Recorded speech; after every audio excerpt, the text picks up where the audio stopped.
Chapter 351. Maria fell silent after the sharp words from Merisa. Her head remained lowered and unmoving, as if a heavy weight pressed against the back of her neck. Tears continued to fall, soaking into nothing, because there was nowhere for them to go. The words from Merisa pierced straight through her defenses and struck the most sensitive part of her existence, the place she never let anyone touch. It was not anger that broke her. It was the fear, the shame, the raw and suffocating shame that made even breathing feel like a mistake. Merisa looked at Maria with detached disappointment. Her gaze lingered briefly, as if the pain of Maria were merely unfortunate, then drifted away, treating the matter as decided. Sophia frowned at the sight of Maria. This was unexpected. A knot of unease tightened in her chest. Sophia turned toward Merisa. Her expression sharpened. "Don't you think you are going overboard with this?" Sophia asked. Her voice remained controlled, but edged with disbelief. "I only stated the truth," Merisa replied calmly. "There is no need for someone of my level to belittle her or argue." Merisa shook her head lightly and dismissively. Her tone remained flat and unemotional, as if the entire exchange were nothing more than a statement of fact. Sophia stared at her for several seconds. Then she shook her head, disappointed,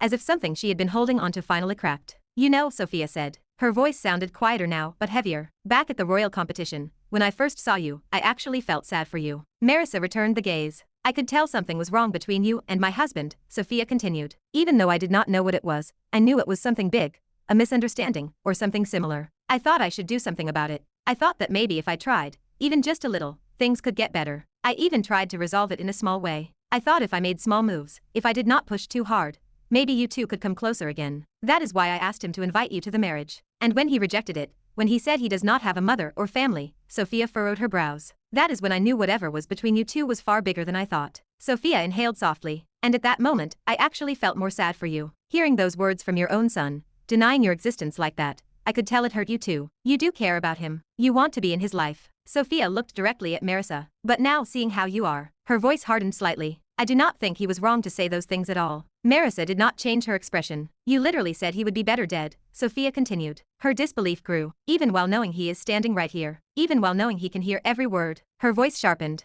"How could you say something like that? Do you not care about his feelings at all? Do you not care what it does to him to hear that from his own mother?" Sophia paused, then asked quietly but firmly, "Are you even his mother?" The question hung in the water. "How can you be so cold?" Merisa listened without interruption. She did not bristle or snap, nor did she deny emotion. "I did not say he would be better dead, nor did I say I want him to die," Merisa said calmly. "What I said was that it is better to be dead if he continues to be disgusting and dirty to the people around him." Her eyes remained steady. "That kind of son is not needed, is what I said. I did not say it to him," Merisa continued. "As you heard from my conversation with this girl, he has improved. He has moved on. He is turning into a better man. He left behind whatever bad mistake he made." Her voice lowered just a fraction. "He is not disgusting. He is not dirty." She paused. "It was a mistake. He was young. He did not know anything. It is acceptable to me. I punished him," Merisa said plainly. "Yes, maybe I did too much. And yes, there are things I regret, things I did not do, things I should have done differently." Her gaze shifted briefly, almost imperceptibly. "But after everything, things are finally back on track and I was right. He turned out to be better. Even though at the same time some worse things happened too." She looked back at Sophia. "What happened, believe me, I never wanted it to happen. There were things I had no control over, and I am very sorry for that." Then her eyes sharpened slightly. "And as for you saying I do not care about his feelings, do you think I would be here if I did not?" Sophia stayed silent.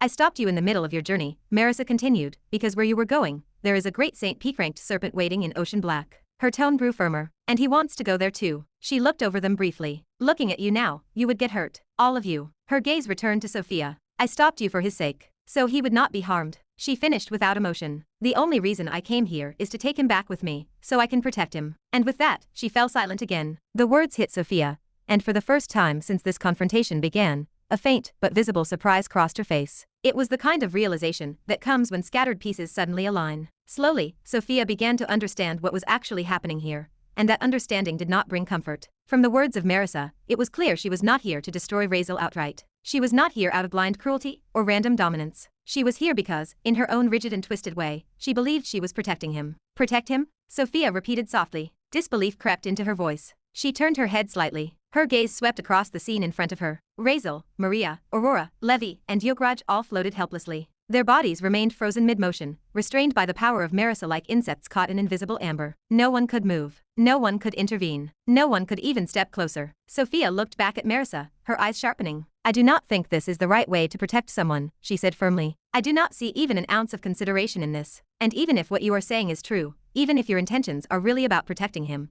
what about his feelings?" Sophia continued. What about the words you said earlier? She clenched her jaw slightly. Even for me, just standing here as a bystander, those words felt cruel. Saying someone would be better dead, even if they were a bad person, even if they committed a crime, that is still too much. Sophia shook her head. I do not believe you are naive enough to not understand that those words would hurt him. To not understand that they would cut deeper than any punishment ever could. Her gaze locked onto Merisa. To me, it looks less like you said it out of necessity and more like you said it because you wanted to hurt him. There was a brief pause. You talk about being right, about being a proper mother, about justice, but you do not seem to consider how it feels on the receiving end of your words. Merisa did not look away. His feelings? She said calmly. Yes, I knew it would hurt him. That is the only reason I did it. The words landed like a blade. Sophia froze. Merisa turned her gaze slowly and deliberately toward Razeal. Her eyes were cold, emotionless and unreadable, as if she were looking at a stranger rather than her own son. Sophia went completely silent. For a moment, she did not even know how to react. Her thoughts tangled, unable to make sense of the contradiction standing in front of her. On one hand, this woman claimed she cared. On the other, she openly admitted she had chosen to hurt him on purpose. What? Sophia muttered, genuinely confused now. The question echoed in her mind. You say you care, and then you say you hurt him intentionally? You wanted to hurt him? Sophia asked aloud, still trying to understand. So why spin things?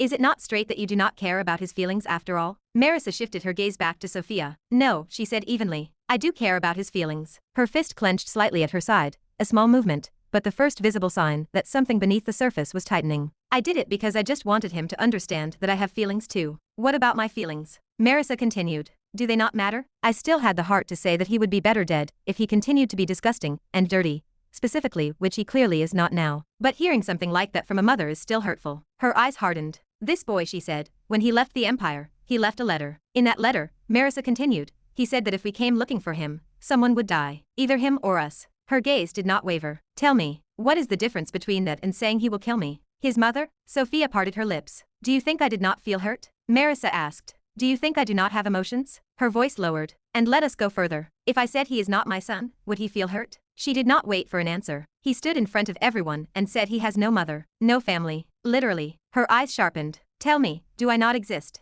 The silence grew heavier. And if that was not enough, Merisa continued, imagine this. Her voice stayed calm. If his sister had a wedding, and she did not invite him. And when asked, she said she has no brother, no family. She paused. And he was standing right there, hearing it. Her gaze pierced through Sophia. Would that not hurt him? Sophia just closed her mouth.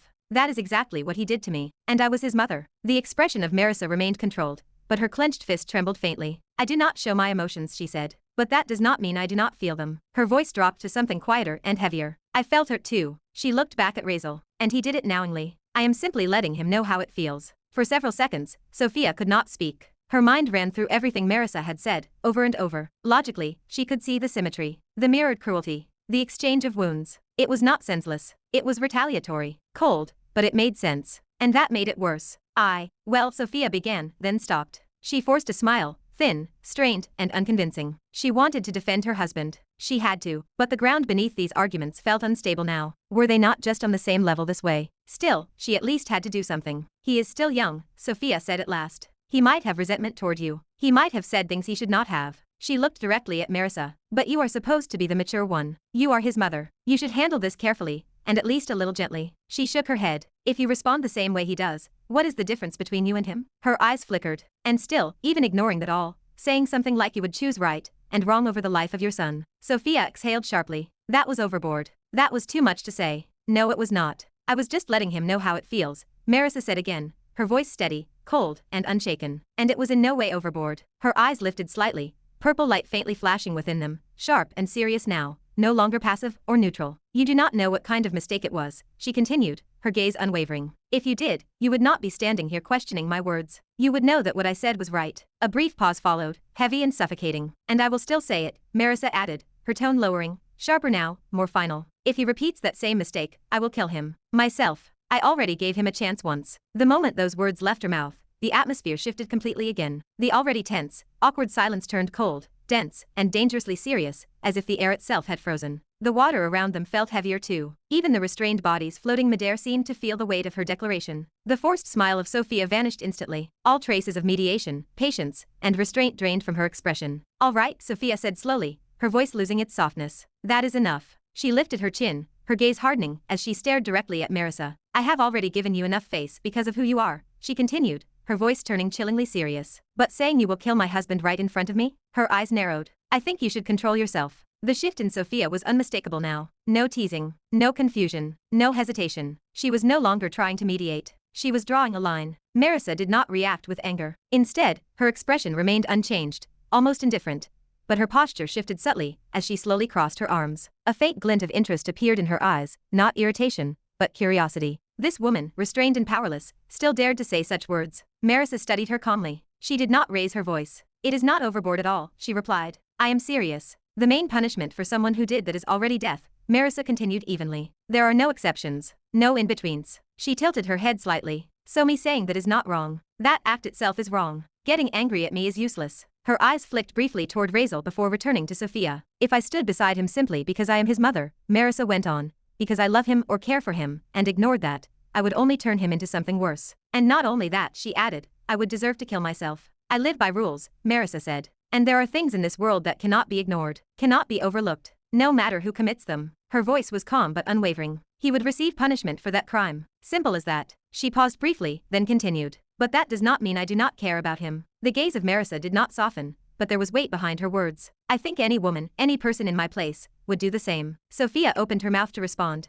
but no words came out. Her brows furrowed, confusion swirling in her eyes. What? Sophia finally said. So you think it is wrong too? She shook her head slightly. The way you are saying it, killing your own son, you are saying it too, Sophia continued. It sounds too easy for you. Her voice faltered. I do not know, she admitted. If my brother did something wrong, would I kill him? She paused, visibly conflicted. I do not. I really do not know. You are making it sound so simple, Sophia said quietly. It just sounds too wrong. Merisa looked at her and shook her head slowly. Killing your own son is morally wrong, she said. Yes. Her tone remained measured. But one day, when you grow older, you will realize this world is not simple either. She lifted her eyes slightly. There is a difference between wrong and wrong. Sophia looked up again. Someone sells child medicine to fulfill their lust, Merisa continued. Another sells his own body just to feed his family. Her voice was steady and deliberate. Both are wrong, but they are not the same. She let that sink in before continuing. Killing a child is wrong, Merisa said. But during war, when one family wipes out another, leaving the enemy's child alive is naive too. That child will grow up, and that child will bring more destruction, more innocent deaths. She paused. That too is wrong. Her gaze locked onto Sophia. But it is a different wrong. Some things are necessary. The breathing of Sophia slowed, her thoughts spiraling. Just like killing your son is wrong, Merisa said quietly. But knowing your son might become the reason countless others suffer. She stopped mid-sentence. She did not finish it. She did not need to. She simply looked at Sophia. There is a difference between wrong and wrong, Merisa repeated. And time will force choices upon you. Her arms remained crossed, her presence overwhelming. You only need to decide, she said, which wrong you can live with. She exhaled softly. This world is not a fairy tale, or all sunshine, Merisa added. Experience teaches you things kindness never will. If someone still thinks I am wrong, she concluded calmly, then they are simply naive, living in an imaginary version of life, not understanding how this world truly works, because choosing not to do it will only make you regret it more. One will only understand once they experience it themselves. Sophia stood there silently, her mouth opened slightly, then closed. She did not know what to say, because the terrifying part was not the cruelty of Merisa. It was that, logically and disturbingly, Merisa had not said anything that was objectively wrong. Her explanations made sense. Her reasons were consistent. And that realization unsettled Sophia more than anything else. She could feel herself being pulled, just slightly, toward the logic of Merisa, as if she were getting influenced by her. That frightened her. Sophia did not speak. She just stood there, conflicted and restrained, watching a woman who was ruthless, honest, cruel, and terrifyingly rational. She did not know anymore which side was right. What exactly did he do? Sophia finally asked. Her voice was not accusing. It was not defensive either. It was genuinely confused. Up until now, she had thought this was some extreme clash of personalities, pride, resentment, and ego. But listening to Merisa speak, seeing how far she was willing to go, even to the point of calmly talking about killing her own son, Sophia could tell this was not something small. Whatever it was not a normal mistake. And that realization unsettled her deeply. From the words of Merisa alone, it felt like she truly believed she was being merciful, even while saying something as horrifying as killing him. That contradiction disturbed Sophia more than anger would have. No, do not, Maria suddenly said from the side, her voice breaking the moment Sophia finished speaking. Her head remained lowered. She had not lifted it once since the words of Merisa earlier. Both Sophia and Merisa turned their gazes toward her. The silence that followed made the curiosity of Sophia burn even hotter. Maria clearly knew. And whatever she knew, she did not want it spoken here. That alone told Sophia it was not something simple. She looked back at Merisa. Now she wanted to know what it was even more. Merisa looked at Maria for a long moment, then slowly shook her head. She floated a little closer to Sophia, closing the distance with deliberate calm. Her presence pressed down without force, like the weight of authority itself. Do not worry, Merisa said quietly. He will tell you himself. Her gaze flicked briefly toward Razeal before returning to Sophia. And I will make sure he does. But before that, Merisa continued, her voice lowering, you should know this. Her expression softened, just a little. So little it would have been easy to miss if one was not looking closely. He did get better, Merisa said. He is a sensible child. He always was, actually. Her eyes lingered on Razeal for a fraction of a second longer than necessary. From childhood I could see that he changed, she continued. As this girl just said, he no longer is like that. That softness, that acknowledgement, shocked Sophia more than anything Merisa had said so far. This was the first time since Merisa appeared that her face did not look carved from stone. So when you hear it, Merisa said, do not judge him too cruelly by his past. Except for that one mistake, there was never anything bad about him. I still trust him. He will take good care of you. She paused. But in the end, the decision is yours, she added. You have that right. Her voice was steady again now. Just remember this, Merisa finished. He was never bad at heart. Sophia looked at Razeal instinctively. He was still restrained, floating there, unable to turn his head, unable to move. But even so, she could feel the tension radiating off him. She did not know what he had done, but hearing Merisa speak like this made her chest feel tight. Sophia nodded slowly. She did not say anything, but she decided she would ask him later, no matter what. All right, enough of this, Merisa muttered quietly. Let us talk to that stupid boy now. She floated back, repositioning herself slightly to the right, until she stood directly in front of Razeal. She was close enough that only a hand's breadth separated them. She studied his face silently. All right, Merisa said. I will let you speak now. With a subtle shift of her power, she released the telekinetic restraint from his neck upward. But the moment his mouth was free, Razeal spoke. Leave. His voice was cold, flat, and empty of any hesitation. His crimson eyes locked onto her with unmistakable hostility. Merisa only sighed. She shook her head slightly, disappointment flickering across her face. You know, she said quietly. First, I thought you behaved like this because you believed we did not love you. Her eyes narrowed slightly. But after what you did in the Empire, after you tricked us into leaving by manipulating the situation. She leaned closer. I understood something, Merisa continued. You know very well that we love you and care about you. Her voice dropped. And you used that. Her gaze sharpened.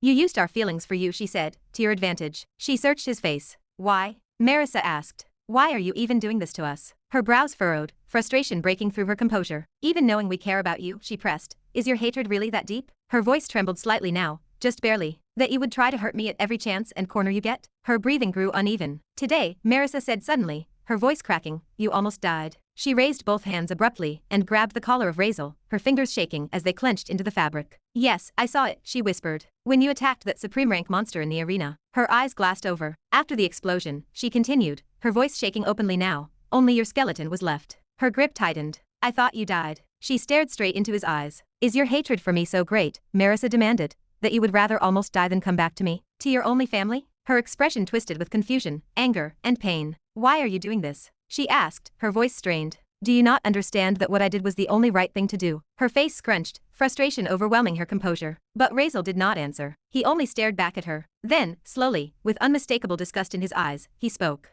Do not touch me. Merisa froze. Her hand stilled against his collar. Her eyes widened slightly, caught off guard by the look he gave her. Not anger, not hatred, but pure revulsion. What? She whispered. Before she could react further, the voice of Razeal rang out sharply. Levy, he said loudly. Do it. The command cut through the air like a blade. Chapter 352. Levy, do it. Razeal shouted the words, his voice sharp and urgent. It cut through the suffocating stillness. He gave himself no time to hesitate. He allowed no doubt to slow him down. The moment his mouth was free, he used it. He hoped Levy would act before the woman in front of him could react. He hoped Levy would act before she could raise her guard, or reinforce the invisible restraints she had wrapped around them. Razeal did not know if it would work. He was not sure if this would succeed at all. But hope, thin and desperate and reckless, was all he had left. He grabbed onto it without thinking. He had no better trick right now. He shouted. Then his voice died down. Nothing happened. Levy? Merisa murmured the name calmly. Her tone carried no panic and no urgency. There was only mild curiosity. As she tilted her head, her eyes moved back to Razeal's face as if trying to read what exactly he had just attempted. She waited. 1 second passed. Then another. Even after several more seconds, nothing changed. There was no attack, no disruption, and no sudden movement. Razeal's lips twitched. Seeing Merisa still standing there completely fine, Razeal forcefully turned his head toward Levy. The movement strained against the invisible restraint, but he managed it. Levy was just blinking. He stared back at Razeal with wide eyes, looking utterly confused as if he genuinely had no idea why Razeal was shouting. Mother beeper, what are you looking at? Razeal cursed loudly. His voice sounded raw. Do it. The words ripped out of him, sharp and furious. Razeal rarely cursed. Almost never. But today the words came from very deep within him, as if boiling up from places he did not even know existed. Do what? Levy yelled back. Levy finally realized Razeal was looking at him and asking for help, but his confusion only deepened. He tried to move instinctively, then realized he could not. His body was locked in place just like everyone else's. He shifted his eyes between Razeal and Merisa, then back again, trying to understand. Razeal was pointing at him with his eyes, then flicking his gaze toward Merisa again, desperately trying to communicate something using only his face. What the hell was he supposed to do? Levi's thoughts spiraled. Everyone here was restrained from the neck down. Even Razeal himself could not move. That meant even Razeal could not do anything. And now Razeal was asking him to do something. Was he asking him to help deal with the Virelan matriarch? That thought almost made Levi want to curse out loud if he was not already terrified. Like hell he could do anything. Even if he was not restrained, there was not a single damn thing he could do against her. This woman could erase him without blinking. Against someone like her, he was nothing. He was less than nothing. Do what you do, you dumb bastard. Try that goddamn move of yours, Razeal yelled again. The words were almost feral now. Frustration, fear, and rage tangled together and exploded out of him. He was not thinking about dignity or restraint anymore. He was running out of time, and Levi was standing there like an idiot. Ah, that. Levi suddenly froze. Something clicked. His green eyes widened just a fraction as realization finally struck him. His gaze sharpened, shifting from Razeal to Merisa. The confusion drained away, replaced by a slow, dawning understanding of what Razeal had actually been asking him to do. Merisa noticed it too. She followed Razeal's gaze, then Levi's. Her eyes settled on the green-eyed man, who was not threatening in the slightest. From her perspective, he looked weak. Nothing about him suggested danger, much less something capable of affecting her. That was exactly what confused her. Razeal could not be stupid. He would not call for help unless he believed that person could do something. Right. And yet, looking at Levi now, Merisa could not see anything special. There was no overflowing energy and no suppressed aura. There was nothing. Curiosity stirred. She waited, genuinely wanting to see what he could do. That was when Levi's eyes lifted fully to meet hers. Thump, thump. A sound echoed. A heartbeat. Not hers. The moment the sound registered, reality itself seemed to slip. The next moment, Merisa suddenly found herself standing somewhere else. The sea, the ship, the restrained bodies, and the pressure of her telekinesis vanished in an instant. The space around her folded without warning, without resistance, and without any visible transition. One moment she was floating in the water, restraining everyone effortlessly. The next, she was standing still on solid ground. She was in her room, inside the Virelan manor. Ha! Merisa did not gasp, flinch, or even get tense. Anyone else would have panicked. Anyone else would have exploded with power on instinct. But she did not. She was a powerhouse, someone who had seen the worst chaos the world could offer. Sudden displacement, no matter how abnormal, was not enough to shake her composure. She calmly assessed her surroundings. The familiar layout, the walls, the furnishings. Every detail was perfect. It was too perfect. It looked exactly like reality. There were no distortions and no flickering, but an obvious mark was there. An illusion? She murmured. Her voice remained calm and almost thoughtful as her senses stretched outward. The moment she acknowledged it, she felt it clearly. It was as if the space itself was screaming that this place was false. And yet, it was terrifyingly convincing. If the space itself had not betrayed it, even she might not have been able to see through it at first glance. Everything looked real. It was too real. The walls, the air, and the faint pressure of the room around her mirrored reality perfectly. All her five senses were fine. She slowly turned her head. Her deep purple eyes scanned every corner of the room. The illusion was absurdly detailed. There was no distortion, no instability, and no rushed construction. The texture of the walls, the ambient silence, and even the subtle spatial depth were flawless. If not for that one unmistakable sensation, that thin, screaming mismatch between space and truth, this illusion could have fooled almost anyone. Even her. That alone impressed her. Except for that one obvious flaw,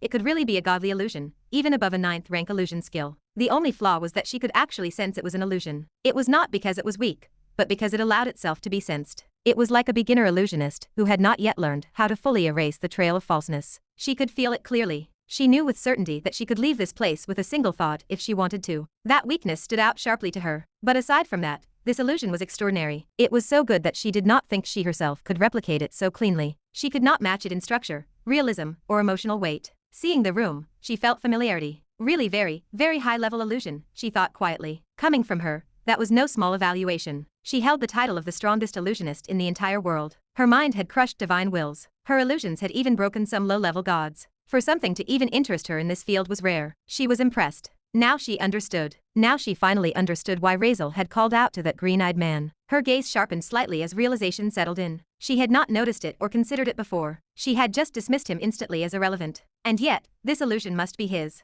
If she was not guessing wrong. But then again, a question surfaced. With such a small monopool, how did he do this? No, this did not align. He should not be capable of producing something like this. He could not do it alone, or naturally at least. Was it an artifact? Some external medium? Or was it a skill that bypassed conventional mana usage entirely? Was it something she could not detect at first glance? Her mind raced through possibilities at terrifying speed. Each hypothesis formed and collapsed within fractions of a second. This alone proved why she was considered the strongest mental user alive. While most people would still be frozen in shock, she was already dissecting the mechanism behind the illusion. "Well, that is interesting," she murmured. Still, there was no reason to linger. She raised her hand calmly. Purple psychic energy wrapped around her fingers like a living thing. With a single motion, she intended to tear the illusion apart. She intended to rip through its structure, collapse the false space, and return. But she could not. Her hand froze mid-motion. She tried again, reinforcing her psychic output, pushing harder, and commanding space itself to obey her will. Still, nothing happened. The illusion did not even tremble. Her eyes narrowed slightly as she withdrew her hand.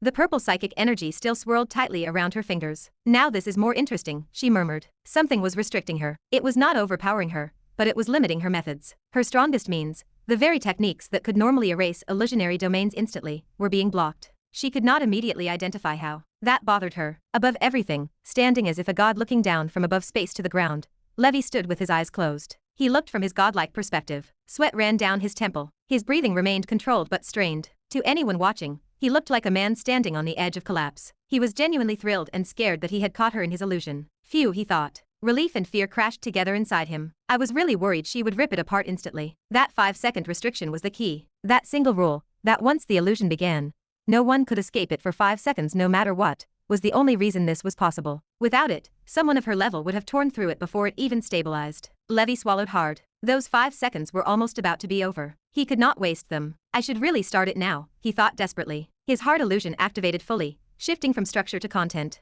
This was the core of it, the part that decided everything. It reflected the heart. It formed itself based on the target's own emotions, memories, guilt, and regret, whatever lay deepest and most unresolved inside them. Deep down, he was afraid. Someone of her level might actually break free, and he might not be able to pursue her afterward. Even though this illusion was said to be the strongest in the world, capable of trapping even gods, it was only the second time he had ever used it. That scared him. This was only his second time using it. He did not yet have complete confidence. Still, he began. Fully focused on her, he watched closely. Curiosity stirred within him, and he wondered what kind of illusion her heart would create. The illusion shifted. Merisa was still analyzing when a voice spoke. "Auntie Merisa, I am really sorry." The voice struck her. Her calm fractured, not outwardly, but deep inside. She looked down. Selena was there, kneeling. Her body was trembling, her head bowed low, and tears were falling freely onto the ground beneath her. "Please do not do this to Razeal," Selena cried. Her voice broke, raw with desperation. "He really did not do it. I lied to you. He never tried to rape you. I just accused him. Please, please get him back. Save him. Please do not do this. I beg you." The words poured out in sobs, each one soaked in guilt and regret.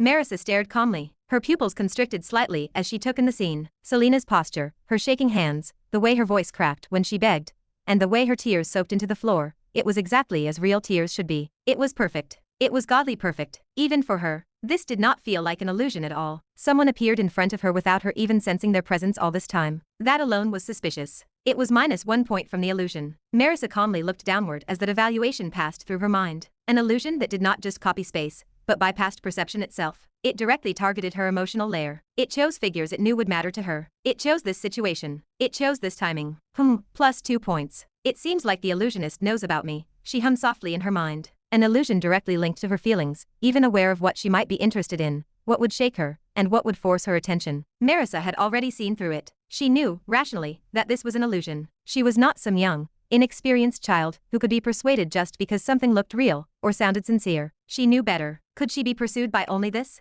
The illusionist was really looking down on her, trying to use this kind of illusion on her. She was genuinely amused by this. Of all the kinds of illusions he could do, he used this. But still, she looked down at Selena. She was kneeling, crying, and begging. It was too real. It was exactly how Selena would look if this were true. It was exactly how she would speak. Even the tremor in her voice matched the girl's personality. The guilt, the desperation, and the self-blame, everything aligned too perfectly with reality. That was what made her more amazed. Honestly, even though Merisa did not change any emotions, it was so real that she actually felt something subtle. Her fingers twitched. It was just a little. It was so small that no one would notice. It was so brief that even she almost dismissed it. But it happened and she felt it. Even while fully aware that this was an illusion, even while knowing every word was fabricated, and even while telling herself calmly that none of this mattered, her body reacted before her mind could shut it down completely. She controlled herself immediately. She remained calm, steady, and collected. But the reaction existed, and that annoyed her. This illusion is really trying, she thought. Her calm expression remained unchanged. She did not move or speak. She simply observed.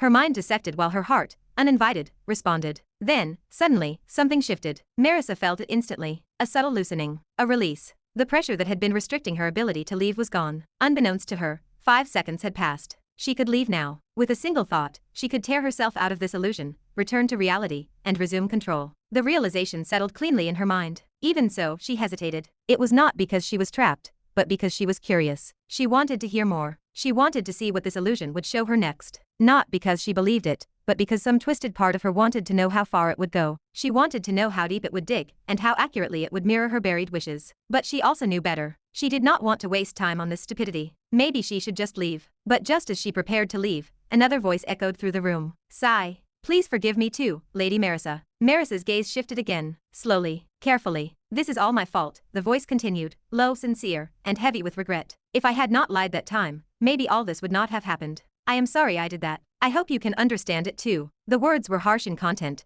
but the tone was gentle. It was not pleading or hysterical. It was just sincere, like someone who had already accepted blame and only wanted acknowledgement. It is not all my fault either, the voice added softly, painfully. It is his fault too for being weak. That was the only way it could be. But please, I ask you, stop this. I lied. He does not deserve this. Marisa's eyes blinked. She looked down again. Celestia was kneeling beside Selena. Tears streamed down her face as well, silently soaking into the floor. Her posture was different from Selena's. It was less desperate and more resigned, like someone who had made peace with herself, knowing she was not completely wrong, but still wanted to do one right thing before it ended. Marisa's heart trembled, just for a moment. Hearing those words from Celestia, of all people, hit differently. It was not because of what was said, but because of who was saying it. Celestia had never been apologetic. Seeing her like this, kneeling, admitting fault, and begging for Razeal, it planted a dangerous idea. What if she lied? The thought slipped in uninvited. Merisa inhaled slowly. This illusion is really getting to me, she admitted silently. She pinched the bridge of her nose with 2 fingers. It was a rare gesture of internal strain. I really should leave. Outwardly, she remained calm,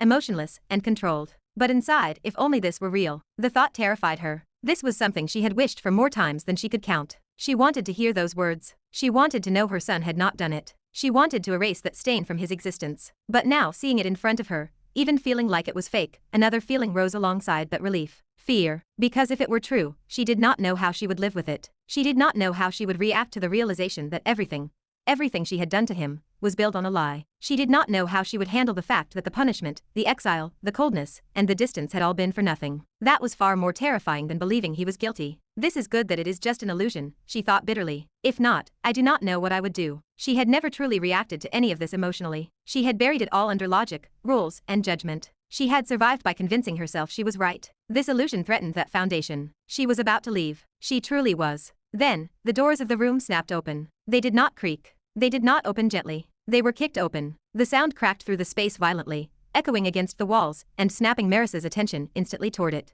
Just as she saw what it was, her body suddenly stiffened with horror. Chapter 353. Merisa looked. And as she looked, her heart suddenly stopped. It did not slow. It did not skip. It stopped. Something grabbed it with a hand and crushed it mid-beat. A violent shiver ran down from the crown of her head, straight through her spine, and exploded outward into her limbs, making her entire body shudder uncontrollably. Her breath caught in her throat, refusing to come out and refusing to go back in. The scene in front of her was beyond fear and beyond shock. It was something so wrong that even her calm, trained mind collapsed. Her eyes widened, not in disbelief, in horror. She could not react. She could not think. She could not move. All the composure she had built over centuries vanished, stripped away in an instant. Nova walked through the door. Her entire body was drenched, as if she had just walked out of a storm. Water dripped from her soaked hair, trailing down her face, her neck, and her shoulders, leaving dark stains on the floor beneath her feet. Her clothes clung to her skin, torn in places, and soaked not just with rain, but with blood, scars, fresh wounds and cuts. Her body looked as if it had been dragged through hell. Nova lifted her head. Tears flowed continuously from her eyes, not stopping and not slowing. They spilled down her cheeks and mixed with rain and blood. And yet, on her face, there was a smile. A wide, forced smile. One that did not belong there. One that looked stitched onto her face. Her eyes were hollow, completely empty, as if whatever soul once lived behind them had already left. I completed your mission, Mother. Nova's voice was broken, cracked, and shaking. Each word sounded as if it were tearing something inside her apart as it came out. That single sentence sent shivers crashing through Marisa's entire body. Not metaphorical shivers, real ones. Her knees weakened. Her fingers twitched. Her mind screamed at her to reject what she was seeing, but her eyes refused to look away. In Nova's right hand, she clutched Razeal's severed head. Her fingers were tangled in his hair, gripping it tightly, as if afraid it might fall if she let go. His head dangled limply from her grasp. Blood still trickled down from the jagged cut of his neck, dripping slowly and rhythmically onto the floor below. Merisa stared. She stared at his face. His eyes were open, lifeless, empty, Gone. Her son. Dead. What? The word barely left her mouth. Merisa stuttered. The sound was weak, broken, and foreign even to her own ears. The scene was too much, too large, too overwhelming. Her mind simply shut down. Thoughts collided and collapsed, exploding into nothingness. Razeal? Dead? And killed by Nova? It was the worst thought she had ever imagined. Worse than anything she had feared. Worse than any punishment, any regret, or any mistake. Somewhere, deep in her mind, she knew this was an illusion. She knew it. But the terror did not care. The fear did not care. The sight was too real, too vivid, and too cruel. It reached down into her soul, and shook it violently. Before she could stop herself, and before logic could reassert control, she disappeared from where she stood. In the next instant, she reappeared directly in front of Nova. Her foot slammed into Nova's abdomen. The impact was brutal. Nova flew backward, her body smashing into the wall with a sickening sound before collapsing onto the floor in a heap. Water and blood splashed outward as she hit. Merisa dropped down on top of Nova, straddling her. She clutched Nova's collar with both hands. Her fingers dug in, shaking uncontrollably. What did you do? Her voice broke. Did you kill your brother? Her grip tightened. Why did you do it? Nova did not resist or struggle. She did not even react to the kick. She simply looked up at Merisa with the same broken smile,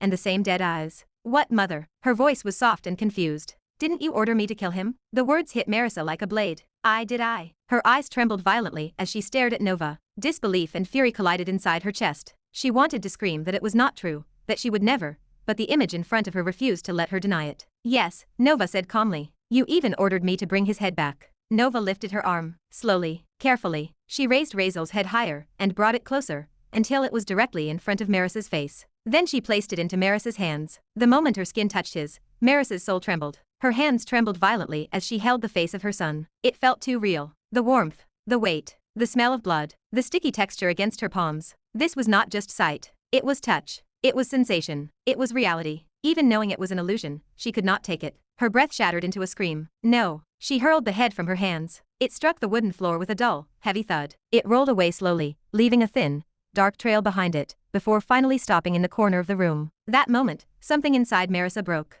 Her eyes were wide, frozen, and filled with a horror beyond fear and beyond despair. Her entire being shook, her chest heaving as if she could not pull enough air into her lungs. I did it, mother. Nova's voice came from below. Now, are you happy? You. Marisa's lips trembled violently as she stared down at Nova. Her eyes were wide, horror overflowing so strongly that it felt as if it might spill out of her body entirely. Her breath came out broken and uneven, as if her lungs no longer remembered how to work properly. Why did you do it? Her voice cracked mid-sentence. Why did you do it? Nova looked up at her. Her smile did not fade. Tears continued to escape her eyes, sliding down her cheeks endlessly, but her lips stayed curved upward in that same broken, unnatural way, as if smiling was the only thing left that her face knew how to do. Because you asked me, mother, Nova replied softly. It was your order. Her voice did not shake. That was what made it worse. You. Merisa staggered, her entire body trembling now, as if something inside her bones had fractured. Her fingers twitched uselessly at her sides. How dare you? Her voice rose, sharp and hysterical. How dare you do it? He is still your brother. Her eyes burned as she looked down at Nova. Disbelief and fury crashed together violently. Even if I give you an order, how could you have the heart to kill him? Her lips quivered uncontrollably. How could you? Nova's smile trembled slightly, but it did not disappear. You said you would kill him if I did not.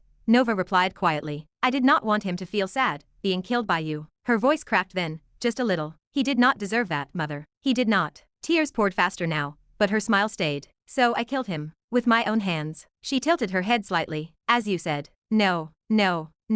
Marisa stumbled backward as if struck. Her legs gave out, and she fell hard onto her back. The impact knocked the air from her lungs. She lay there, frozen, staring up at Nova's hollow eyes. Terror spread across her face like poison. Those words. Those exact words. She remembered them. The same tone. The same logic. The same authority she gave. They were the same words she had once used when she ordered Nova to lash Razeal in public. Her chest tightened painfully. Her gaze drifted unwillingly to the severed head lying on the floor. Razeal's lifeless eyes stared back. Open. Empty. Her soul screamed. Her entire being recoiled in pain, as if something inside her had been ripped apart and crushed underfoot. My son, dead? Her voice came out as a whisper. Why does this hurt so much? She shook her head violently, trying to clear it. This is just an illusion, she murmured, her voice thin and desperate. She began sliding backward on the floor, palms scraping uselessly against the surface as she crawled away. She tried to put distance between herself and that head. You killed him, she whispered again, her eyes unfocused. He did not even do it. Her words fell apart as she spoke. Why did you do it? She continued crawling backward, shaking, and repeating under her breath that this was not real,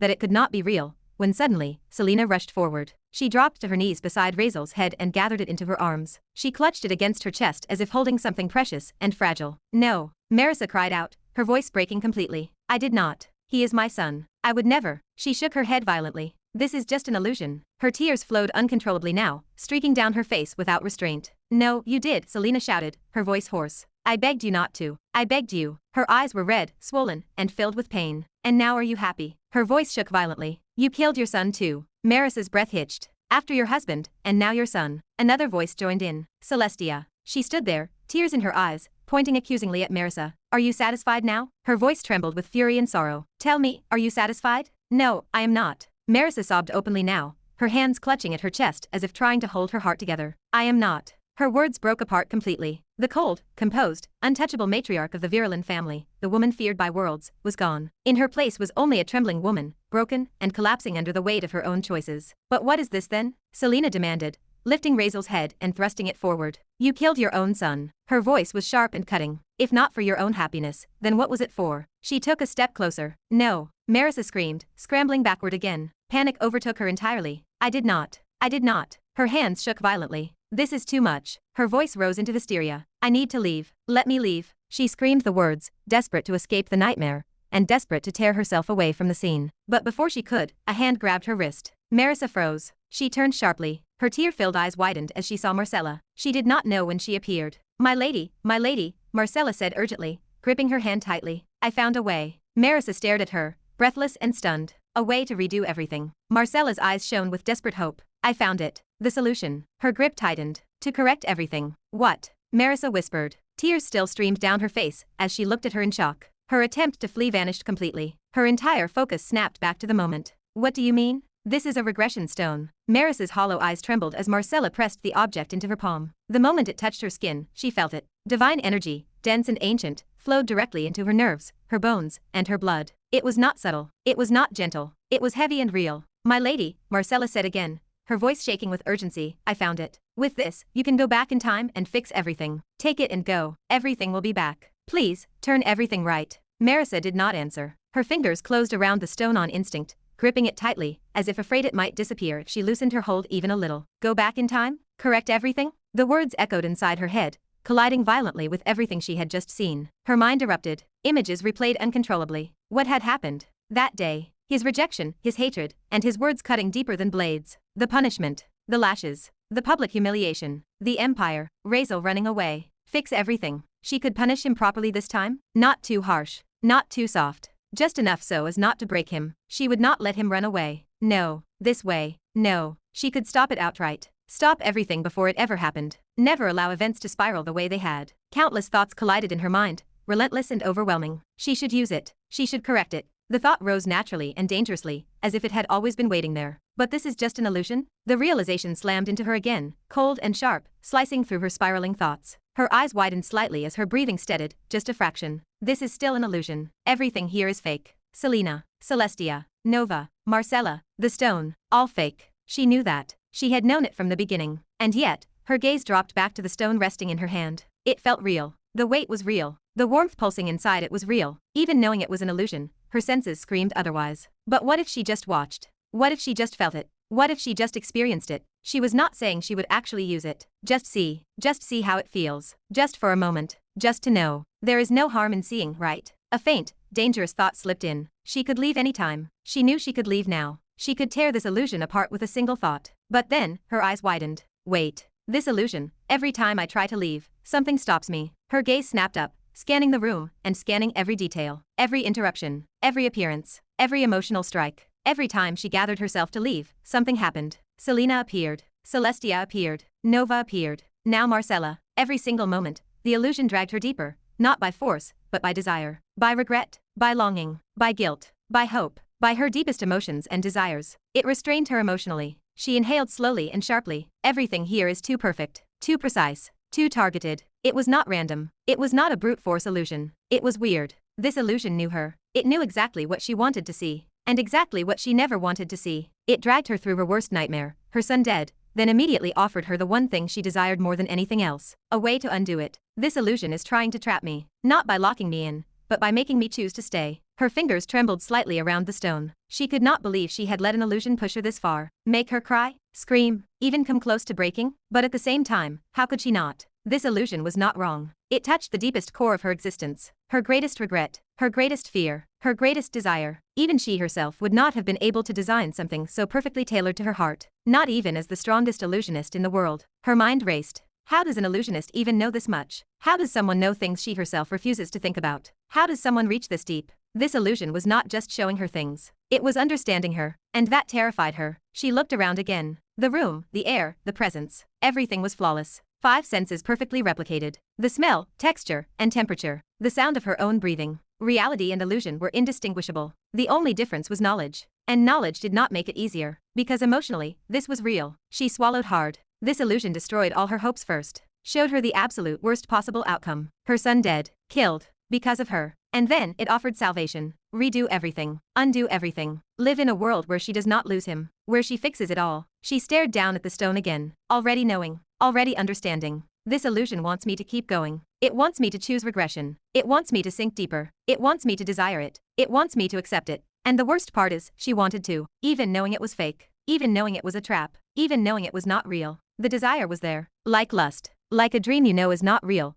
but do not want to wake up from. Like a fantasy so perfect you willingly drown in it. She exhaled shakily. Should I keep going? The question echoed softly inside her mind. Just a little more. Just to see. Just to experience it. Just to feel what it would be like if she could truly go back. Even if it is fake. Even if it is a lie. Even if it is temporary. She did not mind. Not right now. Living inside that dream, even briefly, felt better than facing the reality waiting outside. It is not like she is losing anything, right? It is just an illusion. That thought kept repeating itself in Marisa's mind, again and again, as if trying to convince herself rather than stating a fact. An illusion could not take anything from her. It could not steal time. It could not change reality. It could not bind her permanently. At worst, it would just fade. At worst, she would wake up. She would automatically leave when she was satisfied. Right. It was not like she was in a hurry to do anything. There was nothing waiting for her outside that required immediate attention. No battle she needed to fight right now. No empire collapsing without her. No urgent decision that could not wait a few more moments. Razeal could also wait. Not like he can run. She was sure about that. Maybe just for some time. Just for a little while. She honestly just wanted to escape reality for some time. Reality had been cruel to her. More cruel than she ever admitted out loud.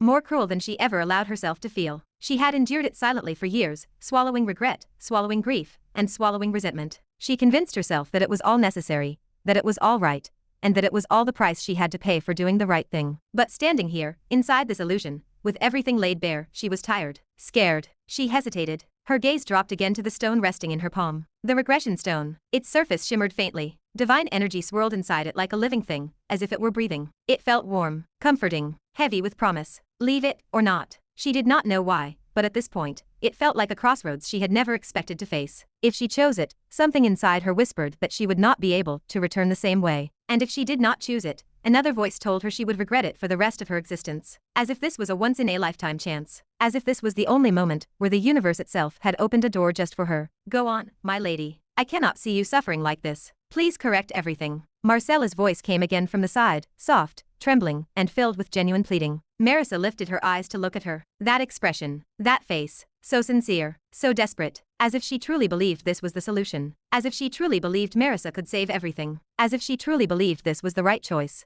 Marisa took a deep breath, slow, controlled. Her mind felt strangely calm now, even as emotions churned beneath the surface. Somewhere deep inside, she already knew she had made her decision. But suddenly, her purple eyes sharpened. Something cold settled into her gaze. And then, without hesitation, without drama, and without giving herself time to doubt again, she crushed the stone. Crack. The sound was sharp and final. Divine energy burst outward for a split second before dispersing into nothingness. The fragments crumbled into dust between her fingers and fell to the ground. Even able to sway my heart. Very admirable. Marisa spoke in a cold, steady voice. Her eyes had lost all softness now, returning to that familiar, distant sharpness. Her breathing was slightly heavier than usual, but she ignored it. She could feel her pulse. She could feel how close she had been to losing herself. If not for their reminder, she might have. She closed her fingers, letting the last traces of dust fall. Using my deepest emotions to keep me here? Her jaw tightened slightly. She had almost fallen for it. Almost chosen to drown in her own desire. Almost chosen comfort over clarity. Before leaving, she spoke once more, her voice low and firm,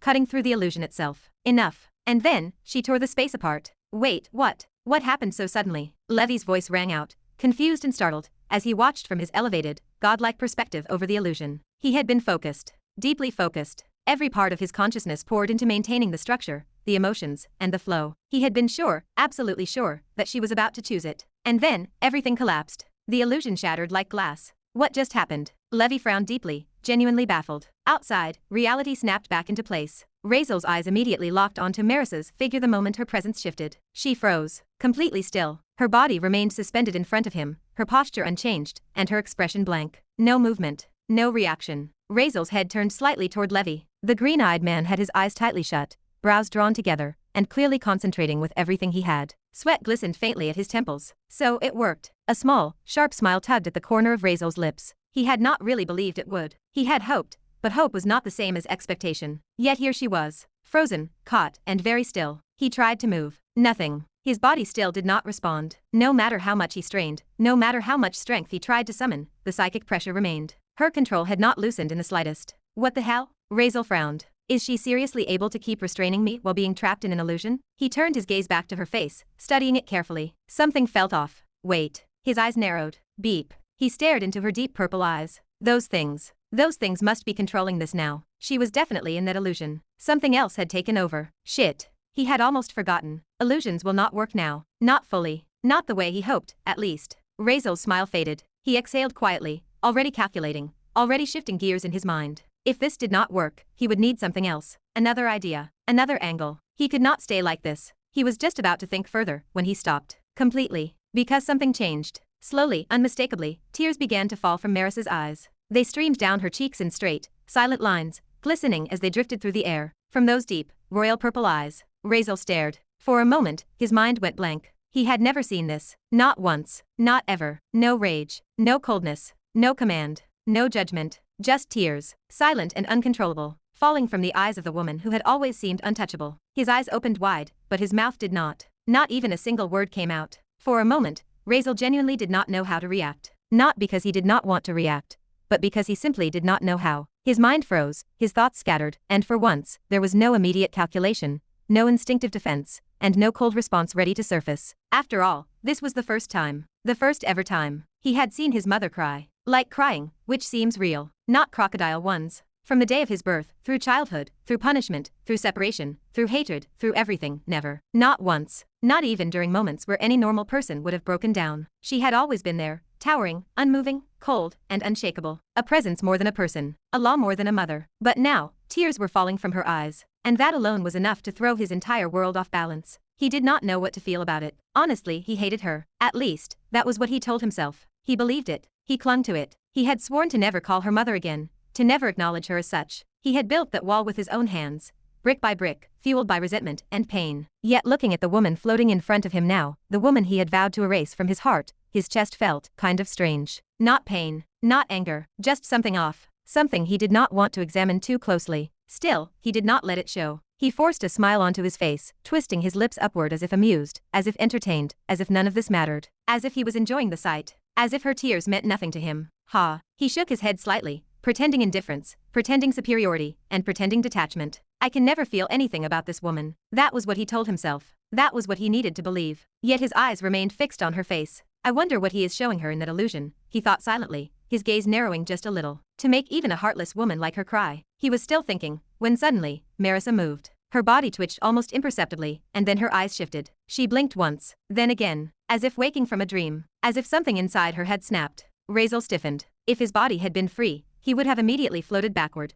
putting distance between them without thinking. The look in her eyes for those first few seconds after she opened them was terrifying. Raw, unfiltered, dangerous in a way he had rarely seen, even from her. What? She is already out? Not even 10 seconds? That realization hit him fast. It was not actually bad. Far from it. The fact that Levy had managed to trap someone of her level for close to 10 seconds was beyond absurd. 10 seconds. Against an opponent like her, 10 seconds could decide life or death. 10 seconds was enough to erase entire existences. Even 1 second would have been insane. Razeal could not help but feel impressed. Levy was not useless at all. Seemed like he was worth the effort. Worth nurturing a bit more. His thoughts shifted again, sharper now. And that look in her eyes. What the beat did she see in that illusion? She is not about to go on a killing spree, right? For the first time since she arrived, Razeal felt a sliver of genuine uncertainty. Merisa opened her eyes fully. Tears were still streaking down her face, unbroken, unapologetic, cutting clean lines through her composed expression. She did not bother wiping them away immediately. Instead, she turned her head slowly toward Levy. It was an excellent illusion, she said calmly. Her voice was steady. Too steady. Levy, who had just opened his eyes as well, nearly froze in place. The moment his vision cleared, he found himself staring directly into the eyes of Markeilous Virelan. Danger. Pure, absolute danger. Yet, mixed with something else. Praise. It was such a bizarre combination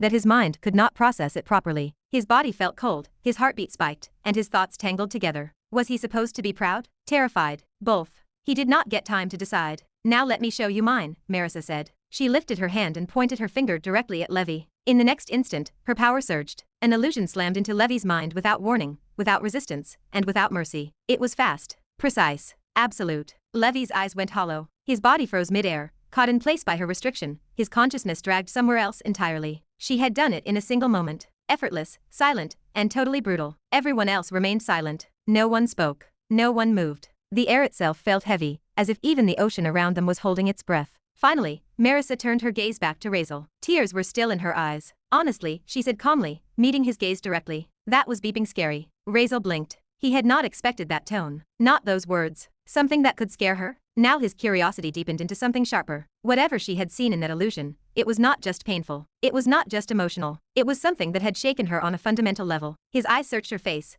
but she did not elaborate. Anyway, Merisa continued after a brief pause, lifting her hands and wiping the tears from her face, as if erasing them meant erasing the moment itself. Let us clear things out today. Chapter 354. Merisa wiped the tears from her face, her hands moving with a finality that suggested she wanted to erase the moment itself. She shifted her posture, and a new resolve settled into her frame. Anyway, she said, though her voice lowered as she spoke. Let us clear things out today. She sighed. I really do not want that kind of thing to happen. Even if it was an illusion, it left something behind. Something deep, refusing to disappear. A fear she never wanted to face again. A future she would never allow to exist. She did not want to wait, not anymore. She looked straight at Razeal. She was done circling, done letting unspoken things rot between them. She wanted answers. She wanted the truth laid bare. Whatever happened after that, she would face it. Razeal drew his brows together while studying her face. He struggled to reconcile what he saw with what he knew. Merisa felt off. She was not weak, never that, but she appeared unsettled, as if she had stepped out of something that shook her from the inside. The illusion ended, yet whatever it stirred remained.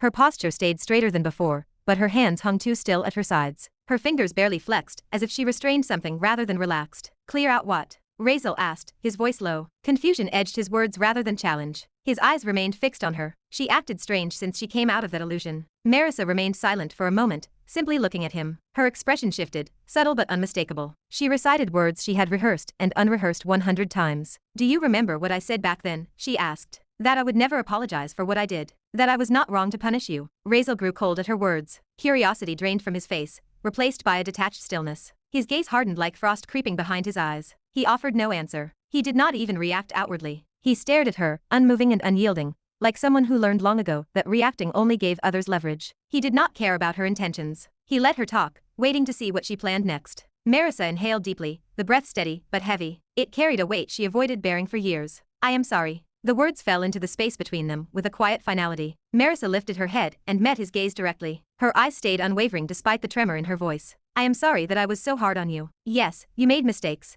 but I was wrong to punish you the way I did. I was wrong to go that far. Razeal froze. For a heartbeat, he simply stared at her. His mind refused to process the words. An apology from her? A heartless woman who did not even believe in him? His thoughts tangled as memories collided with disbelief. She claimed she would never apologize. She built that stance into her identity, into her principles, and into the justification for what she had done. Now she stepped back from it, dismantling it herself. She went back on her own words. That weirded him out more than the apology ever could. This was not her. She did not do this. She never bent, never retreated, and never admitted fault, especially not to him, the one she deemed wrong. A strange feeling washed over him, though he could not tell if it was anger, confusion, or something far more dangerous. He searched her face, looking for deception, or a hidden motive beneath the softness. He caught it instead. Fear flickered in her eyes, faint but real. Not the fear of him, not the fear of losing authority, but something deeper. She braced against it rather than fled from it. What is she afraid of? He wondered. For the first time, the question came not from suspicion, but genuine uncertainty. He tried to make sense of it when she spoke again. Raise. The sound struck him harder than any shouted command.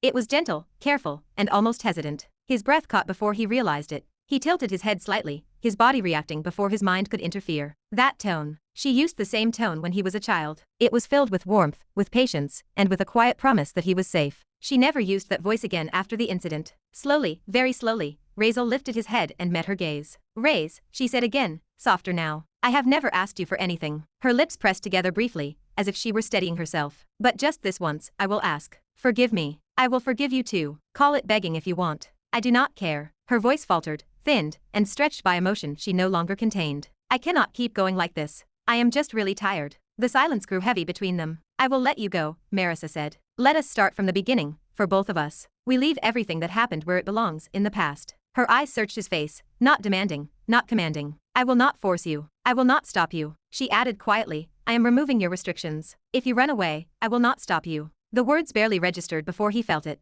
The invisible pressure that wrapped around his body, tightening and binding, vanished suddenly. His limbs responded instantly. His muscles flexed, and his breath flowed without resistance. Razeal blinked, stunned. He tested his fingers, his shoulders, and his legs. Seriously? He looked at her with confusion. Merisa stood before him. Her posture was open, and her arms lifted slowly, not in authority, but in invitation. Her expression was gentle, unguarded, and almost fragile in a way he had never seen her allow herself to be. If you forgive me, she said softly, then come here. Razeal simply stared at her. His mind screamed disbelief. Is this a joke? Is she manipulating me? Is this another test? Everything in him resisted the idea. Every scar, every resentment, every lesson carved into him by years of pain and suffering. And yet, his heart betrayed him. It thumped once, then again. It was uneven and unwelcome. He did not want to care. After everything, he should not care. He told himself that countless times. But she apologized. Truly apologized. The look on her face, lost, vulnerable, and stripped of dominance, made something twist inside him. It was not forgiveness, never that, but it was definitely hesitation. For Razeal, that alone was dangerous. He remained where he was, suspended between the instinct to walk away and the ache he buried too deeply to name. He stared at the woman who had once been only his mother, wondering whether the past could truly be left behind, or if it would always reach back for him the moment he lowered his guard. His body did not move. Razeal turned his head slightly. His gaze drifted past her shoulder toward the endless stretch of the ocean beyond. The water was calm now, deceptively so. The distance felt inviting rather than unreachable. It was open. It was free. If he wanted to run, he could. Nothing bound him anymore. No restraints, no invisible pressure blocked his limbs, and no energy anchored him in place. He could leave. The thought lingered, sharp and tempting. He could simply turn and vanish into the horizon. No explanations. No forgiveness. No reopening wounds that never properly closed. He turned back. Slowly, reluctantly, his eyes returned to her face. Merisa stood there, arms open, unmoving, as though afraid that even the smallest shift would shatter the fragile moment. Her expression held no authority now. No command masked his care. Only quiet resolve, threaded with something dangerously close to desperation. She was serious. She was not forcing, not testing, just waiting. Razeal looked into her eyes, really looked this time, and felt something twist uncomfortably in his chest. He inhaled deeply, the breath slow and heavy. Thoughts collided inside his head, layered and loud, yet they all led to the same place. He shook his head once, sharply, as if to silence them. Beep it, he muttered under his breath. Then, almost against his own will, his body moved. He began to float toward her, slow and deliberate. Each inch closed the distance, carrying more weight than any battlefield advance. Host, what are you doing? The system's voice cut in sharply, immediate and alarmed. Razeal did not even flinch. His eyes stayed locked on Merisa as he drifted closer, ignoring the intrusion. When he stood close enough to feel her presence without power or pressure between them, he lifted his arms. He was hesitant and uncertain before he opened them. From the side, Maria and Sophia watched in stunned silence. Both of them had frozen without realizing it, their expressions caught in disbelief. Still, neither spoke, neither interrupted. Something profoundly raw unfolded in front of them, something they could not seem to believe. Didn't these two people just have killing or dying levels of hatred toward each other? What happened so suddenly? So he really is soft on the inside, Maria thought, surprised despite herself. Sophia exhaled slowly, the tension easing just a fraction. Not a bad thing, she thought, but I have a bad feeling about it. She could not help but dwell on what that woman had said about killing him. The feeling lingered, heavy and unsettling. Still, she said nothing. If her husband accepted her, perhaps it was for the best. She could not do anything about it anyway. Obviously, it was a good thing if the family could come together. Stop it, host. The voice of Vili snapped again inside Razeal's head, sharper now, edged with anger. You cannot seriously be thinking of forgiving her. That is disappointing, host. Razeal still did not respond. Not that he needed to. The moment he stepped into her reach, something in Merisa broke. Tears welled suddenly in her eyes, spilling over before she could stop them. They streaked down her cheeks as she realized, really realized, that he was not pulling away. He was not turning his back. Reluctance was on his face, clear and undeniable, but she ignored it, clinging instead to the fact that he was here. He had chosen this moment. Before he could reconsider, before fear could catch up to resolve, she leaned forward and wrapped her arms around him, pulling him into a tight embrace. The instant she felt his body against hers, the reality of him, solid and present, her entire frame trembled. She had him. She had finally taken him into her arms again. So much emotion surged through her all at once that words spilled out without order, pressed against his shoulder as she held him tightly. I am sorry, she whispered, her voice shaking. I am so sorry. I just could not do it. I could not be the way I should have been. Her grip tightened unconsciously, as if afraid he might disappear if she loosened it even slightly. It is not that I do not love you. Never that. It was everything I went through, everything I could not leave behind. Her breath hitched as she continued, the years of restraint finally cracking. I never moved on. I did not know how. And I took it out on you. Her voice broke. Please, do not carry that on your heart. Not as your mother's burden. I never wanted what happened to you to happen. Never wanted you to become. She stopped herself, breath shuddering. I just never wanted you to be hurt like that. She held him tighter, words pouring out now, unfiltered and desperate. This was not the composed powerhouse who commanded fear and obedience. This was a woman stripped down to regret and longing, clinging to the one bond she had nearly destroyed. She had spent years maintaining control, maintaining distance, convincing herself that cold discipline was necessary, that weakness was unforgivable. And yet, she cared very deeply and painfully. She did not want him to turn out wrong. She did not want him to become the very thing she despised most in this world. That fear had ruled her, more than she had ever admitted. It had kept her from stepping back, from softening, from questioning herself. And after the illusion, after seeing what her path might lead to, fear had finally turned inward. Was it worth it? She asked herself. Was it really worth losing him completely? She had always prided herself on never appearing weak, on never returning to the person she once was, the version of herself she hated most. So she pushed forward relentlessly, even when it hurt, even when it destroyed what little warmth remained between them. Now, all of that spilled out as she held him, voice trembling. I should have done this earlier. I should have said it then. Just, please do not hate me anymore. From now on, please. Razeal stood there, unmoving. He still did not return the hug. His arms remained at his sides as she clung to him, her words washing over him one after another. He listened. Every apology, every fractured explanation, every confession layered with guilt and fear. He felt her trembling, felt the weight of years pressing into this single moment, and still, he did not move. Inside though, he could not help but curse. I really beeping hate these vampire emotions, he thought coldly. Slowly, his expression hardened, not with anger, but with resolve. As if he had reached a decision he did not fully like, but could no longer avoid. He inhaled deeply, the breath steadying him, then raised his arms, carefully, hesitantly, and then he hugged her back. The movement was slow, almost uncertain, his arms wrapping around her with gentle restraint rather than force. His hands trembled slightly as they settled against her back,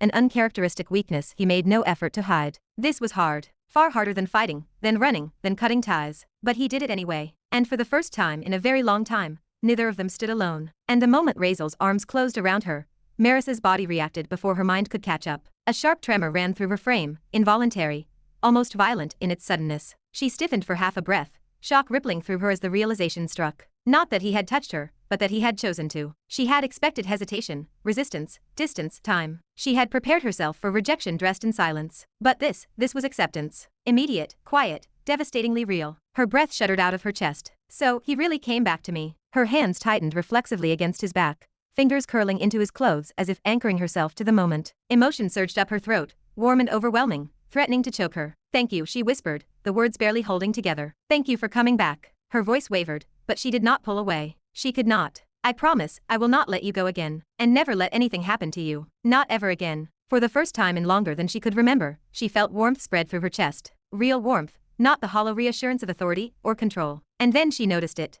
Razeal's arms tightened. Not abruptly, not aggressively, but with unmistakable intent. Her breath caught, not in fear, not yet, but in surprise. She shifted slightly, about to look at him, about to say something. And when suddenly it happened, a sharp, piercing sensation blossomed against the side of her neck. For a fraction of a second, her mind failed to register what it was. Pressure, heat, then pain, brief and precise. And immediately after, something else entirely. Her body locked in place, every muscle seizing as if struck by lightning. Razeal's eyes flared. Crimson light erupted from his pupils, raw and vampiric, burning with an intensity that swallowed every trace of softness that had been there moments ago. Without warning, without hesitation, he sank his fangs deep into her neck, biting through skin and flesh with predatory certainty. His grip held her immobile, his body pressed close, locking her in place before she could even react. Blood welled instantly, warm and vivid, sliding down her skin. Ah, Merisa almost moaned, the sound tearing from her throat in broken disbelief. What are you? The rest of the sentence never formed. Her entire body went rigid, then weak, so suddenly it was terrifying. Her thoughts shattered on impact, scattering into incoherent fragments as sensation overwhelmed her. The pain vanished almost immediately, drowned beneath a wave of sensation, so intense it stole her breath. Pleasure, no, euphoria flooded her veins, violent and consuming, radiating outward from the point of the bite. Her knees buckled. If not for Razeal's hold, she would have collapsed.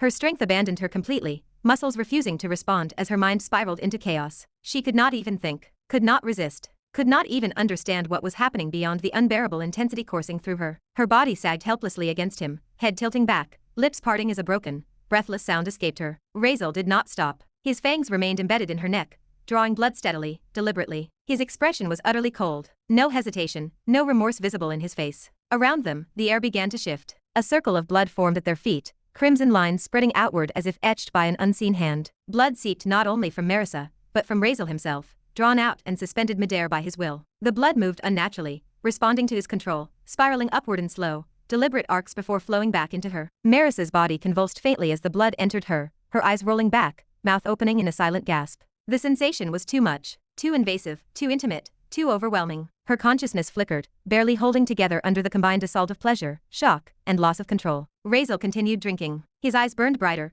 crimson light reflecting off the blood swirling around them. His body trembled, not with uncertainty, but with sensation. This was his first blood since becoming a vampire, and the hunger roared through him with feral intensity. Power surged through his veins, intoxicating and sharp, dragging something ancient and merciless to the surface. And yet, tears slipped from his eyes. Thin, silent streaks traced their way down his cheeks, cutting through the cold glow of his gaze. They fell without sound, without sobs, droplets striking Marisa's bare shoulder just inches from where his mouth was buried in her neck. He did not wipe them away. He did not even seem aware of them. The vampire creation ritual. The voice of Villy rang inside his head, stunned, then delighted. Turning her into a vampire? Damn, host. I misunderstood you. But wow. I did not think you would be this heartless. The voice laughed, ecstatic, almost hysterical. Worthy of being a villain. Finally doing something a villain should do. Ah, this is beautiful. I am so happy. Finally. Chapter 355. Razeal did not stop. His fangs remained buried deep in Marisa's neck, drawing her blood steadily, relentlessly, as the ritual continued its inexorable course. Euphoria surged through him in violent waves, raw and intoxicating. It flooded his senses until the world narrowed to heat, pulse,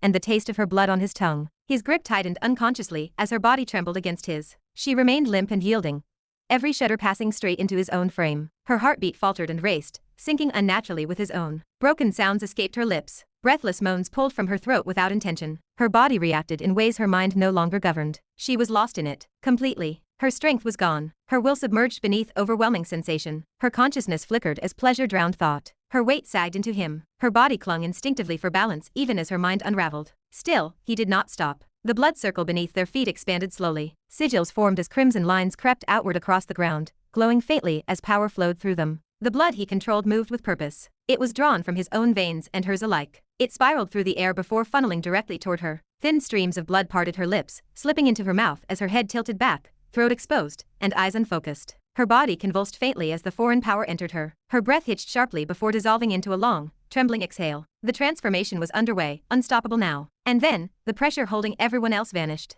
The invisible telekinetic grip Merisa had imposed shattered abruptly, like glass breaking without sound. Maria, Sophia, Yograj, and Aurora felt it at once. The sudden absence of force sent several of them dropping midair, bodies pitching downward as gravity reclaimed them without warning. Levi was the first to fall. Trapped deep within the illusion Merisa had cast, his body remained slack and unresponsive. He tipped forward helplessly. His weight shifted, balance lost. He would have hit the ground hard, even in water, had it not been for a flash of movement from the side. Levi, Aurora shouted, her voice sharp with panic. She lunged forward and caught him just in time. Her arms wrapped around his falling form, as she absorbed the impact herself. The force drove a grunt from her chest as she staggered back a step in the water, but she held on, tightening her grip around him protectively. His head lolled against her shoulder, eyes unfocused, breath shallow but steady. Hey, wake up buddy, she said urgently. She lowered herself with him, one hand gripping his shoulder, the other brushing his cheek. Levi, can you hear me? Are you all right? He did not respond. Her heart slammed painfully against her ribs. Cold fear spiked, immediate and sharp. For a brief, horrifying second, she wondered if something worse might happen. Don't panic, Yograj said. His voice was calm but firm as he floated down beside them. He crouched and placed 2 fingers lightly against the neck of Levi,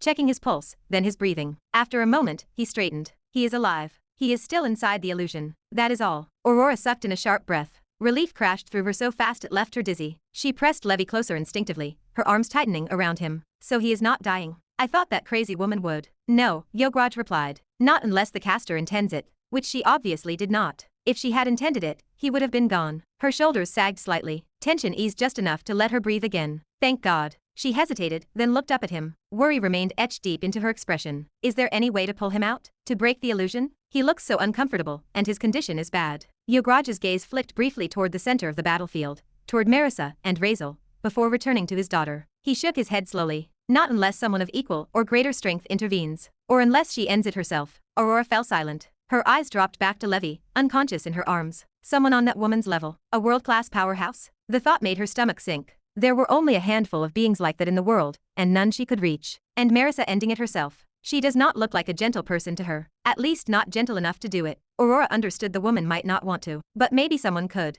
Maybe Razeal? Her gaze lifted again, drawn unwillingly toward the scene unfolding before her. What is he doing? She asked quietly. Her voice barely carried. She could not fully see it from this angle. Only the blood, too much blood, and the way Marisa's body hung limply in the grasp of Razeal. The air itself felt heavy, charged with something vast and wrong. Her instincts screamed that something irreversible was happening. I do not know, Yograj answered. His voice was grave. But whatever it is, he is overpowering her. He stared openly now. Disbelief etched his features. Even at his peak, when he had stood among the strongest in the world, Markeilous Virelan had been untouchable. She had defeated him without effort, without even taking him seriously. And now, she was like this. His brows twitched. Unease crawled up his spine. He understood why it happened. She had dropped her guard completely as a mother. Obviously, she looked emotionally unstable before, for whatever reasons. And that single moment of trust, of vulnerability, had been enough. Anyone could kill a human, no matter how strong, if they stood close enough, he thought grimly. Even a child with a knife. Still, this is dangerous, he murmured, more to himself than anyone else. This boy is dangerous. Nearby, Maria stared at the scene with eyes wide in disbelief. Her chest felt tight, her throat dry. A bitter ache spread beneath her ribs as understanding dawned. She had believed, foolishly, that he might not be that person inside. She had believed he possessed softness, given the way he had taken a step toward her. But instead this. Backstabbing her, she muttered under her breath. Her voice trembled with restrained emotion. After she gave him a chance? Her hands clenched at her sides. Nails bit into her palms. Disappointment burned hot behind her eyes. Disappointment and something painfully close to hurt. From her perspective, what Merisa had done was no small thing. A mother admitting fault, even when it was not fully her fault, was significant. She had asked for forgiveness. She had offered a new beginning. I misjudged him, Maria said quietly. Her voice was heavy. He is heartless, after all. She did not like the methods of Merisa. She did not like the way this woman spoke, or the way she imposed herself as though he existed to be corrected by her will. She did not like the sharpness, the authority, or the cold, commanding presence that left little room for argument or refusal. Maria had disagreed with her, but this was different. What Merisa had done just moments ago was not trivial. It was not a small concession, or an empty gesture. She had stepped back from herself. She had stepped back from her pride, and from the rigid framework she lived by. She had gone back on her own words, words she had spoken with certainty, words she had reinforced only minutes earlier when speaking to Maria herself. She had said she would never apologize. She had said she would never even forgive him. And now, she had offered it freely. She had lowered herself as a mother. Perhaps it was just because of fear and something she did not understand, but she definitely showed desperation on her face moments ago. She acted as if she were terrified of losing him. And Razeal was the one standing there now, biting into her neck until blood flowed, doing something to her as she lay helpless in his arms. Maria could do nothing but watch. The red glow illuminated everything, even the water itself. The figures stood frozen at the edges of the scene. Blood shimmered unnaturally as it moved, drawn by a power Maria could not understand, and could not name. The ritual was far beyond anything she had ever studied or encountered. What kind of magic is that? Sophia asked quietly. She stood beside her, obviously unaware of the nature of the magic itself. Her voice remained steady, but her eyes were locked on the scene, reflecting crimson light. You are human. You should know, right? Maria did not answer at first. Her gaze remained fixed on Razeal, on his cold, glowing eyes, on the way his grip held Merisa upright even as her body sagged, and on the thin line of blood slipping down her neck. The sight made something tighten in her chest. I do not know, Maria said finally. Her voice was flat and honest. I have never seen anything like it. Sophia frowned slightly. She is unbelievably powerful. Even if I used everything I have, I would not be able to do anything to her. She hesitated, then asked the question that had clearly been forming since the moment the ritual began. How did he do it? Maria did not respond. There was no answer. He did it all by betraying her motherly trust and taking advantage of her emotions toward him as a son. What was there to say? It was shameful. She could only look. For a few seconds, they stood in silence, watching as Marisa's body trembled faintly in the grasp of Razeal. Her movements were reduced to involuntary reactions to sensation and power beyond her control. Then Sophia spoke again. Her tone remained unchanged, disturbingly calm. Is he going to kill her? The question landed heavily. Maria's jaw tightened. She did not look away from the scene as she answered. What is the difference? What is even left now? Sophia turned to her, startled. Maria continued, her voice cold and clipped. He betrayed her trust. That is what matters. After everything she did, after she apologized, after she went back on her own principles, after she lowered herself and offered him a new beginning, this is what he chose. Her eyes narrowed slightly as she watched Razeal. She saw the tears slipping silently from his eyes even as his mouth remained at the neck of Merisa. She cared and he used that. You are angry, Sophia said carefully. Maria did not deny it. She stopped us all like prisoners. She threatened him. She said she would kill him. Her fingers curled slowly into fists at her sides. I know that. I am not blind. But this is different. Sophia exhaled slowly. She was forcing him. She was trying to control him. Maybe this was his decision. She paused, clearly conflicted. I am not saying it is right. I am saying I understand why he might have done it. Maria clenched her teeth. She did not step forward. She did not shout. She did not try to interfere. She simply stood there, fists tightening further, nails biting into her palms, as she watched. She knew what kind of monster he was becoming. That truth settled heavily in her chest, unwelcome but undeniable. Merisa was not right, not entirely. Her methods had caused him harm. Her rigidity had pushed him toward darkness. But she was not entirely wrong either. These were mistakes she had made, and she had even apologized for them. And now, whatever fragile thread still connected them was being severed in the most brutal way possible. Should we stop him? Sophia asked suddenly. Her voice sharpened, not with panic, but with concern. If he really kills her, he will regret it. I know that. Maybe not now. Maybe not soon. But he will. She hesitated, eyes flicking briefly toward Maria, as she had said before, then returning to the scene. And if she dies, we might have bigger problems. Someone like her definitely does not exist in isolation. She definitely has some powerful factions behind her. As she spoke, something shifted. Sophia's eyes narrowed as she noticed the skin of Merisa. The color was draining from it rapidly, unnaturally. The warmth that should have been there was vanishing, replaced by a pallor that crept across her face and down her body. She was too pale. Dangerously pale. Is she dying? Sophia said quietly. Maria swallowed. I do not know, she admitted. The words tasted bitter. Her gaze flickered between Razeal and Merisa, torn. If she did not stop him, Merisa might actually die. And if she did, it would be bad. But if Merisa survived, what then? Rage. Betrayal. Disappointment deeper than before. What would be left between them? Nothing. She might kill him in anger. After all, she literally said she would kill him if he did that again. And he did something like this. She thought she might really. Her body trembled. Not from fear, but fury. He finally got a chance, she whispered, almost to herself. One chance. And he destroyed it. The others remained silent, each trapped in their own conflicted thoughts. None of them moved as the ritual reached its end. Then, slowly, the blood circle beneath Razeal and Merisa began to fade. The glowing lines dimmed. The crimson light receded into the ground as though absorbed, leaving the earth dark and stained, but no longer alive with power. The air grew still. Razeal released her. Merisa's body slipped from his arms, her weight suddenly unsupported. He staggered backward as she fell, barely catching himself, as he wiped the blood from his lips with the back of his hand. His crimson eyes flashed violently, pupils constricted as the last echoes of hunger and pleasure surged through him. His breath was uneven. His body trembled, not with weakness, but with excess. Desire still burned through him,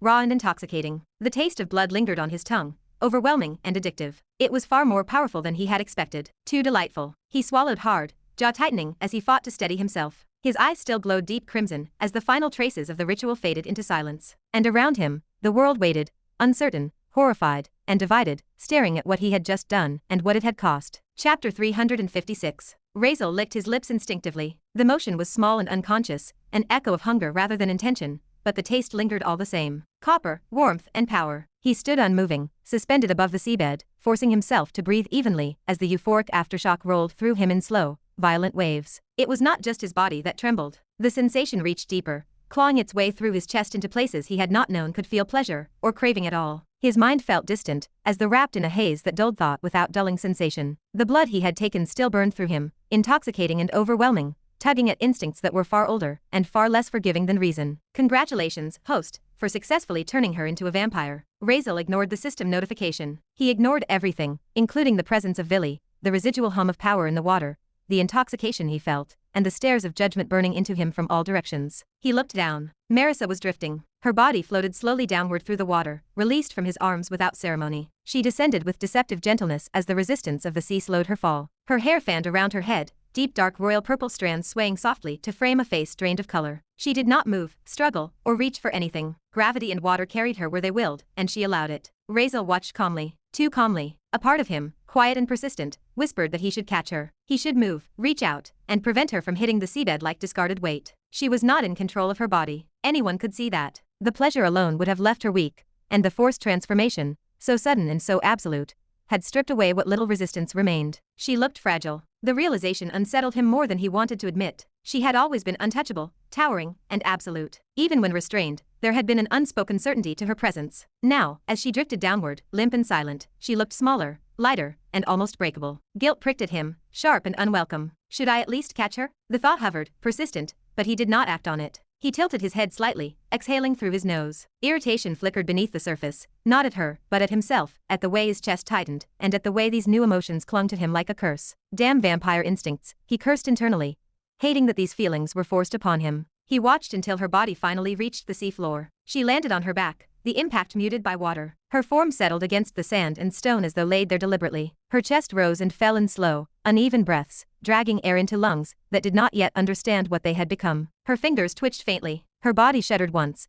A residual tremor passing through her as sensation continued to ripple across nerves left hypersensitive by blood loss and transformation. She was alive, barely aware, and barely present but alive. Her senses were in chaos. Every nerve screamed, overreacting to touch, temperature, and sound. Pleasure still pulsed through her in disorienting waves, tangled with pain sharp enough to steal breath. Her body had been drained, flooded, and rewritten, all without warning or consent. She had been given no chance to brace herself, no space to resist or understand. Merisa did not yet know what she was. She only knew that she could not move. Above her, Razeal hovered in silence, looking down without expression. His eyes were empty now, lacking glow, heat, or visible satisfaction. Just stillness. Around them, the others stood frozen. Sophia's breath came slow and measured as she stared at the unmoving form of Merisa. Maria stood rigid. Yograj watched without blinking, his expression unbearable as he looked at someone of her caliber reduced to this state. Aurora held Levi close, her gaze flicking uneasily between the cold boy and the unconscious woman on the seabed. No one spoke. The same thought echoed through all of them. Did he kill her? From where they stood, it looked like death.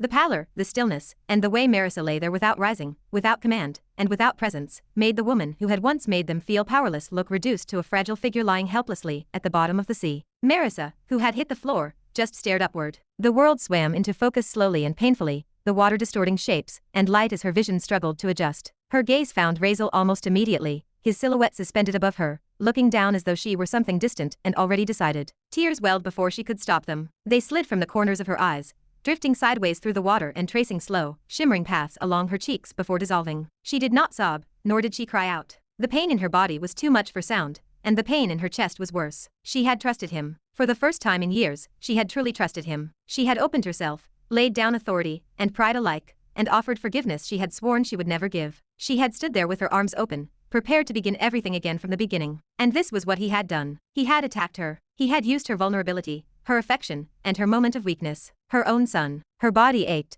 every cell screaming as sensations clashed violently inside her. Pleasure twisted with pain, power colliding with loss, and instincts she did not recognize stirring beneath her skin. She could not move, raise her arms, or even curl her fingers. She had never felt this powerless. Is he trying to kill me? The thought tore through her, brutal and unrestrained. Her chest tightened painfully, something fracturing deep inside her. He had attacked his own mother, not in battle, not in defiance, but like this, when she had lowered her guard, and when she had chosen him over herself. Was his hatred truly that deep? She had punished him. She knew that. She had been strict and unforgiving. But kill her? Even in her worst imaginings, that possibility had never crossed her mind. She had never believed, never allowed herself to believe, that he could want her dead. But now, the realization shattered something fundamental within her. Her eyes burned as tears continued to escape, but she made no attempt to wipe them away. She simply stared at him, searching his face for something, anything, that would tell her she was wrong. She found nothing. Finally, exhausted beyond resistance, she closed her eyes. She let the pain wash over her. She let the sensations tear through her unchecked. She let the world fade into distant noise. Whatever was happening to her body, whatever she was becoming,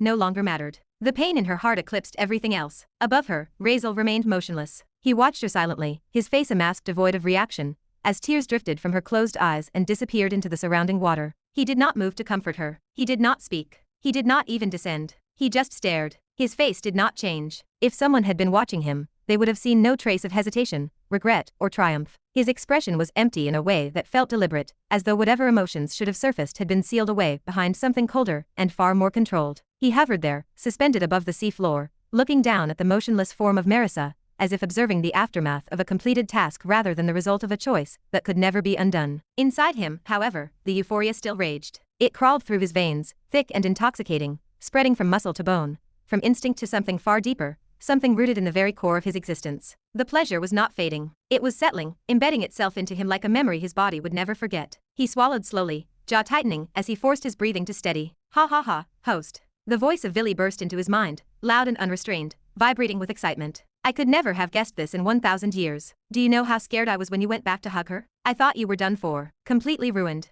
I was so disappointed in you for a moment. Who would have thought you had this in you? Razeal did not respond immediately. His gaze remained fixed downward, watching the slow rise and fall of the chest of Merisa, the faint twitch of her fingers, and the way her body lay unnaturally still against the seabed. He felt nothing looking at her, or at least, that was what his face conveyed. Turning her into a vampire, Vili continued, almost reverent now. It is brilliant, truly brilliant. Also, congratulations, host. You have started your blood family. The words echoed faintly, layered with significance. A very rare moment, you know. A progenitor beginning their lineage. The tone of Vili grew smug. And congratulations on your first blood. Your first time drinking blood is a critical moment in a vampire existence. Now you have tasted it. Now your body knows. From here on, stopping will never truly be an option. He. Razeal's fingers curled slightly at his side. Leave that aside, Razeal said calmly, cutting through the voice. Tell me something. His eyes narrowed faintly as he looked down at Merisa again. Did she actually turn into a vampire, or not? You already congratulated me, but I did not feel anything. His brow creased, genuine confusion surfacing beneath the detachment.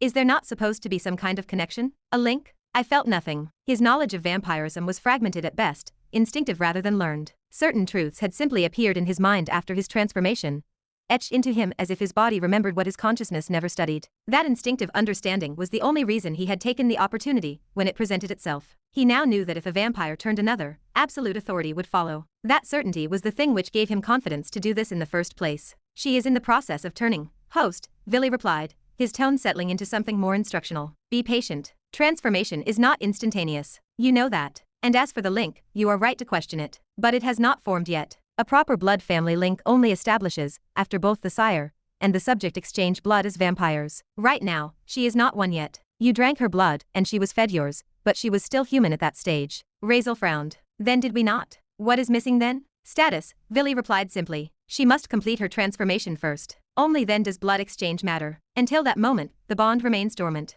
I see, Razeal said quietly. The explanation settled into place without resistance. He inclined his head slightly, accepting it without further question. One more thing, host, Vili added, his tone shifting again, lighter now, almost amused. She is going to be extremely thirsty when she wakes. You should be prepared. Razeal's eyes flickered briefly. And you should also explain what she is now, Vili continued. New vampires struggle. Confusion, hunger, and sensory overload can drive them mad if mishandled. Razeal exhaled through his nose. I barely know anything about vampires myself. What exactly am I supposed to tell her? Since you have finally made me happy, Vili said, clearly pleased, I will help you a little. Before Razeal could respond, the voice continued, cutting him off. You turned her using a proper vampire creation ritual. The tone of Vili grew more serious, almost reverent. And more importantly, you did not impose any limits within that ritual. Razeal's attention sharpened. So because you are a progenitor, and because you directly turned her without restrictions, she will become a first-generation vampire. An elder vampire. Vili paused deliberately. This level of purity is just below that of a progenitor. It is extremely rare. A progenitor can only create 8 elder vampires. Also, her existing strength will skyrocket once the transformation stabilizes. The breakthrough will not be immediate, but the potential is there. As an elder vampire, she could eventually even reach SSS+ rank without external enhancement. A faint tension crept into the shoulders of Razeal hearing that. That was surprising even to him. In the whole of history, she never broke through to even emperor rank. Frankly, this is ideal, Vili added. Most progenitors start by turning weak followers and building them up over time. You, on the other hand, started with someone already absurdly powerful. The voice sounded satisfied,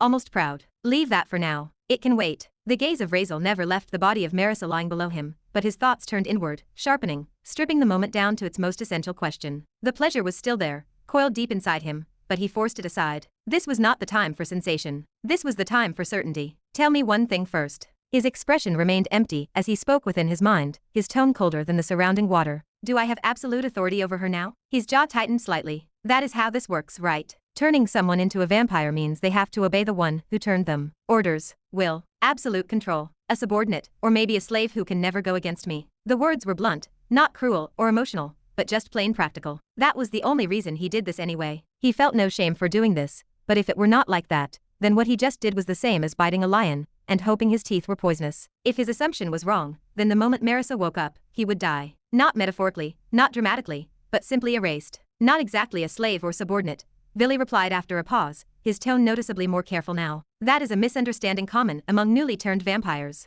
Turning someone does not make them property. It makes them family. The word lingered, heavy and strange. A vampire bloodline functions as an absolute hierarchy, Vili explained, but not one built on chains or commands. It is closer to an ancient family structure, one enforced by instinct, blood resonance, and lineage. Razeal did not blink. You are the progenitor, Vili said, which makes you the head of the family. She is your blood kin. The phrase settled into the mind of Razeal, sharp and precise. Your authority over her is absolute in matters of bloodline integrity, secrecy, and survival, Vili went on. It is not optional. It is enforced by her very nature now. Razeal's fingers relaxed slightly. However, Vili added, deliberately, she retains her free will. That word mattered. She can disagree with you, Vili continued, argue with you, hate you, resent you, challenge you verbally, even refuse your requests unless they directly conflict with bloodline law. Razeal's gaze hardened. But yes, she cannot betray you, Vili said flatly. She cannot overthrow you. She cannot act in a way that directly denies the authority of the head of the family, even if she wants to. Razeal exhaled slowly. As long as you do not issue an order, she remains free, Vili clarified. But the moment your will is stated clearly, she cannot go against it. Razeal stood silently, absorbing every word, his mind running through consequences at inhuman speed. It was not slavery. It was not mind control. It was worse, or perhaps better. He did not know if it was a good thing or not,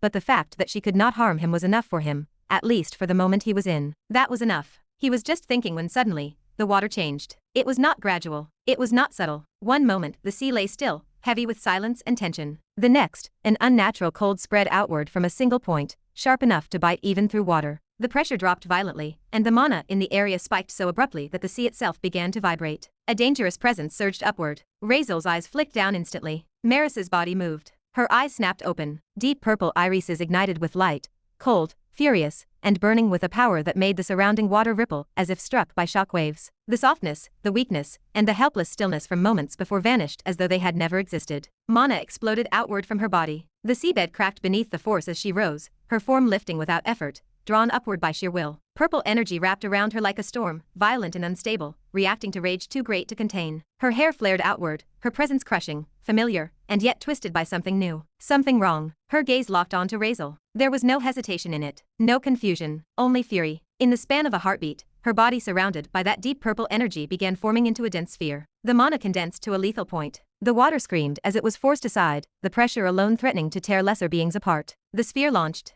It did not explode outward. It focused. A beam of condensed purple destruction tore through the sea straight toward Razeal, fast enough to blur space itself. Razeal did not move. This better be working, he thought calmly, even as the beam closed the distance in an instant. Or I am just beeped. The purple light filled his vision, and the law of blood prepared to answer. Chapter 357. Razeal did not move. The water in front of him screamed. A purple beam tore through the sea, compressing the liquid into violent spirals, as it closed the distance between them in an instant. Power so dense it distorted space itself rushed toward him, carrying not just destructive force, but raw emotion. Rage, betrayal, heartbreak, and fury twisted into something lethal. Purple light consumed everything. Inside the surge of energy, Merisa became visible, her body wrapped in violent radiance, and her hair flared outward as though caught in a storm. Her eyes burned with fury, yet they glistened with tears. Pain and rage coexisted on her face. She reached out. Her hand came forward, fingers spread, and her palm opened. She aimed not to kill or crush him, but to slap him. The gesture possessed an intimate violence, a mother's fury stripped of restraint. Her hand cut through the purple light, closing the final inches between them. Just before her palm could connect with his face, Razeal spoke. Stop. He did not speak aloud. No sound or vibration stirred the air. The command existed somewhere deeper than language. Merisa's body suddenly froze. She did not slow or stagger. She stopped. Mid-motion, mid-intent, and mid-breath, her entire existence locked in place, as if reality had reached out and clenched a fist around her. Her raised arm remained suspended, and her fingers trembled, not from movement, but from the impossibility of motion. The violent purple energy surrounding her collapsed in the same fraction of a second, dispersing like smoke caught in a sudden vacuum. Mana, psychic force, and raw power were stripped away, pulled back, and erased from the moment. Silence crashed down. Razeal stood so close that he could see the fine lines around her eyes, and the wetness clinging to her lashes. He tilted his head, studied the frozen figure, and nodded once. It works. Merisa's mind screamed. Her body did not respond. Not even a tremor remained. She tried to blink, but nothing happened. She tried to breathe deeper, but the air remained static. Panic surged, sharp and instinctive, as she attempted to move a finger, then a toe, then to force mana through her core. Nothing. She reached for her skills, her abilities, her psychic perception, and her magic circuits. Each command returned empty, like shouting into a void that refused to echo. This was not suppression or binding. It was as if her body and mind no longer recognized her as something worth obeying. Impossible. Her thoughts raced, colliding with one another. This should not be possible. Razeal should not possess anything capable of doing this to her. Control on this level violated the foundational rules she understood about power. Recognition crept over her. No. Her eyes widened, and her pupils contracted. This feeling mirrored the absolute authority of the imperial family. She had experienced that suffocating, unquestionable dominance that bent will and law alike. But even as the comparison formed, it shattered. This was worse. Far worse. There was no metric or scale she could point to, but every instinct screamed the same truth. Whatever Razeal had done to her eclipsed imperial authority entirely. It was not command layered over resistance. It was reality deciding she no longer possessed permission to act. Fury faltered, replaced by something dangerous. Concern. She closed her eyes, focused inward, and ignored the immobility and the humiliation. She forced her awareness into her own body. Moments ago, she had been blinded by rage, intent on teaching her ungrateful son a lesson. Now, something was profoundly wrong. She felt it. Her skin felt pale, unnaturally so, drained of warmth as though the life beneath it had shifted to something fundamentally colder. Her body temperature plummeted to a level that should have killed any human, yet she did not feel weak. Quite the opposite. Her hearing sharpened, and every vibration in the water rang with crystalline clarity. Her vision expanded, colors deepened, and shadows sharpened until she perceived layers of depth she had never known before. She could see clearly in the darkness. Strength surged through her limbs. This was not the cultivated strength of training or mana reinforcement,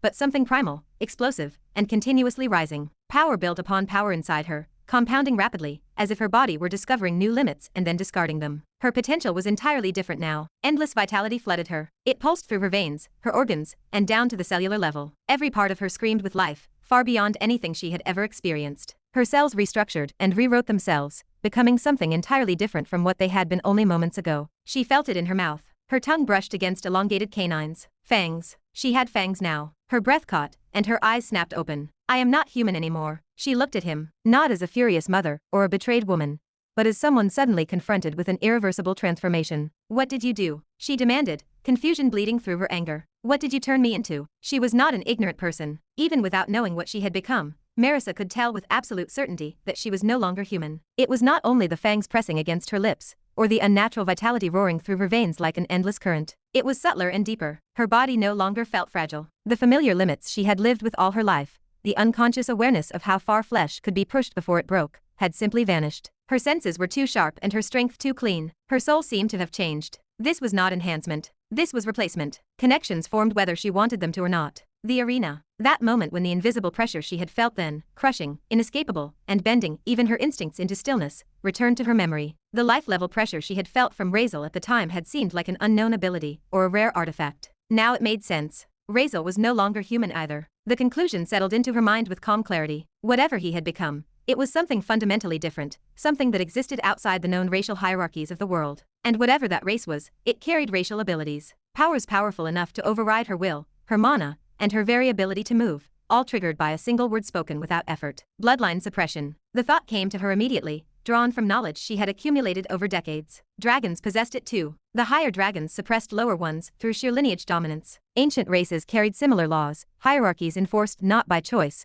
but by existence itself. But this felt different. Dragon suppression bent the weaker to the stronger. It did not erase motion completely. It did not silence thought. It did not reduce someone like her, who was far stronger than the speaker, to an immobile object suspended in space. Racial suppression had limits. One could not simply suppress someone who was stronger, even with a royal lineage. Strength contributed heavily to the outcome. Also, race-changing someone was unheard of. Even dragons could not simply turn another being into one of their own. Half-dragons existed through grotesque experimentation, transplanted hearts, and soul grafts, but those procedures were so complex and restrictive that only a handful had ever succeeded. No one simply became a dragon. If it were that easy, the world would be drowning in them. Her confusion deepened into vertigo. A vampire. Razeal's voice cut through her spiraling thoughts. It was calm, flat, and almost casual. He spoke as if answering a simple question rather than naming the thing that had rewritten her existence. Merisa's gaze snapped back to him. A vampire? She repeated. The word felt foreign on her tongue, empty of meaning. Her confusion sharpened, mixing with anger and disbelief, as she stared at him. What is that? The question carried weight. She was not ignorant. As the head of a world-level intelligence organization, she had access to information most nations could only dream of. She knew of ancient races, hidden clans, extinct bloodlines, and creatures that officially did not exist. This was not one of them. She had never heard the word before. Not in classified archives, not in forbidden records, not in myth or legend. Nothing. That realization shook her more than the transformation itself. Is he lying? She wondered. But why would he? So many emotions pressed in at once that she struggled to breathe. Betrayal burned, sharp and raw. Anger coiled tightly beneath it. Grief lingered like a weight on her chest. And now fear. Not fear of death, but fear of the unknown. Fear of being turned into something she could not name. She forced herself to breathe, slowly, deliberately. She would not break here. Her expression hardened, the softness and shock draining from her face as she reasserted control over what little she still possessed. Her eyes went cold, and her voice followed, even as the storm inside her refused to settle. Razeal watched her without reaction. No satisfaction, no apology, no visible tension, just quiet observation. In that moment, something else became clear to him. Her ignorance confirmed what he had suspected. Vampires did not exist in this world, not openly or secretly. Even she, with all her reach and knowledge, had no awareness of them. Good. The thought passed through his mind without emotion. That ignorance was an advantage he intended to use. If this world did not know what a vampire was, then he controlled the narrative entirely. A vampire, he said again, his tone unchanged. A creature of the night. One that lives in darkness and in blood. He did not elaborate further. He gave her only enough to anchor the word to something tangible. But why, she demanded, the calm cracking just enough for anger to seep through. Did you do it? The question came sharper than the others. This was the one that mattered. Her voice trembled despite her effort to control it, the weight of everything she had endured pressing behind the words. She was no longer asking to understand what she had become. She was asking why he had done this to her. She had already realized something crucial. He had not intended to kill her. That understanding had settled quietly in her mind, bringing with it a strange, painful sense of relief she hated herself for feeling. For a terrifying moment earlier, she had truly believed her own son wanted her dead. Now she knew that was not the case, which made this worse. From her perspective, his actions did not align with hatred alone. If he truly despised her, killing her would have been simpler. She had been weak and vulnerable. He had the perfect opportunity. Instead, he had changed her. Why? Suppression alone could not be the answer. She understood that much already. Bloodline suppression, no matter how absolute, was proximity-based. When he was near, she would be bound. When he was not, she would regain freedom of action. She could still oppose him later, still become a threat. And yet he had forfeited his chance to eliminate her permanently. That meant something else was at play. Her eyes searched his face, trying to find the answer there. You did not want to kill me, she said, more statement than question. So tell me why you changed my race. What did you gain from this? I turned you into my servant. Razeal answered calmly, as if he did not care. The words were delivered without strain or hesitation, accompanied by a faint smile that did not reach his eyes. It was the kind of smile that existed not for pleasure, but for assertion. For the satisfaction of saying something that could never be taken back. Merisa's mouth, which had opened to speak, closed again. The pause lasted barely a heartbeat, yet in that instant, something inside her fractured. A servant? She repeated. The word felt wrong, heavy, degrading. It scraped against everything she was. Well, Razeal continued, his tone almost conversational. I am a vampire progenitor, the first of my kind. His smile widened, sharp at the edges. And as a progenitor, I can turn people into my servants, beings who can never defy me. His presence shifted. The water around him grew colder, and the pressure tightened subtly as if the sea itself recoiled. The authority in his stance deepened, not loud or dramatic, but absolute. So from now on, he went on, think of yourself as one. Your body, your mind, your soul, everything you are is under me now. You will listen to every order I give, whether you want to or not. The words were brutal in their simplicity. Merisa said nothing. She only stared at him, frozen in place not just by power, but by disbelief. The son she had raised, the boy she had disciplined, feared for, fought against, and even regretted, stood in front of her wearing her authority like a mockery. He smiled as he reduced her to something beneath him. From the side, Sophia's voice broke the silence, quiet and uncertain. A vampire? The others were listening. Maria, Yograj, and Aurora stood silent. Confusion, curiosity, and judgment flickered across their faces, but none of them spoke. Razeal did not care if they knew. This was who he was now, and he had no intention of shrinking himself to make anyone comfortable. He felt no guilt. He refused to acknowledge Merisa as family. Not now. Not ever. The fact that Vampire Lo recognized her as bloodkin meant nothing to him. She did not need to know. Servant or family, either way, she would obey. The distinction was meaningless if the outcome was the same. If she believed she was enslaved, that was better for him.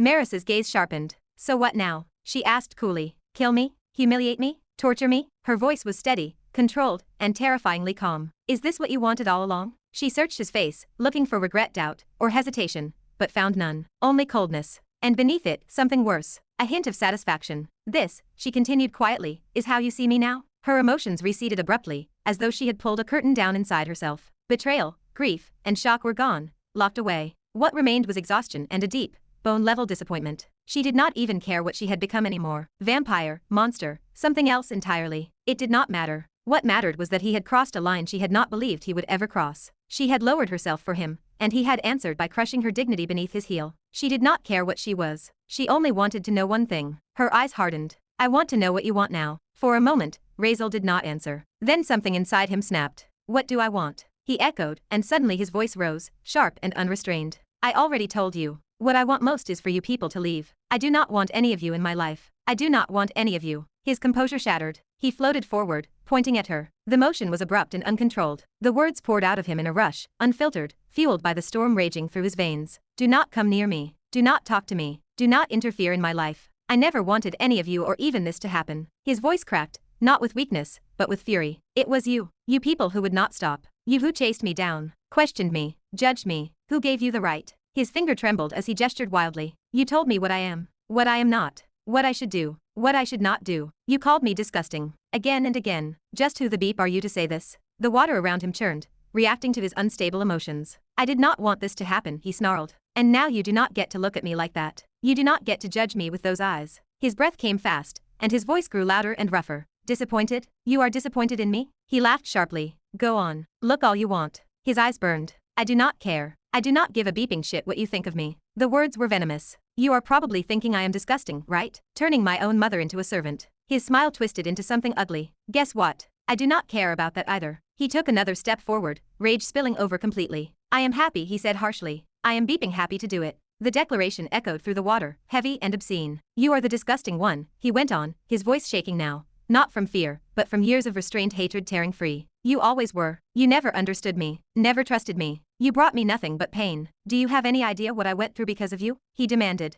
Because of all of you? He laughed again, sharp and hollow. This is revenge. And I am not done. His finger swept outward, encompassing everyone present. I am going to make every single one of you feel this. The fear, the helplessness. He leaned closer, eyes blazing. The knowledge that I can kill you whenever I want. Live with it. Chapter 358. I beeping hate you. The words tore out of Razeal's throat like something ripped loose rather than spoken. His voice cracked immediately, but he did not stop. He leaned closer, hovering inches from her face, his shadow swallowing her as his eyes burned with something feral and unrestrained. I hate you people, he snarled, breath ragged, to the end of the world. And I do not feel pity. I do not feel guilt. I do not feel anything doing this. His hand clenched, knuckles white. Because I do not care, he continued hoarsely. Because why the beep should I? A bitter laugh tore out of him, sharp and ugly. Just popping out a kid does not make you my mother. His chest heaved as he dragged in air, the words tumbling over one another now, uncontrolled. You know what, he spat. If you really were my mother, if you ever actually were, you would have known. You would have understood. And you would not have done what you did. His voice rose again,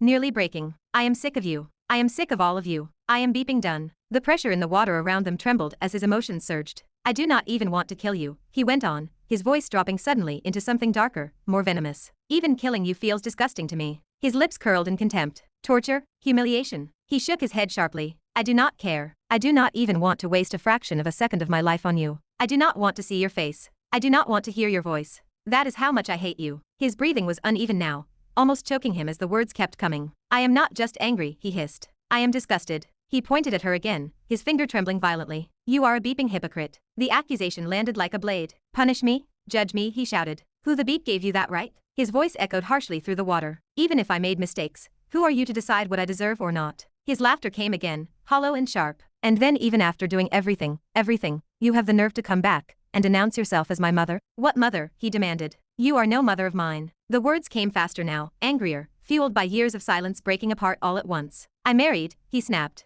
That was my choice. My life. Who gave you the right to come talk to my wife? His voice shook with barely contained rage. To tell her what is right and what is wrong? Know the truth or not? He leaned even closer, almost screaming into her face now. Who the beep gave you the right? He roared. Who the beep are you to interfere in my life? His eyes burned as he continued relentlessly. Today you remember you are my mother, he sneered. What about then? His voice cracked hard on the next words. What about that time? His breath hitched violently. Where were you? He demanded. Who was standing back and letting everything happen? His hand slammed downward in emphasis, the water shuddering. You did not say a word, he yelled. You did not stop anything. You even said you were not my mother anymore. You kicked me out of the family. Said my punishment was on them. Even letting them decide? So what now? He screamed. Who the beep are you to interfere now, when you were the first one to say you were not? He leaned in so close their foreheads nearly touched, voice shredding itself apart. Open your beeping mouth, he shouted. Answer me. His fingers clenched in the fabric at her collar as he hovered inches from her, screaming down at her face, the sound raw enough to hurt his own throat. Tell me, he roared. Who gave you the beeping gall? His voice finally gave out. He coughed violently, chest convulsing as the words died in his throat, breath rasping painfully. He did not even realize his hands were shaking until the shaking turned into full-body tremors. He had not planned to say any of it. He had not even been fully aware of what he was saying as it poured out of him. Years of resentment, pain, humiliation, and rage, all ripped loose at once. Vampire emotions amplified everything, magnifying everything until it drowned restraint completely. Merisa said nothing. She simply looked at him. She did not interrupt. She did not defend herself. She did not argue. She let him speak.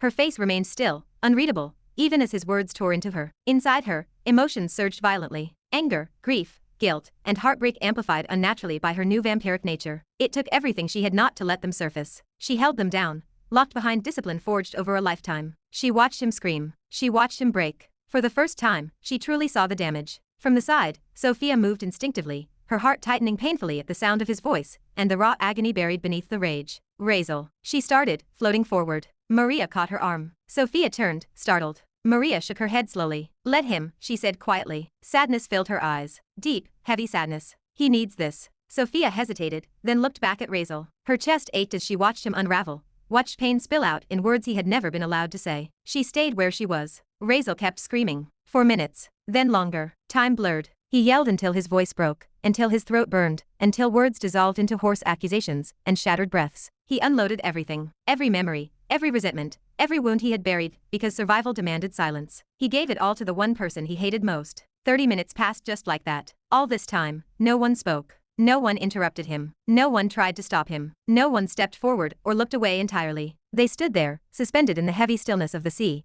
letting Razeal continue as if instinctively understanding that this was not something that could be interrupted without causing more damage. His voice had changed long before the words ran out. What had started as rage slowly peeled back into something far uglier, something naked. Beneath the shouting and curses, the pain was obvious. It lived in the way his voice cracked unexpectedly, in the moments where his breath hitched mid-sentence, and in the way his accusations sometimes dissolved into incoherent fragments before hardening again. The sadness was not hidden. It was embedded in every word he threw at her. Merisa looked up at him in silence. She did not avert her gaze. She did not flinch. She watched his face change again and again. Anger collapsed into bitterness. Bitterness cracked into grief. Grief snapped back into fury when he could no longer bear it. Every emotion crossed his expression openly now, unguarded, impossible to miss. She felt it, not just heard it. The pain in his voice reached her in a way that no accusation ever had. Each word landed, heavy and sharp, cutting deeper not because it was cruel, but because it was honest. She saw the suffering etched into his features, the years of resentment carved into the tightness of his jaw, the exhaustion in his eyes that no amount of power could erase. Everyone else stood frozen. Sophia watched the scene with a hardened expression, her fists clenched at her sides. She had known Razeal was distant. She had known he carried anger. But this depth of pain was something she had never imagined. Hearing it now, laid bare without restraint, made her chest ache in a way she was not prepared for. So much, she thought quietly. He must have gone through so much. It was not just anger. It was grief that had never been acknowledged.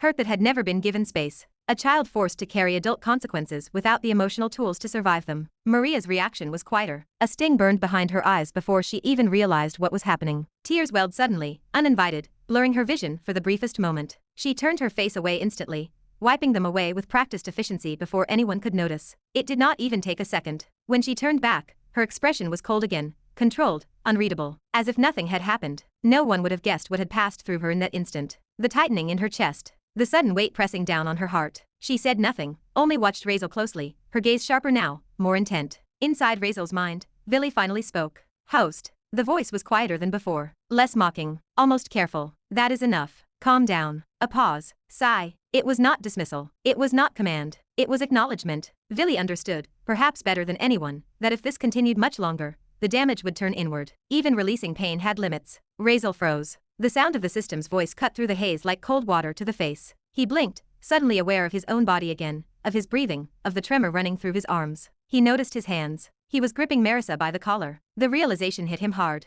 His fingers tightened reflexively for a split second, before trembling violently, as if his body finally registered what his mind had been too consumed to process. He stared at his own hands in disbelief, then slowly lifted his gaze back to her face. I said all of that. The anger that had been directed outward turned sharply inward. Disgust curled in his stomach, not at her, but at himself. He had done exactly what he hated most. He had lost control. He had exposed himself. He had said things he had never allowed himself to say aloud, not even in his own thoughts. His face twisted into a deep frown, expression turning ugly with self-loathing. His grip loosened, fingers shaking uncontrollably as he stared at her, realization sinking in. I showed my emotions to others. Pathetic. Marisa's face was wet with tears. They slid down her cheeks silently, unrestrained, disappearing into the water around them. She did not try to stop them. She did not wipe them away. She simply let them fall as she looked at him. At first, when he had started screaming, she had felt anger, then disappointment. But as the minutes dragged on, 10, 20, 30, and he kept going, alone, uninterrupted, something else had crept in and swallowed everything else whole. Sadness.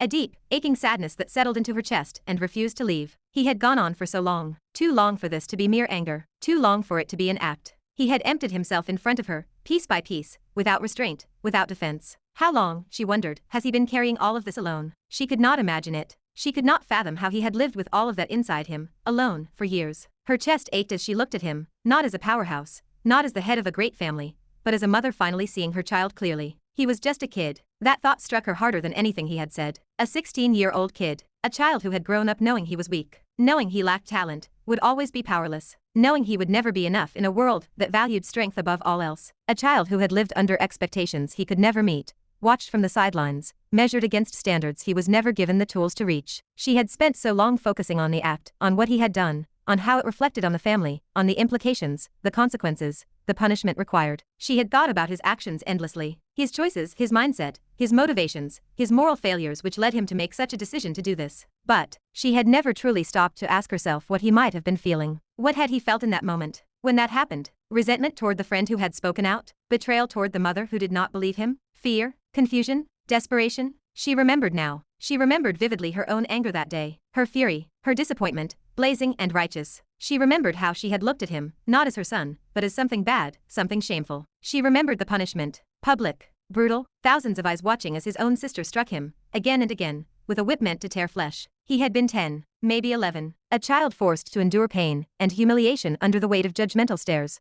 whispered curses, and open hatred. People shouted his name like it was filth. They looked at him with disgust, with contempt. Even grown men broke under less. She had not stopped it. She had stood there. Worse, she had allowed it. Then came the exile. The declaration, casting him out of the family as if he had never belonged, stripping him of everything. His name, his place, his protection, even his engagement broken, his future erased, left alone in a world that had already decided he was worthless. What would a child think in that moment? That his family hated him? That he was alone? That he was disposable? That no one wanted him? Her chest tightened painfully as the realization settled in fully, at last. She had never punished a man. He was not a man. He was just a kid. She had broken a child who had gone through everything alone. That truth settled into Merisa slowly, cruelly, like a blade sinking deeper the more she tried to deny it. A child forced to carry pain without anyone to share it with. No comfort, no protection, no reassurance that tomorrow would be kinder. Just silence, and punishment layered again and again until endurance became the only option. Now she understood. That was why he ran. Why he disappeared without looking back. Why he never returned, no matter how much time passed. Why, even when he finally stood in front of them again,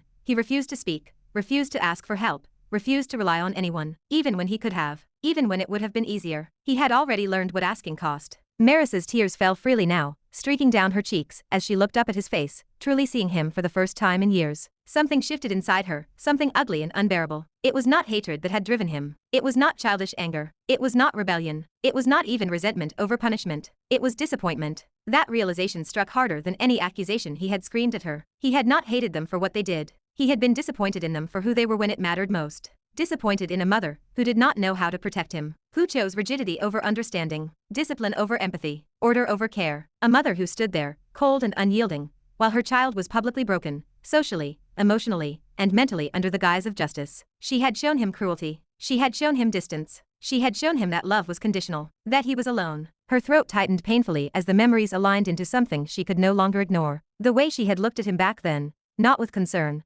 not with worry, but with disappointment, so sharp it might as well have been disgust. The way she had let others take over, let punishment escalate beyond reason, let humiliation become spectacle. She had destroyed him, publicly, socially, emotionally, and then she had ended it by severing the last thread he had left. Family. Now she finally understood why he came back the way he did, why his eyes were cold, why his words were sharp, why he kept everyone at a distance and treated connection like a threat. It was her fault. She had handled everything in the worst possible way, and now it was far too late. The damage was done. The wound had festered for years, grown deeper, hardened into something poisonous. There was no undoing it. No amount of authority or apology could rewind what she had taken from him. She stared up at him, lips trembling. She wanted to say something, anything, but her throat locked, refusing to cooperate. The weight of realization crushed her so completely that even breath felt difficult. Still, she forced herself to try. Her voice cracked immediately. She swallowed hard, tears blurring her vision. I am sorry. The words finally left her mouth, fragile and inadequate, dissolving into sobs the moment they escaped. And then, the vampire emotions she had been desperately suppressing surged. What had already been overwhelming became unbearable. Every emotion she felt, regret, grief, guilt, and sorrow, multiplied violently, amplified far beyond human limits. It crashed over her in waves so intense she gasped, clutching at nothing as if drowning. Her chest tightened painfully. Her breath came shallow and uneven. Tears poured from her eyes without restraint now, sobs racking her body, as she looked up at her son, unable to stop herself. She did not even know what she wanted anymore. Forgiveness? Redemption? Or just the chance to undo even a fraction of the damage she had caused? All she felt was regret. Endless, suffocating regret. If only I had not done that. The thought echoed again and again, merciless. If only she had stopped it. If only she had listened. If only she had protected him. But if only meant nothing now. She had destroyed her child. She had stolen his childhood, his innocence, his sense of safety, his belief that someone, anyone, would stand beside him when it mattered. And now she could do nothing. She could not fix it. She could not take it back. Even the strongest mind would break under that weight. She sobbed openly, her composure finally shattered, drowning in regret, so deep it threatened to consume her entirely. Above her, Razeal saw it. He saw her face collapse into grief, saw the tears he had never expected to see, saw the regret carved into her expression, so deeply it felt real, too real. His face twisted, not with satisfaction, with disgust. He released her collar abruptly, drifting backward as if burned. His fists clenched so hard his knuckles whitened, his entire body trembling uncontrollably. I hate this, he suddenly shouted. The words tore out of him raw and jagged. I beeping hate this. His voice echoed violently through the water as rage surged back, not at her, but at himself. How could he have done this? How could he have shown this weakness, this exposed, pathetic side of himself to the very woman who had never cared when it mattered? She did not deserve to see his emotions. No one did. He was not weak. He refused to be weak. And yet here he was, shaking, exposed, his chest tight with feelings he despised. Vampire instincts amplified everything, dragging emotions to the surface whether he wanted them to or not. He hated it. He hated himself for it. With a strangled sound of fury, he raised his right hand and swung. Not at her. Not at anyone. At nothing. His fist tore through the water with monstrous force, carrying every ounce of rage, self-loathing, and denial he had left. The sea detonated. The impact was catastrophic. The ocean in front of him exploded outward, water compressing, and then tearing apart as if struck by an invisible god. A violent shockwave ripped through the sea, carving a massive hollow straight through the water itself. The force traveled kilometers ahead, blasting everything in its path, leaving devastation as far as the eye could see. It was as if he had punched a hole through the world. The water rushed back moments later, but the damage remained, a silent testament to the fury he could not contain. Razeal hovered there, chest heaving, eyes burning, fists trembling. The ocean had not yet settled. Water still churned violently where Razeal's punch had torn through it, currents colliding and collapsing in chaotic spirals as the pressure equalized. Even from a distance, the damage was impossible to miss. A vast, hollowed corridor ripped straight through the sea, stretching so far that the eye could not follow its end. It looked less like destruction, and more like absence, as though something had erased a piece of the ocean itself. Everyone stared. Maria and Sophia watched with wide eyes. Yograj and Aurora, who had witnessed Razeal's strength and capabilities for the first time, could only gape in stunned silence, jaws slack, minds struggling to comprehend what they had just seen. A single punch? No technique. No spell. No build-up. Just raw, physical force. Yograj swallowed hard, his instincts screaming warnings he had never felt before. Aurora's hands trembled slightly at her sides. She had always understood that Razeal was dangerous, but seeing it manifested so plainly, so casually, stripped the thought of all abstraction. If that blow had been aimed at a person, there would have been nothing left. Not even remains. Razeal did not seem to care about all this. His body still trembled faintly, shoulders tense, fists clenched so tightly that his nails dug into his palms. His breath was uneven, anger still buzzing under his skin like static. He turned inward sharply, voice echoing through his own mind, raw and accusatory. Vili, why did you not stop me? The words were not calm. They were jagged, biting, laced with self-directed fury. You know I hate this. You know I do not like losing control. Why did you not beeping stop me? There was a brief pause before the system answered. Because this was necessary, host. Vili's voice was steady now, no mockery, no teasing, just quiet certainty. For years, you have kept all of this locked inside you. You carried it like it did not matter, like it was not hurting you. But at the end of everything, it was. You have never allowed yourself to release it. Vili continued. Not once. Not to anyone. And that kind of pressure does not disappear on its own. You never allowed yourself to acknowledge it. This was not about them. It was about you. Images flickered faintly through Razeal's mind. Memories he had buried, ignored, minimized. Nights spent staring at nothing. Rage swallowed without expression. Pain dismissed as irrelevant. I told you this before. If you want to heal, you have to remove what is still lodged inside the wound. Poison does not disappear just because you pretend it is not there. No matter how strong the medicine, no matter how powerful the elixir, if you do not first remove the poison, it will not heal you. This was you letting it out. If you had not, it would have hardened. It would have turned into a knot inside your heart, something that never loosens. This was important. This was necessary. I would not have cared. Razeal snapped back, his voice sharp even inside his own head. His hair had fallen over his eyes now, shadowing his face as he stood there rigidly, refusing to look at anyone. His fists shook again, not with fear, but with anger directed inward. I do not care, he insisted, though the words rang hollow even to himself. I did not want anyone to see that. His chest tightened painfully. I do not want to look weak. I am not weak. Not anymore. It happens to everyone, host. Vili replied, softer now, even to the strongest. Do not crush yourself under your own expectations. There is nothing to be ashamed of. A pause. Even the strongest bird needs open sky to fly. You do not survive by keeping yourself locked in a cage. Give yourself some space, host. Just for a moment. Razeal said nothing. His fists loosened slightly, though his body still trembled. The anger had not faded, it had simply lost its direction. Sophia watched him from a short distance, her heart aching in a way she had not expected. He stood there with his head lowered, shoulders tense, as if he were holding himself together by sheer will alone. The devastation around them only made him look smaller somehow, more isolated. She took a slow breath and floated closer, instinctively wanting to reach him, to ground him, to remind him he was not alone. This time, Maria did not stop her. For once, she understood. He needed someone, anyone. Sophia stopped just a few steps away from him, hesitating. Her voice came out softer than she intended, tinged with worry and uncertainty. "Hey," she said gently, her voice lighter than she felt, trying to soften the moment. "Are you all right?" She tilted her head slightly, forcing a small, teasing lilt into her tone. "Husband." But Razeal's hand shot up instantly, palm outward, stopping her from coming any closer. "No need," he said sharply, his voice flat, controlled, devoid of warmth. "Nothing happened to me." The words felt like a wall. Sophia froze mid-motion, her lips parting slightly. She did not know what to say now. Her confidence faltered, replaced by genuine concern. "But," she began quietly. "I said I am fine," Razeal snapped. He raised his head then, finally looking at her. Dark crimson eyes met hers, cold, sharp, completely closed off. Sophia's breath hitched. She fell silent, standing there awkwardly, unsure whether to step back or stay. The intensity of his gaze made her chest tighten. This was not anger directed at her, but it was just as impenetrable. Razeal's gaze shifted then, sweeping past Sophia to everyone else watching him. Yograj, Aurora, Maria. He saw the looks in their eyes, or at least what he thought he saw. Pity? Something twisted violently in his chest. So that is what they think of me now, he thought bitterly. A pathetic kid who screamed and cried like a child? His teeth clenched so hard his jaw ached. "Leave me alone." The words came out low, final, heavy with warning. Before anyone could react, Razeal lifted his hand slightly. Shadows beneath his feet stirred, thickening unnaturally,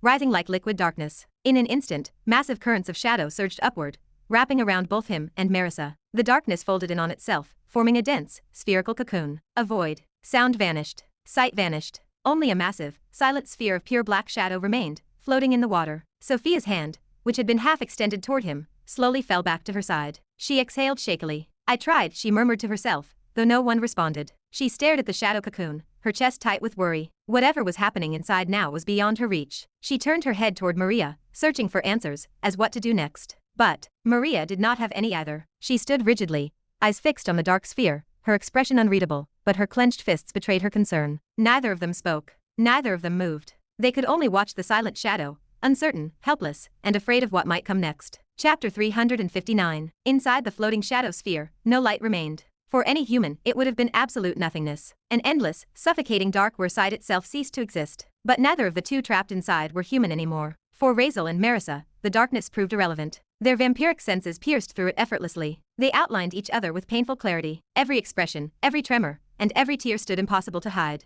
Merisa did not react to the sudden isolation. She did not question the shadow cocoon. She did not resist. She did not even look around. Her entire attention remained fixed on Razeal. She studied his face. She watched his jaw clench so tightly it threatened to crack. She noted his tense shoulders and the way his fists trembled at his sides, as if he held himself together by sheer force alone. Tears continued to stream down her cheeks, drifting weightlessly in the water before dissolving into nothing. She did not sob loudly. No dramatic breakdown occurred. Only silent, continuous tears remained, born from a place too deep for sound. She did not wipe them away. She did not bother hiding them. She existed far beyond that point, though she lacked the will to do so anyway. Razeal burned with fury toward himself. The shame scorched him hotter than the anger he had just unleashed. The embarrassment gnawed at him relentlessly. He could still hear his own voice echoing in his head. He had screamed, accused, and broken apart in front of everyone. He had acted weak. He had acted like a child. He had let emotions spill out in the most humiliating way possible. His fists clenched harder. His knuckles turned white. Veins stood out sharply beneath his pale skin. His whole body trembled, not from fear, not from exhaustion, but from the effort required to prevent another explosion. Idiot. Weak. Pathetic. He hated this more than anything. He hated the fact that he had let anyone, her especially, see that side of him. He had proven, even for a moment, that those wounds remained. They still mattered. Slowly, deliberately, he drew in a deep breath. Then another. Then another. At first, the attempt felt useless. His chest tightened, his thoughts chaotic, vampire emotions usually flaring higher the more he tried to suppress them. But strangely, unnaturally, they began to settle. They did not vanish, but they quieted. The storm inside him did not rage louder. It receded, little by little, like waves pulling back after crashing too hard. He frowned slightly at the sensation. This was not normal. Normally, trying to calm himself only made things worse, emotions amplifying until control slipped completely. But now they eased. The burning pressure in his head dulled. The violent throb behind his eyes faded. He did not understand why. And right now, he did not care either. He lifted a hand, pressing his fingers briefly against his forehead. He shook his head once, as if trying to dislodge lingering thoughts. The headache that had threatened to split his skull moments ago already faded. When he lowered his hand, his gaze settled back on Merisa. She remained there, still crying, still trembling faintly, overwhelmed by everything crashing through her. Guilt, regret, and sorrow amplified beyond human limits by her new vampiric nature. Razeal stared at her for a long moment. He had brought her here for a reason, not for comfort, nor for reconciliation, and certainly not to listen to apologies or watch her crying and regret. There were things that he still needed to know, things that had eaten at him for years, questions that never stopped whispering in the back of his mind, no matter how far he ran, no matter how strong he became. And now, for the first time, she could not evade them. She could not lie to him. She could not escape. The thought felt ugly. He wanted answers from her even though he did not care about what happened. He knew that. He did not like acknowledging it. But the urge to finally know, to rip open the past and look at it without illusions, proved stronger than his disgust. Still, when she continued crying silently in front of him, something twisted unpleasantly in his chest. "Stop this drama," Razeal said, his voice sharp in the suffocating dark. "No one believes you and no one here gives a beep." Merisa flinched as if struck. Her eyes widened in shock. Pain flashed through them as his words landed. For a split second, disbelief overrode everything else. Did he truly think this was fake? That she was pretending? "I am not," she tried to say, panic creeping into her voice as she rushed to explain, tears blurring her vision further. "Razeal, I swear I do not care," he cut in immediately, his tone ruthless. "Stop the crocodile tears." He did not even let her finish the sentence. Without consciously meaning to, without even fully realizing it, he invoked his authority. The air shifted. Something deep and instinctual snapped into place. Marisa's mouth closed instantly, not because she chose to stop speaking, because she could not continue. Her body obeyed before her mind could protest. The command sank into her blood, her bones, her very existence. She froze mid-breath. Her eyes widened further in horror as she realized what had just happened again. Razeal frowned slightly as he watched it happen. So it really works like this, he thought. Yet even as her voice was silenced, the tears did not stop. They continued to fall, relentless, silent, each one heavier than the last. Her shoulders trembled faintly. Her chest hitched with shallow breaths she could not fully control. The sorrow in her eyes did not lessen. If anything, it deepened, unrestrained by words now denied to her. Razeal stared at her. Irritation flickered across his face. He had known this already, but seeing it in front of him made it clearer. Progenitor authority did not function as absolute in every sense. He could command actions. He could silence her voice. He could stop her from attacking him. But he could not erase what she felt. He could not command her emotions. As Vili had said, she could resent him. She could hate him. She could mourn. She could regret. Those things existed beyond direct control. But again, he did not care. Only one thing truly mattered to him. That she could not harm him, betray him, or even act against his survival. Everything else, he did not need to bother about. At least, that is what he told himself. So he let her be. "Honestly," Razeal said after a long silence, his voice low and strangely even, "I still cannot understand why I do not want to kill you." He lifted his gaze slowly. His eyes settled on Merisa without hostility, without warmth, only a flat, analytical calm that proved somehow more unsettling than rage. The shadowed space between them felt heavier with every word. "I mean, I know I am making excuses for myself," he continued. "I know I keep telling myself reasons why I do not want to kill you. All is why I cannot make up my mind to do it." His lips pressed into a thin line. "Or maybe," he went on, almost thoughtfully, "it is just that my body still knows some shame. Maybe some natural instinct that screams it is wrong to kill a mother." The word mother sounded tasteless coming from him. "Which is funny," he added quietly, "because you never felt any shame when you did all that to me." Marisa's eyes trembled. The words slid into her chest like blades, each one precise, deliberate. She wanted to deny it. She wanted to scream that it was not true, that she had felt everything. But her mouth would not open. Even if it had, she doubted she could have found words strong enough to undo the damage. Razeal did not raise his voice. He did not need to. His words remained steady, deliberate, sharpened by distance rather than anger. "But then again," he said, exhaling softly, "if I was not like this, what would be the difference between me and you?" He tilted his head slightly, as if genuinely considering the question. "I would just be the same," he concluded.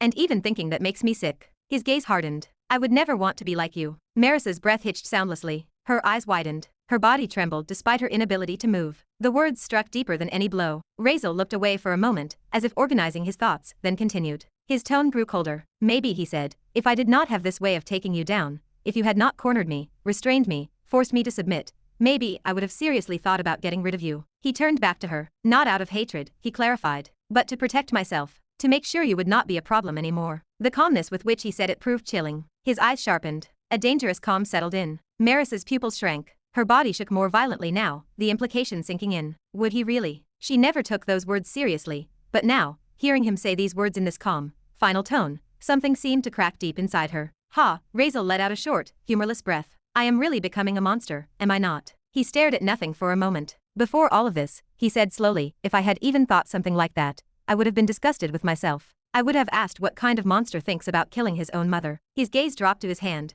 bringing it into his field of vision. Pale fingers. Now they trembled faintly. But now, he said, his voice steady. Now I understand something. He lowered his hand and looked directly at Merisa again. His gaze remained deep and unsettlingly clear. This, he said quietly, is the monster I created to protect the child inside me. Her tears fell faster. They came harder, faster, shaking her entire form. The pain in her chest became unbearable, as if something vital were being torn apart thread by thread. Hearing those words from him, from the child she had broken, felt like an arrow driven straight through her heart and pinned there. A child, she thought. He was just a child. She tried to speak again, desperately. Her lips parted slightly. She wanted to deny it. She wanted to apologize again. She wanted to explain. But her body still would not obey her. Her authority over herself was gone, stripped away just like everything else. All she could do was look at him, drowning in regret. Razeal did not seem to notice, or he did not care. Well, whatever, he said flatly. I do not care anymore. Then his eyes sharpened. But there is still one thing I cannot put down, he continued. Something my mind keeps circling back to. Something my body keeps screaming for an answer to. He stepped closer. The darkness swallowed the distance between them. I have thought of thousands, maybe millions, of reasons for why it happened, he said quietly. Why you did what you did. How it happened. What pushed you. An explanation that I maybe deserve. His jaw tightened briefly. Not that I care now, he added. But I still want an answer. His gaze bored into hers. Someone else already disappointed me with theirs, he said, his voice dropping another degree colder. And I do not know how I will react if you do the same. For a moment, a memory surfaced in his mind. Celestia's face, her words, her casual apology. Sorry, I just did not want to marry you. Out of all the reasons he had imagined, political pressure, manipulation, fear, coercion, that had been the one she gave. It had made everything feel meaningless. His suffering, his humiliation, his ruined life, all for something that small. He paused for several seconds, eyes unfocused, then returned his attention fully to Merisa. I tried to believe you did not do it because of rules, he said slowly. That you were ignorant, or emotional, or scared of the imperial family. His lips twitched. But now that I think about it, that sounds stupid. His eyes hardened again. I can understand children thinking like that, he went on. I can understand weak people. But you. He tilted his head slightly. How can you be that stupid, he asked calmly. Merisa flinched. Even if you did not care about me, he continued, his voice steady and merciless, you should have cared about your family's reputation. He gestured faintly, as if dismissing something obvious. You let others decide for you, judge for you, act in your place. His gaze narrowed. You of all people who are so prideful, so arrogant, so confident. He shook his head slowly. I never thought you could fall that low. It is hard to believe. He took another step closer. His eyes burned now, not with rage, but with incredulity. After all, at the very least, he said, you should have confirmed it yourself. His voice sharpened. You offend the Empress over trivial matters many times, he continued. Even your own daughter offended her, and nothing happened. He leaned in just enough for the words to feel suffocating. And that time, he said quietly, you did not even have a little bit of courage to make sure she was even telling the truth. You could have done it your way too. His crimson eyes never left Marisa's face. I am sure you had methods, he continued. Ways to deal with Celestia. Even to offend the Empress as to not destroy your family's reputation. You have done worse for less. The words functioned as observations, not accusations. Cold, precise, almost academic. I do not believe, he went on, that you were so afraid you could not even try something that small. Marisa's body trembled faintly. And even if not that, Razeal added, tilting his head slightly, you still had the strength to search Selena's memories, at the very least. His gaze sharpened. If you had asked, he said, no one would have dared refuse you. Not her family or anyone. So do not tell me you could not. His tone never rose. Not my memories, he continued. Not Selena's. Not even trying to confirm whether Celestia was lying or not. A faint, bitter curve touched his lips. You never trusted the imperial family before, he said flatly. So do not insult me by pretending you trusted them then. And as for you being scared to see me do it, he added, his voice thinning with disbelief. Please. He took a slow step closer. What is heavier to you, he asked quietly. Fear, or your family's reputation? The question hung between them like a blade. It is not that you could not, he continued. It is that you did not. His eyes narrowed. It is like you never wanted to see the truth, he said. Or maybe you wanted me to be guilty, whether I was or not. Marisa's breath hitched. So tell me, Razeal said. Why did you not? He did not give her time to answer. Was it the people inside your head, he asked calmly. The ones who never wanted me in the family. Marisa's pupils shrank. Was I just a stain, he continued. Untalented. Weak. A shame you could finally remove once you guys had the proper excuse. Or was this your chance, he asked. The moment you had been waiting for. He leaned in just slightly. Let me guess, he said. This was their idea too, was it not? Silence crushed the space between them. You did all of that because of them, Razeal said softly. Or tell me, what was the real reason? I am really curious. His gaze hardened further. Because I do not believe you are stupid enough to ignore evidence you could have seen without effort, he finished. It is more like. He paused. You just did not want to see it. The words landed with terrifying finality. No, Merisa spoke instantly, her voice breaking as soon as it escaped her throat. No, that is not. She stopped herself. Panic flashed across her face. That is not it, she said again, faster now, desperately, as if speed alone could erase what he had already uncovered. I would never. Her words tangled over one another as she spoke. Shock bled through her expression, not just at the accusation, but at how much he knew. How did he know about the voices even? How did he know about the council? He had not even awakened the Virelan bloodline. And yet, Razeal's lips curled into something almost like a smile. Ah, he said softly, with unmistakable sarcasm. You did not deny it. His gaze cut deeper now. Disappointment burned behind the calm. So there was a reason, he continued. And here you were, acting righteous, acting heroic. He shook his head faintly. You are such a hypocrite. The word was not shouted. It was placed. So, he said, eyes boring into her, what is it? Also do not disappoint me. Hope it is grandiose enough. At least I will be a little satisfied. Merisa's face contorted. No, she whispered. Please, do not. Her head shook frantically. Tears spilled freely as panic overtook her. She tried to turn away, but her body refused to obey. Every instinct screamed at her to stay silent. Do not make me say it, she begged, her voice trembling. Please, I beg you. For the first time, she resisted. It was subtle but unmistakable. Her body strained against the vampiric authority. Muscles locked. Breath hitched. She fought with everything she had. Her will ground against the blood command like bone against iron. Razeal noticed immediately. His eyes narrowed. She can resist. Not fully, but still. Fear carved itself clearly across her face now. Not fear of him, but fear of what she stood on the verge of saying. The realization only sharpened his resolve. Tell me, Razeal said. This time, the command carried weight. His crimson eyes flared. The authority surged. Arg, Merisa cried out. Her body jerked violently as the resistance collapsed. Tears poured from her eyes as her voice forced its way free. It dragged from her throat against her will. I just did not want to see it, she sobbed.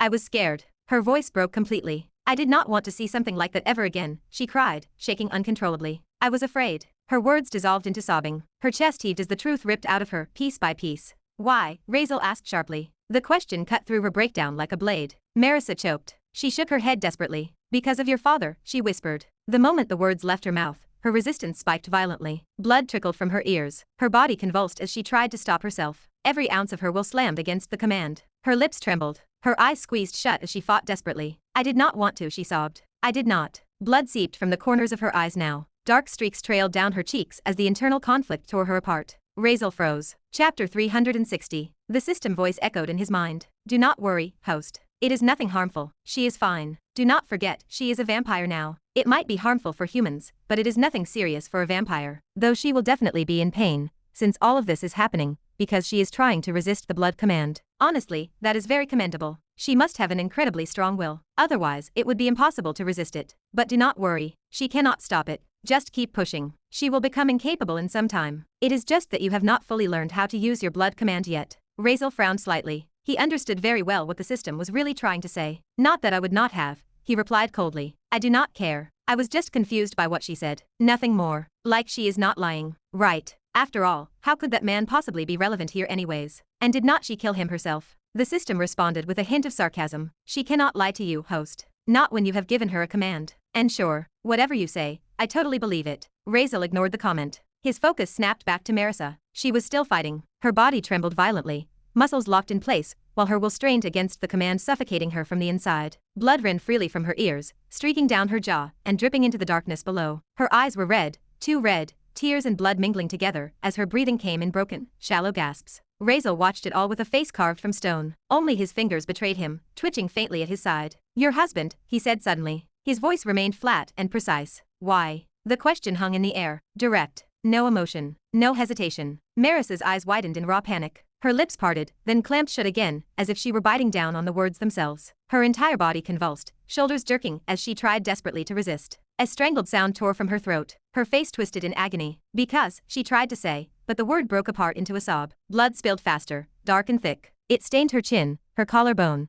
and her trembling hands as she instinctively raised one to cover her mouth. Razeal's face tightened at the scene. Why, he repeated. He did not raise his voice. He did not grow harsher. He was final. The authority pressed down again, heavier than before. Merisa gasped. Her eyes hollowed out, pupils shrinking as if her mind were retreating inward to escape what was being forced out. Her jaw locked, teeth grinding audibly as she tried to stop herself. She could not. Because your father was a rapist. The words barely made it out. As they did, her eyes suddenly went empty, hollow, like something inside her had collapsed. She clamped her mouth shut, as if trying to swallow the words back down. It was too late. Rapist. Razeal frowned slightly at the word. He did not know this. He never had. A deep crease appeared on his face as he tried to process it. Honestly, he did not know much about that man at all. The man had been dead before Razeal was even born. How could he know? Even in the novel he had read, there was barely anything mentioned, except that the man was killed by her because he was her brother. Other than that, there was nothing. But a rapist. Razeal frowned. He was unable to understand. Countless assumptions spiraled through his mind, each one more disturbing than the last. He forced them down. Guessing would only confuse him further. If there was an answer, he would hear it from her directly. No, no, do not. She tried to stop herself again. Her mouth sealed shut with visible effort,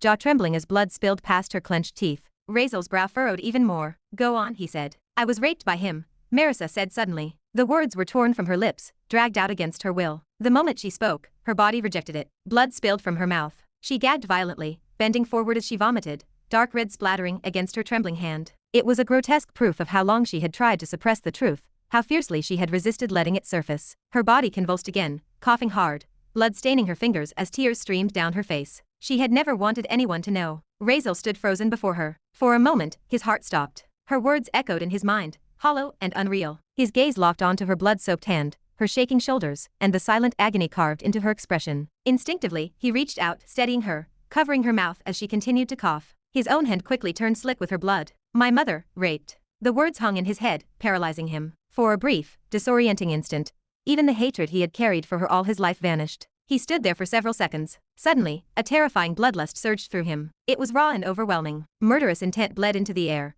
so dense it felt like it could crush bone. The urge to kill, to annihilate, threatened to burst free. The bloodlust was so dense it distorted the very space around him. For that brief instant, the shadows inside the cocoon stirred violently, reacting to the sudden, overwhelming hatred that flared within him. At that same instant, Razeal closed his eyes. The killing intent collapsed inward, swallowed as if it had never existed. It disappeared in a single breath. It was gone. He opened his eyes again. They were calm, empty. His face betrayed nothing. No rage, no shock, no trace of the storm that had nearly consumed him. He stood as if he had not almost lost control. As if something deep inside him had not just fractured beyond repair. As though his heart had not just stopped for a moment. Continue, Razeal said. His voice did not rise. It remained calm, too calm, flat and even. He sounded as if he were asking her to continue reciting a report rather than peeling open the deepest wound of her life. Merisa froze mid-cough. The sound caught in her throat, half breath and half choke, as the word reached her. Something in that voice, quiet and measured and utterly devoid of reaction, sent a chill straight through her body. She instinctively looked up at him. Her eyes were wide, her chest tight. For reasons she could not explain, the temperature inside the shadow sphere seemed to drop. It was not physical. It was emotional. She could feel it.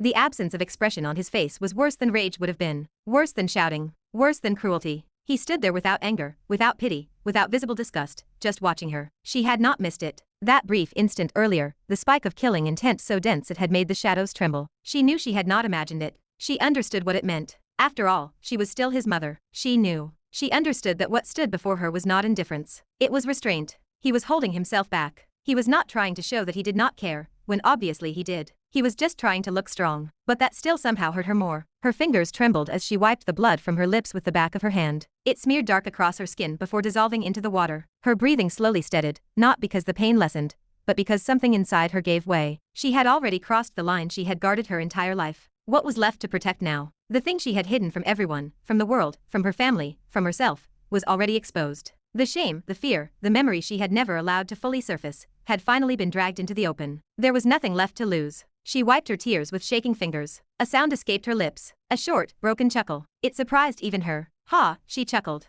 The sound was low and hollow, stripped of humor, vibrating faintly with disbelief. You know, there is a rule in the family. Blood purity. Lineage. The family must remain clean and pure. Her gaze drifted away from Razeal, staring at nothing inside the darkness. They said it is necessary. That the bloodline had to remain intact. That I have to marry him. Have children with him. Preserve the family. It was about responsibility. Her lips pressed together briefly. I hated that rule. She swallowed. I even resisted it. For a very long time. Her voice was steady now, not because it did not hurt, but because she had passed the point of collapse. But I got to know that you cannot stop it. The family will make sure that happens. Whatever you want it or not. Her fingers curled slowly. I also realized it that day, when I woke up in his bed. I was drugged. I do not even remember how I got there, or what happened in between. Nor do I want to know. I just woke up the next day, and it had happened. Her throat tightened, but she did not stop. I did not scream. I did not fight. I did not even cry then. I do not know. Her mouth twitched faintly. It is funny, you know. The high and mighty Markeilous Virelan. The ultimate genius. Unable to save herself. Her eyes dimmed. That was the first time I realized how fragile I actually was. She drew in a slow breath. Later that day, I was broken. Weak. I did not tell anyone. I could not. Her jaw clenched. Then the elders forced the marriage. I do not even remember agreeing. One moment I was being told what had to happen, and the next, I was his wife. She shook her head slowly. I thought maybe he was forced to. Maybe he did not have a choice either. That it was not really him. Her eyes closed briefly. So I accepted it, she whispered. For the family. I do not know why. I really do not. Even now, everything just happened too fast. Silence stretched. I told myself he maybe did not have a choice either. That maybe he was just another victim of those rules too, like me. That hating him would not change anything. So I endured. I do not know. We never had a good relationship. But it somehow just kept going. And then, she said after a moment, a decade later, I had Nova. And life just continued. Her gaze flickered briefly toward Razeal, then away again, as if it hurt too much to hold. I never found the answer, she whispered. Never figured out whether I spared him because I was compassionate, or because I was weak. She let out a shaky breath.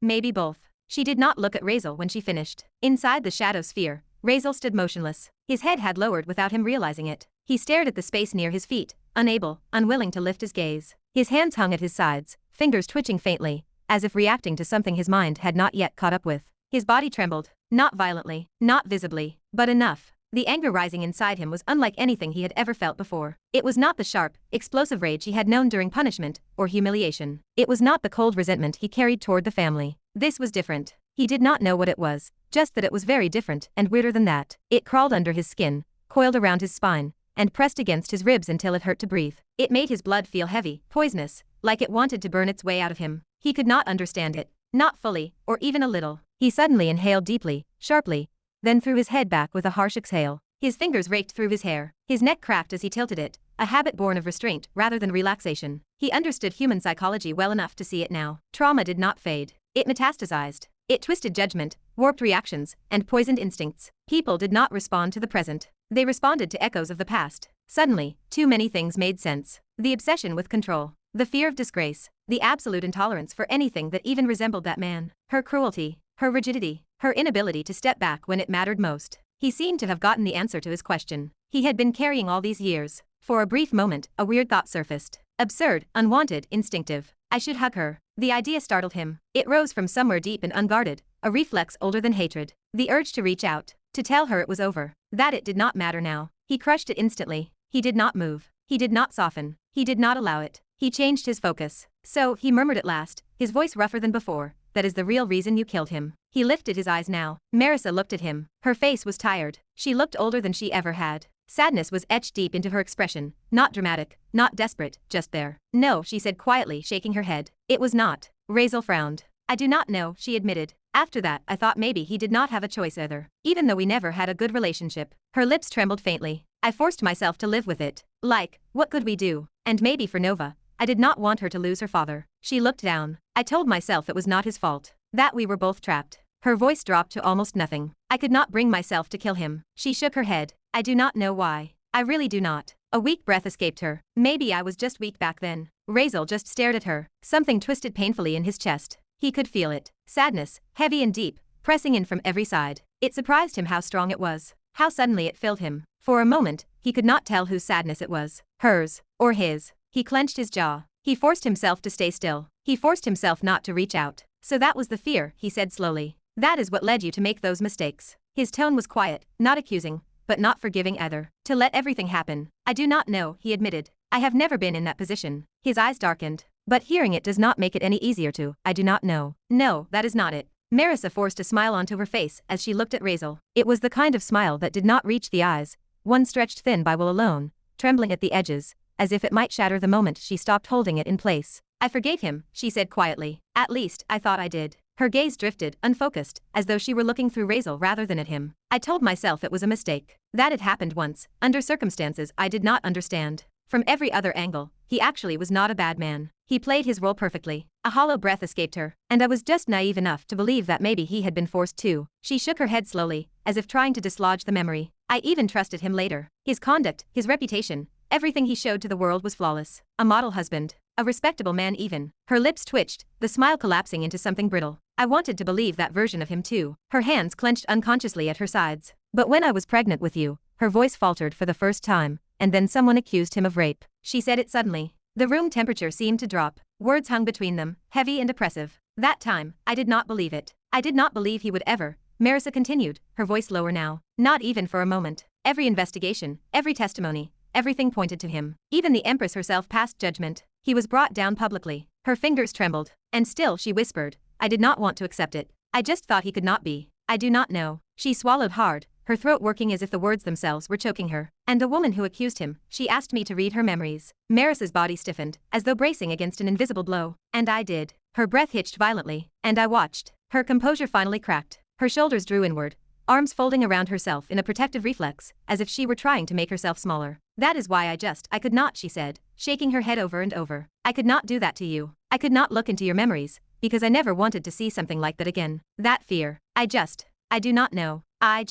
Her voice broke. That horror. It stays with you. It does not fade. She hugged herself tighter, fingers digging into her own arms. Razeal watched her in silence. He let out a slow breath, one that seemed to carry more weight than it should have. The pieces were falling into place now, not neatly, not cleanly, but with a dull, aching sense of inevitability. He now also understood. Not in a way that excused her, not in a way that erased what had been done to him, but he understood the shape of her fear now. The way trauma coils around decisions, distorting them until avoidance feels like survival. She had not searched for the truth. She had run from it, not because she did not care, but because she cared too much about what she might see. She was scared, as she said. Razeal's chest felt weird. An unfamiliar heaviness settled there. Sadness crept in quietly, without permission. It irritated him more than rage ever had. Do you know who that woman was? Merisa suddenly asked, lifting her head to look at him. Razeal did not answer immediately. His thoughts were tangled, circling around her past, her fear, and the consequences that had crushed him beneath their weight. He raised his eyes to meet hers. Does it matter? He began. It was Selena's mother, Merisa said abruptly. Your father raped her with his friend.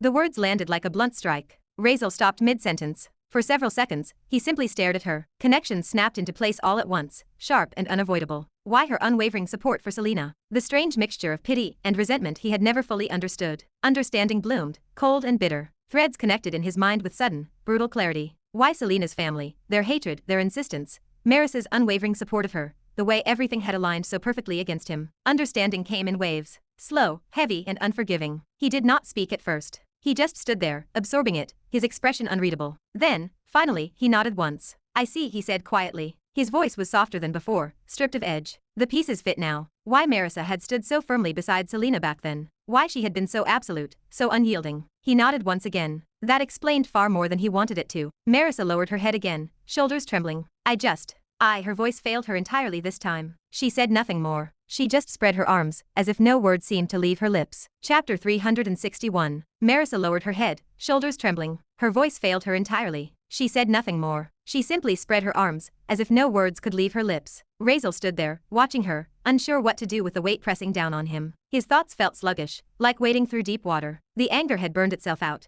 leaving behind something dull and exhausting. He did not even know what to feel or do now. Silence stretched between them. Finally, Razeal took a step forward. Merisa did not react at first. She only realized he was close when his presence filled her senses. He stood too close. She lifted her head, startled, her eyes widening. He stood inches away. His face was blank, controlled, with no trace of sadness, too carefully composed. You have just transformed into a vampire, he said evenly. If you do not drink blood, your condition will deteriorate. Merisa blinked, confused by the sudden shift in topic. I am thirsty too, he continued, as if reciting a fact rather than admitting a need. And we need to establish the blood link. Her brows knit together, confusion flickering across her face. So, Razeal said, raising his hand slightly to indicate his neck, bite here. You will know what to do after that. Just get it over with. Quickly. She stared at him, saying nothing. She felt extremely sad, wondering how cruel he was, not even sparing a second for her, and why he was so selfish toward himself. Before she could speak, before she could process his words, Razeal stepped forward again. He wrapped his arms around her. The contact was sudden. Merisa froze, her mind going blank as his body pressed against hers. His embrace was firm, unyielding, yet strangely restrained, as if he were holding himself back even now. Her breath caught in her throat. Bite my neck, Razeal whispered. His words brushed past her ear,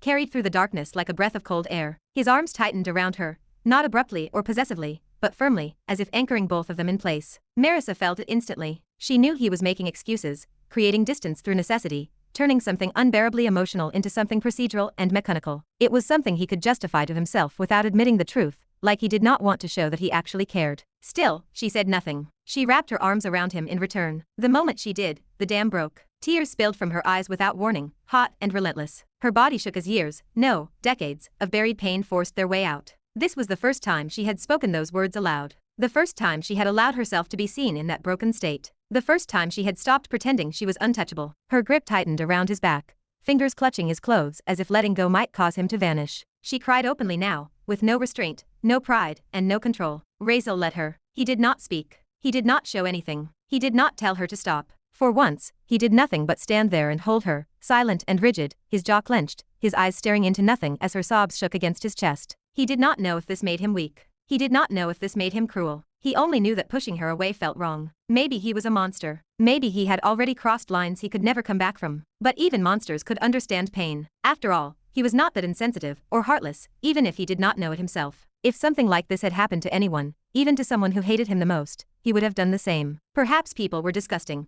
and he was just different. He also felt sad about it, so he allowed it. The darkness inside the shadow cocoon swallowed the sound of her crying. The water around them barely stirred as time passed. Minutes blurred into longer stretches. Her sobs slowly weakened, turning hoarse, then uneven, until they faded into quiet, exhausted breaths. Even then, she did not loosen her hold. If anything, her arms tightened, as if fear had crept back in, the fear that the moment she let go, he would disappear again. Razeal remained still the entire time. 1 hour passed. Maybe more. Finally, her breathing evened out. When her crying quieted into shallow breaths, and the trembling in her body eased into something fragile but steady, he leaned closer and spoke again, his voice soft, low, and steady. Bite my neck. Merisa lifted her head, eyes swollen and red, lashes heavy with tears. For a moment she looked confused, as if she had forgotten where she was or what he meant. Then her gaze drifted to his neck. She still did not fully understand what he was trying to do, but she felt it before she understood it. A dryness in her throat, a subtle pull deep in her chest, an instinct she had never known before stirring awake. The scent of him, faint, metallic, and alive,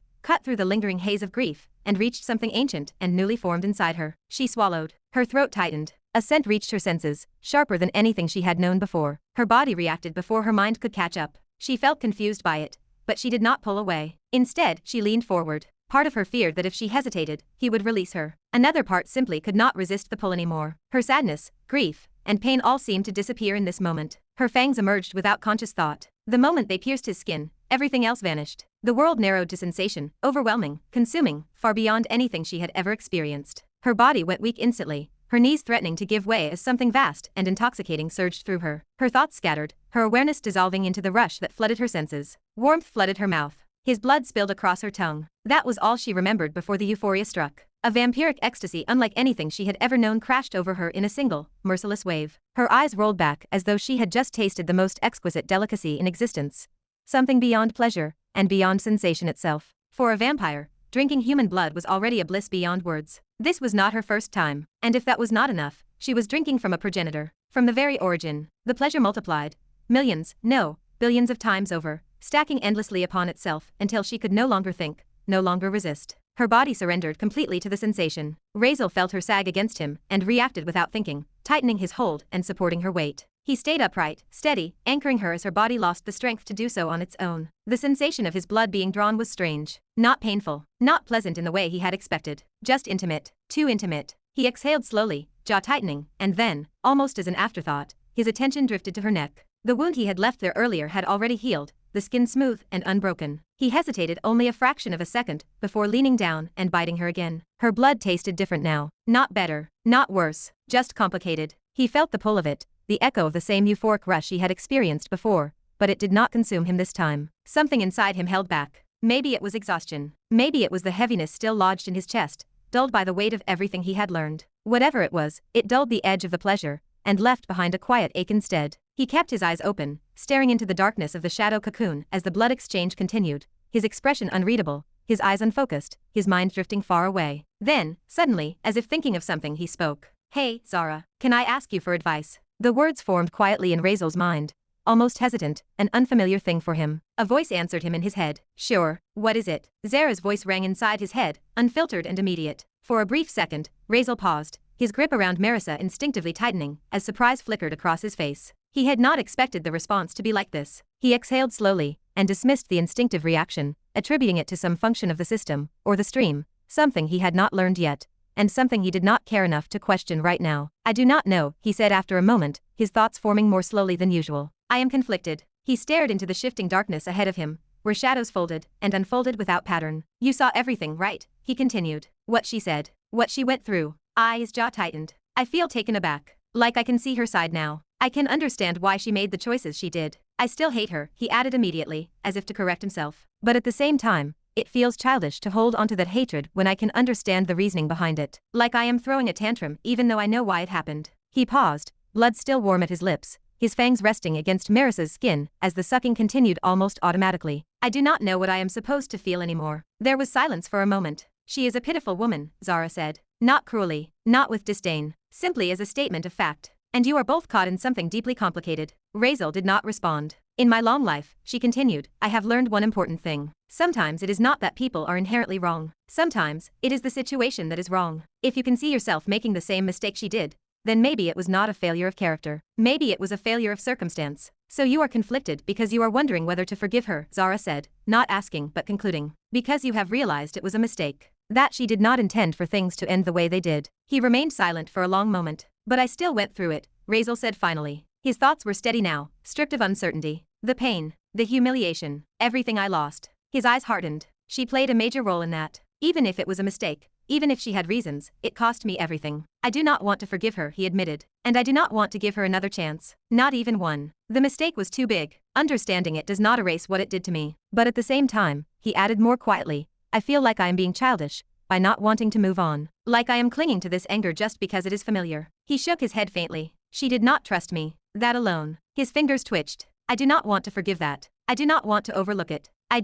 His thoughts tangled briefly. I do not know. Zara did not interrupt him. When she spoke again, her voice was firm, unambiguous. But that is not childish at all, she said. Razeal stilled. It is reasonable, Zara continued. And it is your right. She made a mistake, and you paid the price for it, deeply. That gives you every right not to forgive her. Understanding her reasons does not absolve her of responsibility. If you believe that you might have made the same mistake in her position, then you would have been wrong too. Ignorance, fear, and weakness do not make someone innocent. They explain actions, but they do not erase guilt. Everyone carries burdens, Zara said. Some heavier than others. But that does not mean it gives you the right to make mistakes because of them. The damage caused by those burdens does not disappear just because the reasons behind them are understandable. Guilt is guilt. No amount of justification changes that. So no, you are not childish. You are not throwing a tantrum. You are responding to harm that was done to you. Her voice softened slightly at the end. You have the right not to forgive her, and you do not need to belittle yourself for that, Zara said in Razeal's voice, calm, obvious, and very straightforward. Life is always a very complicated thing. Zara's voice flowed through Razeal's mind without urgency, without judgment, carrying the weight of someone who had lived long enough to stop expecting the world to make sense. There is no person, she said calmly, who will never make a mistake. Or no one who will never disappoint you. It does not matter how good they are, how kind, how strong, or how much they love you. They will still fail you at things, at least once and many times. No one is perfect, Zara continued. Not parents, not children, not lovers, not heroes. And that is simply how existence works. A pause, then softer. If you want a relationship, if you care enough, you sometimes choose to ignore the parts that hurt you. You decide what matters more. The mistake you cannot undo, Zara said, or the loss of losing that person entirely. That is always the choice. Her tone deepened, carrying something almost wistful. At the end of the day, there is nothing greater than family. Believe me. I have lived long enough to test that truth in every possible way. Life without your family, Zara went on, becomes tasteless, colorless, even when it is peaceful. I know this well. If you can preserve a relationship, Zara said, by losing some pride, some wealth, some grudges, by forgetting certain things and forgiving certain mistakes, then you should ask yourself whether that price is really too high. Her voice softened further, because a life without those bonds leaves behind an emptiness that never truly fades. I knew my own daughter wanted to kill me, Zara admitted calmly, and I let it be. Because even then, her presence mattered more to me than her hatred.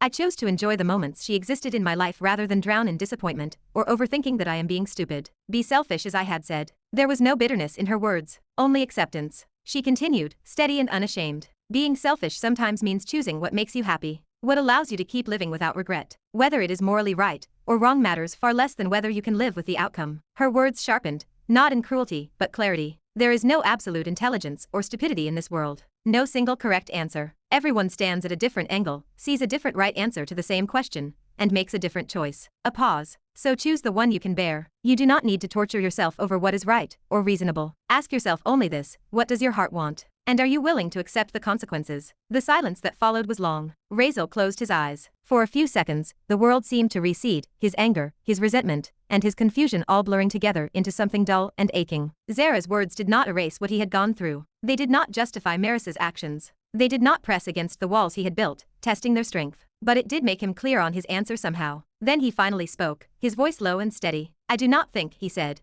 that what I went through deserves forgiveness. He opened his eyes slowly. no matter the reason, no matter the trauma behind it. His gaze hardened, though there was no fury in it now, only certainty. What happened to me destroyed everything I had. My childhood, my place, my trust. No one deserves that. He paused, exhaling quietly. I feel bad for what happened to her. I understand her fear now, he admitted. I understand her trauma. And that understanding. His lips pressed together. But understanding does not erase what she did. It does not undo the way she handled everything, how immaturely she acted. It was not just what she did, Razeal continued. It was how she did it. How recklessly, how careless she could be. His eyes flickered with something sharp. She did not even try. She did not trust me enough to try. A question surfaced unbidden, painful and raw. Was her fear more important than me, he murmured. Was her trauma heavier than her love for her own child? He shook his head faintly. I do not know, he said. And maybe I never will. Zara listened without interrupting. You have the right to feel that way, she said at last. And you have the right to choose distance. Do what makes you happy, she said gently. Even if it looks sad from the outside. But from what I can see, she does seem to care for you. Whatever she was before, she seems genuine now. Razeal did not respond for a very long time. Taking revenge is not always right,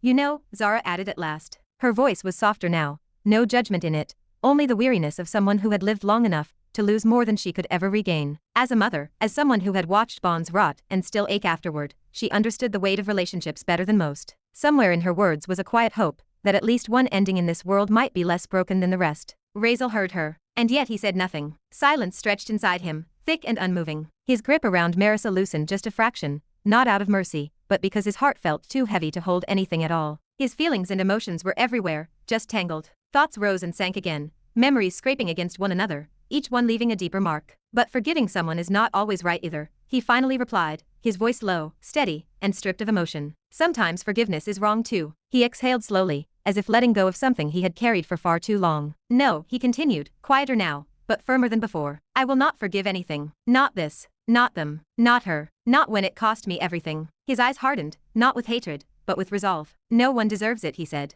I deserve myself more. There was a pause. Well, Zara replied at last, gently, then do what you must. Chapter 362. Razeal loosened his arms once the decision settled in his chest like a heavy stone. Slowly, he broke the embrace. His fangs slid free from Marisa's neck. 2 small puncture marks remained. Vampire regeneration already began closing the wounds. He pressed a firm hand to her shoulder, guiding her back, forcing her to release her own grip. Her mouth parted from his neck with visible reluctance. A thin sheen of blood stained her lips. The taste lingered between them, heavy, intoxicating, and suffocating. Merisa nearly collapsed. Her body trembled, no longer held together by will or pride, but by instinct. The pleasure coursing through her veins created a dangerous, consuming intoxication. She remained half-conscious, her senses drowning in aftershocks of euphoria. Her legs struggled to hold her weight. She floated weakly in place, as unfocused, pupils dilated, breath shallow and uneven. For a brief moment, she tried to reach for him again. Her hand lifted, fingers trembling toward his chest, toward his neck, toward more blood. Her lips parted, her throat working reflexively as if already swallowing. Her body screamed for another taste.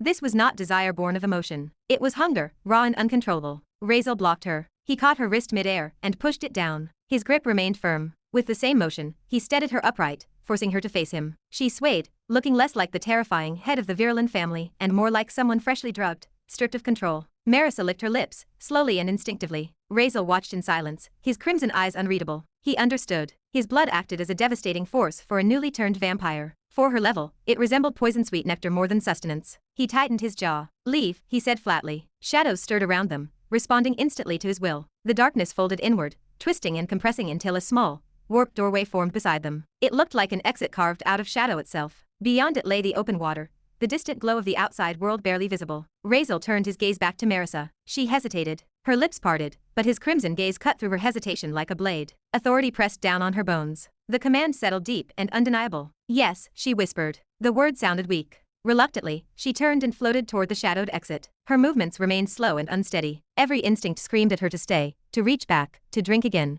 But she forced herself forward, clinging to what little control remained. Wait. She paused just before entering the doorway. What was his name? Merisa froze. For a long moment, she did not turn around. She already knew the answer. She had buried that name, avoided it, and erased it from her life. She had refused to acknowledge the man's existence, hiding him from her children since their very childhood. Slowly, she turned to face him. Silence stretched between them, heavy and uncomfortable. Why do you ask? She said, her voice carefully controlled. She stood straighter, forcing composure onto herself. She had just revealed her deepest shame, her oldest wound, but now she wrapped herself back in armor. She acted as if it did not matter, though it clearly did. Razeal did not answer. He simply looked at her, emotionless. Name, he said again. Merisa searched his face for anger, curiosity, or hatred, but found nothing. After several long seconds, she exhaled. Markeilous Virelan. The name tasted bitter as it left her mouth. Even after all these years, fear and hatred flickered in her eyes. She did not linger. The moment the name left her lips, she turned away, unwilling to look back at Razeal. She passed through the shadowed doorway and disappeared. Razeal remained still, watching her exit. The shadows responded to his will, folding back in on themselves and sealing the warped exit. Darkness flowed smoothly, reclaiming the space until the sphere became whole, silent, and empty. He floated there, arms at his sides, eyes fixed on nothing. For several seconds, he did not breathe, did not move, did not think. He simply existed in the quiet aftermath. He exhaled a slow, tired breath. What a bother, he muttered to the empty space. His voice held exhaustion. The events replayed in his mind. Her confession, her fear, her tears, the way her body trembled, the way she had clung to him, the name he had just learned. Markeilous Virelan. His fingers twitched. Razeal closed his eyes and pressed his fingers against his brow, trying to push the thoughts away. They remained. He needed time. He took a deep breath. He had something else to do. Thoughts raced through his mind as he remained suspended in the darkness. Vili, search for Markeilous Virelan in your system space database. You know who I am talking about. Vili paused. For the first time in a while, the system did not answer immediately. For what? What do you want to do? The question crossed the line between assistance and interference. Razeal narrowed his eyes. For whatever reason, he replied coldly. That is none of your concern. He paused, then spoke sharper. Just do what I tell you. Stop trying to interfere with my choices. Silence returned. Find him, Razeal continued, his voice steady and dangerous in its restraint. Send me to system space. I want to spend some time with him. There was no hesitation. Markeilous Virelan existed there. The system space acted as a graveyard of villains pulled from countless realities, a place where the worst of existence lay archived, contained, and observed. If Markeilous belonged anywhere, he belonged there. Vili did not respond for several seconds. Fine. The reply came short. Before Razeal could speak, his perception collapsed inward. The world folded like a closing eye. Consciousness ripped free from his body and dragged downward through layers of unseen systems, data, and fractured realities. Darkness swallowed him. Welcome, host, to the SSS rank Valley of Vili. Villain title, A Gentle Monster, rank SSS/Supreme. Razeal opened his eyes. He read the text without reaction. He let the words fade as his gaze lifted. He stood in a world painted by a god with a fondness for calm beauty. The ground beneath his feet held soft, purple grass that shimmered faintly, as if absorbing light. The sky above featured lavender fading into silver, stretching endlessly without sun or moon. A gentle breeze moved through the valley, lifting strands of Razeal's long silver hair. It carried a quiet stillness. Everything here seemed serene, too serene. At the center of the landscape stood a single tree, tall and ancient, with bark dark and smooth. Leaves of deep royal purple shimmered faintly as they swayed. It looked like something out of a dream, untouched by decay or violence. Razeal did not care about the view. His attention fixed on the man sitting on one of the thick branches. The figure leaned back against the trunk, one leg bent, the other hanging loose. His eyes remained closed. His posture stayed relaxed, as though he simply rested beneath the tree, rather than suffering imprisonment, in one of the most secure spaces in existence. He looked peaceful. The man appeared to be in his early 30s. His hair fell long and deep purple around his face and down his shoulders. His features struck the eye, refined and gentle. Even at rest, something warm and approachable radiated from him. Nothing about him looked monstrous or villainous. He resembled a romantic novel protagonist.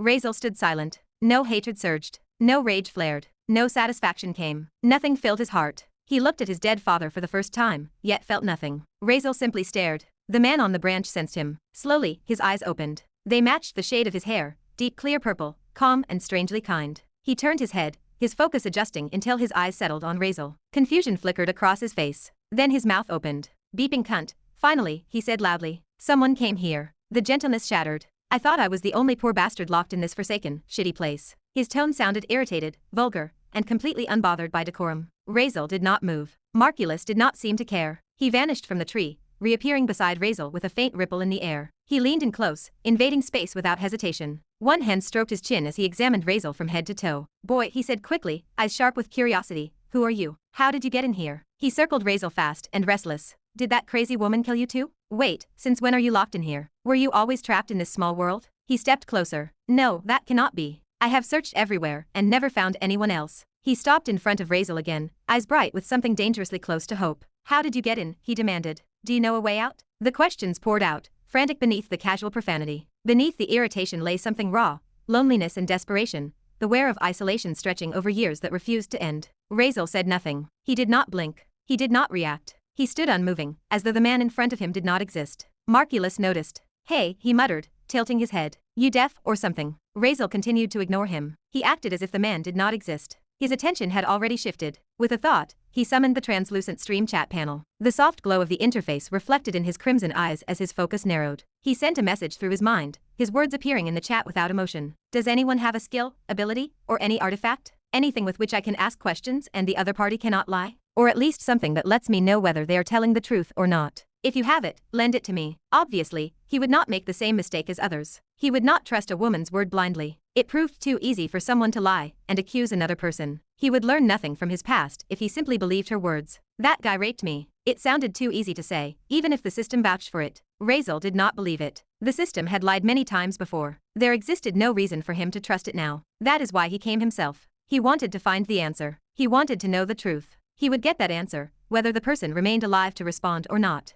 As for why he performed this act, he did not know. Did he think the person guilty? Not yet. He did not know what he wanted from all this. He felt compelled to do it. If what she said turned out to be a lie, if she falsely accused an innocent person, someone already dead for no reason, he did not know what he would do then. For now, he stayed here only to make things clear for himself. Degenerated bastard Neko. Nope. Absolutely nope. Why would I even have something like that? Zara. Xenocide. I have flowers with special intoxicating properties. Under their influence, one cannot lie. Truth spills out whether they want it or not. Ancestor Shwe, why should we help you? Who do you think you are? Vampire progenitor. There are vampire skills for this. I can teach you one, but you will need to earn it. How about turning 10,000 humans into vampires and building your own empire first? Make me happy. Lily. The greatest collector. I possess several extremely rare items, but nothing is free. Take me out of this place, and we can maybe discuss a trade. Razeal moved his gaze over the messages slowly, his expression unreadable. As expected, no one here gave without taking. These were villains, tyrants, monsters, kings, and whores. Every offer came with conditions attached. He felt no surprise. He considered which price was worth paying, calculating outcomes, and weighing consequences. He had plenty of time anyway. He started thinking, but before he could reply, a new message appeared. Lucifer, I will give you something far better than all of that. How about extending a hand of friendship with this king? Congratulations, host villain Lucifer. King of Hell, rank SSS++, has gifted you an authority. Authority rank SSS+. Chapter 363. Congratulations, host villain Lucifer, King of Hell, rank SSS++, has gifted you an authority. Authority rank SSS+, Decree of the Dead. Ha. The sound escaped Razeal before he realized he had reacted, seeing the system notification hovering calmly in front of him. He blinked. An authority, not a skill. He honestly did not know what an authority was, but whatever it was, it had to be good, right? He looked at the rank. Ranked SSS+. Razeal stared at the message, his mind lagging half a step behind reality. This was also unexpected for him. He had already prepared himself for bargaining, for negotiation, for the usual back and forth that came with dealing with villains. Not that he had paid in return, except for those certain dirty books, but he had assumed there would be a price. Some concession he would be forced to make. After all, these were villains. They never gave anything for free. Maybe for pride and ego. But he was sure that would not have worked in this chat, since so many people with massive egos occupied the same space. They would just mess around, and not let each other do anything. Yet here he was, holding an authority of absurd rank. Whatever an authority might be, it was gifted to him without a single demand attached. That is surprising, he murmured slowly. A beeping SSS+ authority. He did not even know what it did yet. But there was no doubt in his mind that whatever Decree of the Dead was, it was not something trivial. Anything at that level could not be anything short of monstrous. Right. He hoped so at least. His gaze shifted unconsciously back to the chat panel, rereading Lucifer's earlier message. So that is it. Lucifer's intention was obvious now. He was currying favor, aligning himself early. Razeal's lips twitched faintly. What was this old devil up to? Lucifer was definitely not some generous benefactor. He was the king of hell, the embodiment of pride, deception, and manipulation, at least according to the books Razeal had read back in his original world. A being like that should not act without reason. It was more likely calculated or filled with intentions that Razeal could not see yet, or maybe just baby steps to try to manipulate him. Still, whatever Lucifer's plans were, Razeal was not interested in unraveling them right now. Power was power. He did not believe Razeal could do anything to him, while being inside the system, while also not even being able to interfere with an ant in this world. Razeal was not really worried about whatever the devil was up to. Refusing a gift of this rank would be nothing short of idiotic. So he accepted it without hesitation. Razeal typed his response. All right. It would be my honor to be friends with the King of Hell. I appreciate this consideration. Razeal thought calmly, the faintest smile forming at the corner of his lips as he sent messages in the chat. Razeal typed, we are friends now. He felt no shame about saying it. He was making this friendship for an advantage. He even used the honorifics. Obviously, it was deliberate, perhaps an attempt to stroke Lucifer's ego in the right way. Razeal knew all too well how prideful the nature of this person was. Lucifer replied, haha, no need, no need. The honor is all mine. After all, a being such as you, to be able to keep and hold existences like us bound within yourself. And that woman, that lady whose power is so unfathomable that even I cannot even comprehend it, yet she remains restrained, governed, subject to your authority too, if I am right. After all, she was not able to chase me down when I retreated. Razeal's eyes twinkled. Finally, it seemed like these villains finally understood the gravity of the means he was currently able to employ, even if they misunderstood things. Regardless, he was not going to clear that misunderstanding up. It would work well in his favor. Lucifer continued, to bind beings like us and treat us as mere pawns on a board, these are not ordinary means. I cannot help but desire a good relationship with someone like you. This small gift is nothing compared to what a being of your caliber will achieve in the future. I await that day when we both will. Razeal kept reading Lucifer's long paragraph of a message, which he still did not read fully, though he grasped the gist of it. Still, he did not say anything out of that. He just chuckled. Razeal replied, haha. I see where this is going. Lucifer responded, haha. I like intelligent people. Razeal's smile deepened, though it never reached his eyes. Razeal typed, I will remember this generosity. I do like big-hearted friends as well. Lucifer seemed pleased. Whenever you wish. From today onwards, we are friends, my beloved friend. Call upon me at any time. Even if it is to declare war on the heavens themselves, I, Lucifer, will never back down. I always keep my word. From this day forward, as king of hell, your business is my business. Simply name who troubles you and I will. Razeal's lips twitched. Already friends? This bastard. He was already showing his intentions to come out. Did he think he was that dumb to take him out? Still, Razeal did not say anything, nor did he want to keep going in the conversation, as he interrupted calmly. Razeal typed, don't worry, everything is going well for now, but I will keep it in mind. Razeal knew he still had to milk the guy. If he did not play along with Lucifer, he was sure he would not get much. But he knew, and Lucifer knew that Razeal knew. Still, until Lucifer came out straight, Razeal would keep playing along with him. And Lucifer did. Lucifer typed, yes, my friend. Razeal stared at the chat panel, his lips twitching despite himself. The shamelessness was almost impressive. The king of hell, his ass. The guy who was supposed to be aloof, untouchable, and all that, was now openly currying favor, practically offering himself on a silver platter. It reminded Razeal of a certain white-haired, white-eyed lunatic who also loved calling him best friend while scheming 10 steps ahead. The user-degenerated bastard entered the conversation. Du bist schwer, are you seeing what I am seeing? Since when did this guy Lucifer turn into this? Didn't he act all high and mighty before? What changed so suddenly? This guy suddenly feels so shady. Did he lick something wrong? Ancestor Schwer responded. Professional asslicker. He just changed targets. He is just using his ass-licking skills to lick this kid's ass now. Though for reasons I am not certain of yet. But a scary talent indeed. Lily replied. Ancestor Schwer wrote, my eyes have finally opened. I see it clearly now. Not only is this guy a feet licker, he is an ass licker too. And not to say we only came to know him for just these few days. Who knows what other strange things he has been licking behind the scenes. Honestly, Lucifer is terrifying in a completely different way. I advise all fellow deists to keep their distance. Or, the greatest collector added, gasp. Professional asslicker? My god. What a terrifying thing to say. Xenocide typed. Duist Schwez's sense of humor and way of wording things is quite, how should I put it, interesting. Lucifer wrote, you. The chat returned to its usual rhythm, descending into the absolute nonsense it always devolved into. Ancestor Schwe came to rule once again. He had already achieved his total dominance over the whole stream chat. Razeal glanced at it once, already knowing exactly how this would spiral if he paid even a fraction more attention. So, he did what he always did. He ignored it. Without another word, without reacting to Lucifer's outrage or the mockery of the others, his attention shifted inward. His focus settled on the newly acquired gift. Just as he thought, the system interface unfolded before his eyes. Name, Decree of the Dead. Rank, SSS+. Authority, Type, Supreme, Hell Sovereignty. Owner, Lucifer, Lord of Hell. Description, the supreme authority that declares death not as an end, but as a state under Lucifer's jurisdiction. The absolute dominion of the Lord of Hell over all deceased existence. Effect, upon activation, all deceased entities, whether corpse-bound, soul form, fragmented spirit, sealed consciousness, or remnants of erased existence, are forcibly summoned into awareness. The dead must answer any question posed by the authority holder, and they will. Silence, deception, or resistance is impossible. Core effects. All dead beings within range are compelled to awaken. Corpses will speak. If the body is incapable, it will be reanimated briefly to answer, then return to its prior state of slumber. Souls are dragged into manifestation regardless of location. Even erased, forgotten, or conceptually destroyed souls are temporarily reconstructed to respond. All answers given are absolute truth. No ambiguity, no interpretation, and no distortion. Passive effect. Instinctive dread. All dead entities innately understand the consequence of resistance. This knowledge is not taught. It is not learned. It is felt. An instinct engraved into their very being. Before questioning begins,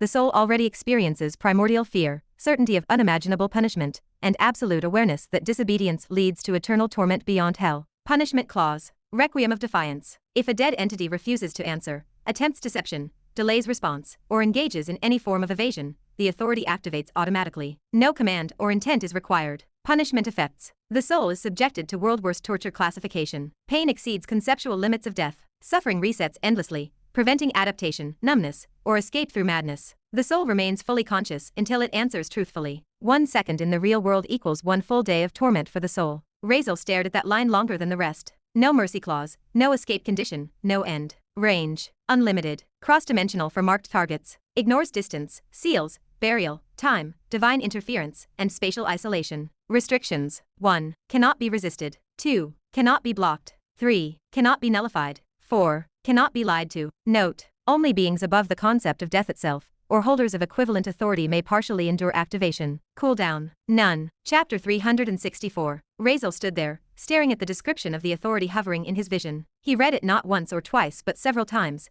as if his mind refused to accept it on the first pass. The more he read, the more absurd the ability became. His right eyebrow twitched, a small involuntary spasm betraying how taken aback he truly was, even though his face remained composed. Then, slowly, a faint smile crept onto his lips. He was amused. He had asked for something simple, a skill to detect lies, a way to tell truth from deception. That was it. Instead, he possessed this. It felt as if he had walked into a shop asking for a pistol, and walked out with a nuclear warhead strapped under his arm. This was not a lie detector or interrogation. It was death itself, dragged by the collar and told to speak. It would have to obey. Just how cool was that? Razeal struggled to react. It was ridiculous. Overkill did not even begin to describe it. And yet, how could he deny it? It was cool. Ridiculously, obscenely cool. The kind of thing a part of him could not help but appreciate on a very basic level. You needed an answer. Simple. Dig up a grave, point your finger, ask your question, and the dead themselves would crawl back just to answer you honestly. No excuses, manipulation, or hiding. The thought that followed made his smile deepen. And what about the living? Well, that could be solved too. Maybe kill them first and then ask, was it wrong? He did not know. Whatever it was, right or wrong, he did not care, at least not right now. Right and wrong were problems for later. Future Razeal would deal with morality when it came. For now, Razeal acknowledged one undeniable truth. Cool was cool. Lucifer was big-hearted after all. Worthy of the title King of Hell. Anyone who casually handed out something like this was either terrifyingly confident, or terrifyingly insane. Maybe both. Either way, Razeal found himself pleased. It was rare for him. It was even more badass than that pathetic skeleton he got, which only helped him level up pain tolerance. He rolled his eyes just thinking about it. It will work. He nodded to himself. Perfectly. Whatever he had planned, whatever doubts had gnawed at him before, this erased them all. No more second-guessing. No more wondering if someone lied, exaggerated, or twisted the truth. He would know. Absolutely and completely. Satisfied, Razeal pulled his attention away from the system interface and returned his focus to the world around him. An irritated voice cut through the calm. Beep it. Markeilous muttered, his tone sharp with annoyance. I was being considerate since I did not want to start beef with you, kid. But you are not giving me any face at all. Do not blame me for what happens next, kiddo. Markeilous's patience had run out. Being ignored, truly ignored, as if he did not exist, was not something he was accustomed to. His eyes narrowed as he stepped closer, irritation bleeding into hostility. If words did not work, he would force answers another way. Fine, Markeilous said coldly. I will just read your memories. He extended his hand toward Razeal's head, fingers spread, confidence clear in his posture. To him, this was already decided. He had done worse. This was nothing. But just as his fingertips came within a hair's breadth of Razeal's eyes moved. For the first time since Markeilous had approached, those deep crimson eyes tracked his motion, locking onto the incoming hand with chilling precision. In that same instant, the shadow beneath Razeal's feet moved. Not slowly or dramatically, but violently. Extremely sharp shadowy tendrils erupted upward with lightning speed, tearing free from the darkness at Razeal's feet like living weapons. They shot forward in a blur, aimed directly at Markeilous's outstretched arm, their tips honed to a razor edge that radiated lethal intent. Fast. Too fast. Markeilous's instinct screamed. He yanked his hand back and leapt away, retreating several steps in a single fluid motion. His guard snapped up, his body reacting before his mind could fully process what had just happened. The shadowy blade sliced through the space where his arm had been a moment earlier,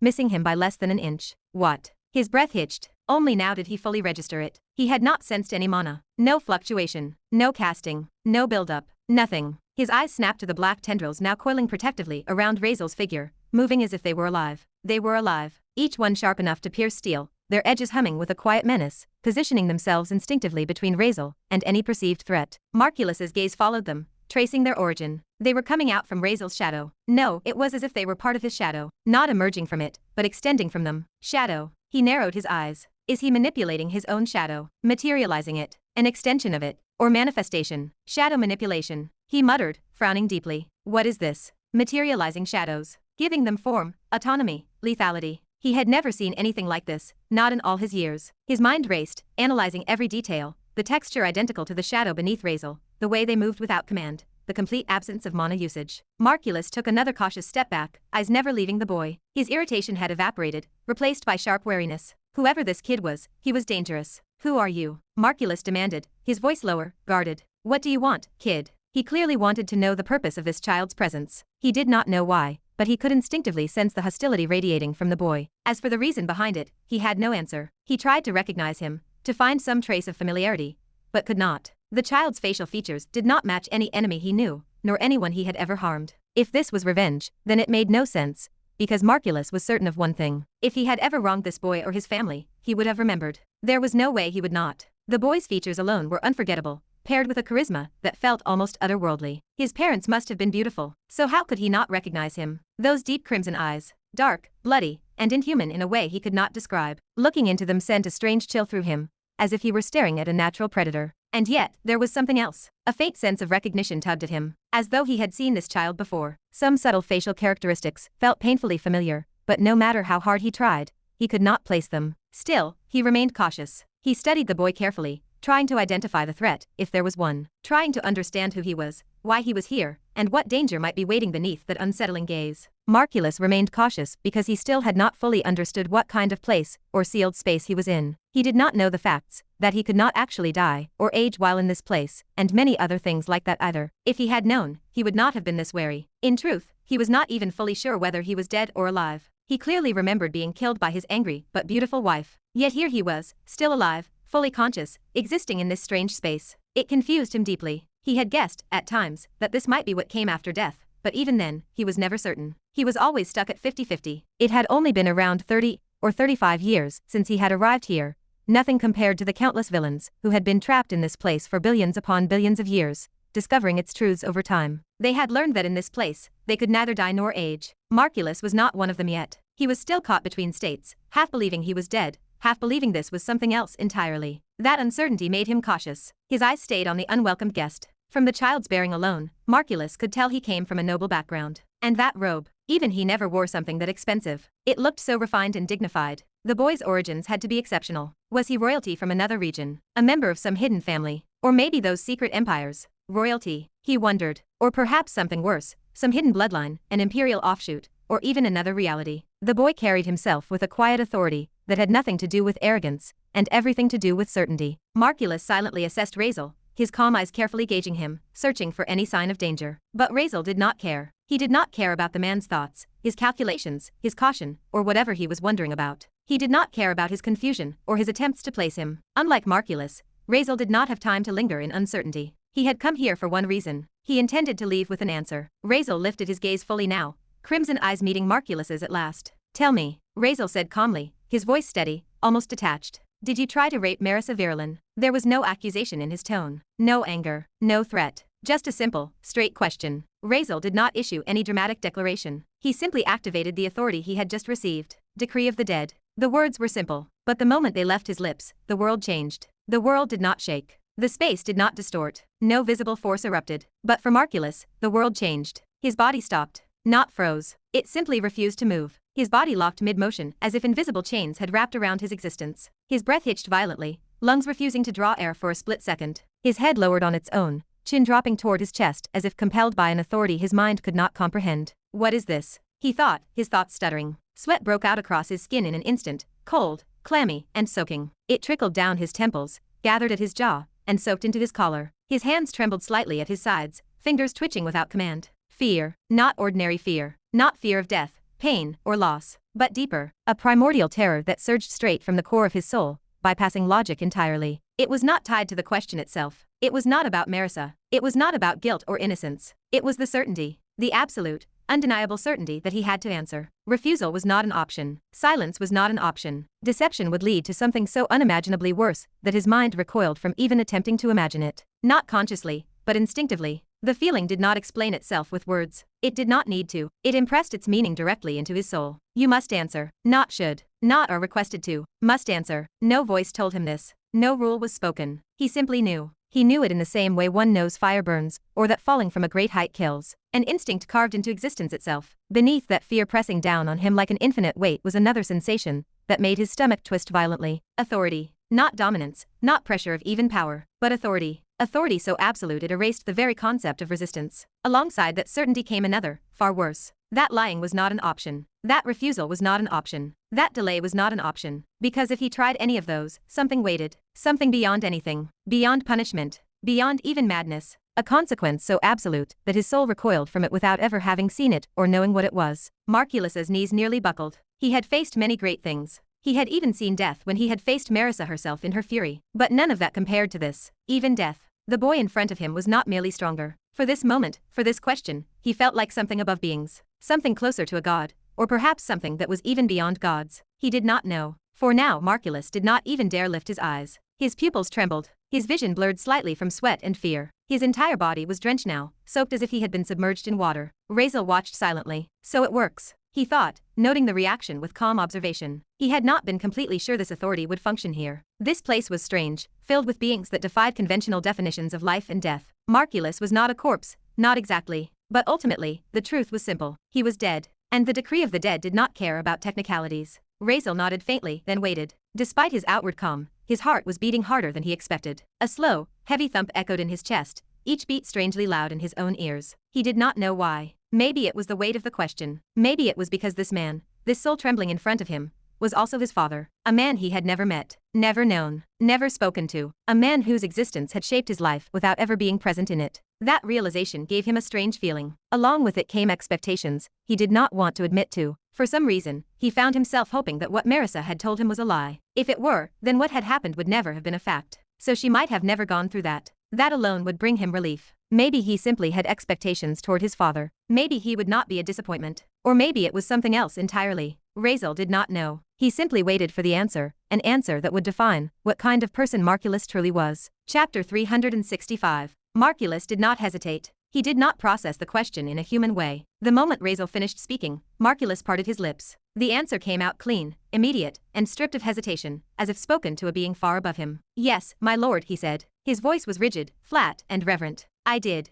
He lowered his head further. His shoulders stiffened as if he bowed before an unseen throne. "I raped Markeilous Virelan," he continued. The words left him without emotion or resistance. With the help of the family elders, the pressure vanished the instant the sentence ended. The dread evaporated as if it had never existed. Markeilous gasped sharply, sucking in air as though he had been drowning and only just broken the surface. His chest rose and fell rapidly. His breath was uneven, and sweat dripped from his chin. Relief, raw and physical, flooded through him, so intense it almost made his knees buckle. He did not move. He did not dare. He stayed exactly where he was, standing straight with his eyes lowered, and his posture obedient. He stood like a well-mannered child, who had just survived the anger of a terrifying teacher. He did not look at Razeal, not because he could not, but because some instinct deep in his being screamed that doing so would be a mistake. He had never felt anything like that fear, not in life, and not even when he thought he was deaf. The strength behind that single question was so vast it had crushed him without effort, bypassing pride, ego, and resistance as if they had never existed. Whatever this being was, this boy, it was something Markeilous could not afford to offend.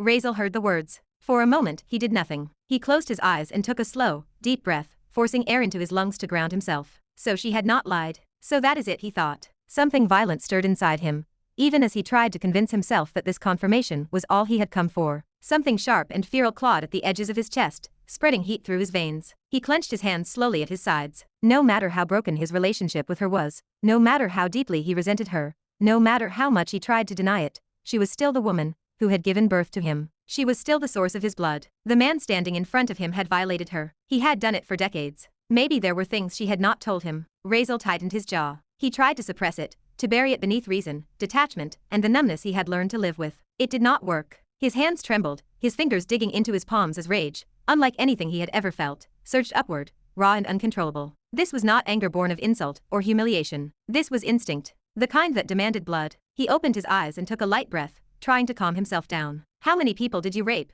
Razeal asked. His voice was still calm, controlled, and almost gentle. The air around him changed. The same dreadful presence returned instantly around Markeilous. His spine snapped straight, his muscles locking as if pulled by invisible strings. Sweat poured down his face, soaking his hair and dripping onto the ground. His mind raced violently, thoughts scattering as panic clawed at him. Count fast. Do not be wrong. His brain worked at a terrifying speed. Numbers flashed. Memories blurred together as he counted again and again, terrified of making a mistake. 763, my lord, he shouted. The words tore from his throat. 763. The pressure vanished again. Markeilous nearly collapsed as he sucked in air. His lungs burned and his heart hammered as if it tried to escape his chest. He did not care what he had just admitted. He did not care how monstrous the truth was. All that mattered was that the fear was gone. Razeal stood motionless. 763. Razeal somehow managed to keep his calm as he heard those words. They were words that had destroyed hundreds of lives. If not directly, then by leading to the destruction of families, spreading terror, and influencing countless others. That single moment alone could have ruined thousands of lives. Razeal felt something inside him go cold.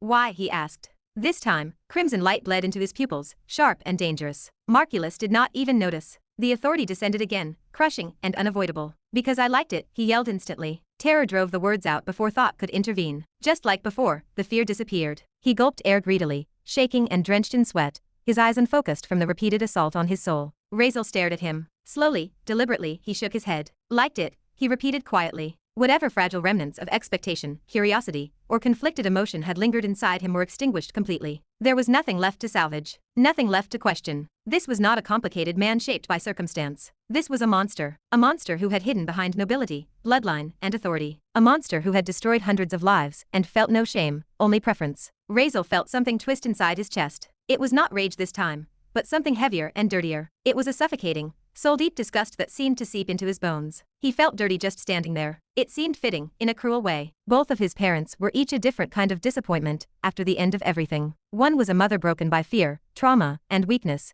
who had failed him in ways she could never undo, too broken by fear and trauma to understand her child as choosing control and punishment instead of trust. The other was a monster wearing a man's skin. Razeal felt a strange, bitter pity for himself. It was not self-hatred or despair, but just the quiet realization that from the very beginning, before he had even been born, his life had been steeped in filth he never chose. He exhaled slowly. After all, none of it had truly been his fault. It was simply his misfortune, the same terrible luck that seemed to follow him from even before he was born. Although he remained violently disgusted, the urge to do something burned inside him. He simply stood there calmly, closing his eyes. For a few seconds, there was only silence. Markeilous watched him with a wary expression, genuinely wondering what happened. Before he could think further, the shadow tentacles surrounding Razeal extended and attacked him with lightning speed. The tentacles of darkness that had coiled idly around Razeal's feet snapped forward like predators unleashed. They tore through the air, sharp, fluid, and alive, aimed directly at Markeilous. Markeilous twisted away, narrowly avoiding the first strike. The shadow passed where his torso had been a heartbeat earlier, slicing through empty space. He leapt back, then sideways, then back again. His movements were crisp and efficient, honed by combat experience to a level not many could dream of achieving. The shadows did not stop. They multiplied. They stretched, split, and curved, adapting to his movements as if learning in real time. Wherever he moved, they followed, relentless, predatory, and silent, except for the faint whisper they left as they cut through the air. Sir, why are you attacking me? Markeilous shouted as he dodged again. His expression remained deep and extremely cautious. I did not offend you. If there is anything, please, give me a chance to explain. Even as panic crept into his voice, he forced respect into his tone. He bowed slightly mid-movement, even while retreating, instinctively treating Razeal as a superior, whose wrath could not be challenged. Razeal opened his eyes upon hearing his words. A sudden surge of power burst from his body without warning. In that instant, something shifted. Razeal released only a wisp of his aura. Markeilous sensed it and frowned. Is this senior trying to hide his strength, or not? Why is he attacking me? Razeal did not stop. He manipulated his shadows, narrowing his eyes, while watching Markeilous jump and dodge from place to place. Razeal's eye twitched. A shadow burst out directly from beneath Markeilous's feet, from his own shadow striking from behind. The darkness rose like a spear from Markeilous's own shadow, striking upward with lethal precision. Markeilous sensed it. He leapt high into the air as psychic power engulfed his body, lifting him upward until he floated far above the ground. Now, no shadow remained close enough to reach him. That was close. I almost would have gotten another hole in my body. Good thing I kept an eye on my shadow after seeing him pull things out of his own, he thought while scanning the ground below. He was mistaken. Shadows followed. From below, shadows surged upward, stretching toward him and twisting into countless shapes, thick as tree trunks, thin as wires, and jagged as blades. They climbed into the sky in pursuit, swallowing the air itself in writhing darkness. Markeilous grew confused as to why he used these slow attacks. Still being cautious, he shot higher, pushing his flight speed to the limit. Razeal was not concerned about his dark mana. In this space, it was infinite, the system space itself feeding him without limit. Razeal spread his arms wide. As he did, an oppressive feeling descended upon the surroundings. The entire area darkened, as if light itself were being swallowed. Then, without warning, tens of thousands of shadowy tentacles rose from the ground. Every shadow responded. The faint shade cast by a lone tree, and the thin darkness beneath blades of grass stretched upward, expanding and twisting. The shadows surged into the air, attacking the man who floated above. They climbed higher and higher, changing shapes as if alive. Some thickened like tree trunks, others remained thin and whip-like, striking relentlessly. "What is this?" the man cursed, moving instantly. He moved so fast it resembled teleportation, dodging again and again as the shadows chased him through the sky. Even as the heavens seemed nearly covered by the writhing darkness, he continued to evade the attacks. Razeal watched, his expression unchanged, realizing it was not enough. Slowly, he raised his index finger and aimed it at Markeilous' rapidly moving figure. Blood began to seep from the tip of his finger. It gathered, floating just in front of it, suspended in the air and perfectly still. He felt no visible change in his posture, no flare of emotion on his face, no sudden surge of presence. He decided to use the flow and snapped his fingers to create a sound flow. Within that flow, Razeal moved it into a stream of sound. A single drop, compressed, refined, and shaped with such precision, took on the form of a bullet. The moment it entered the flow, it caught the speed of sound,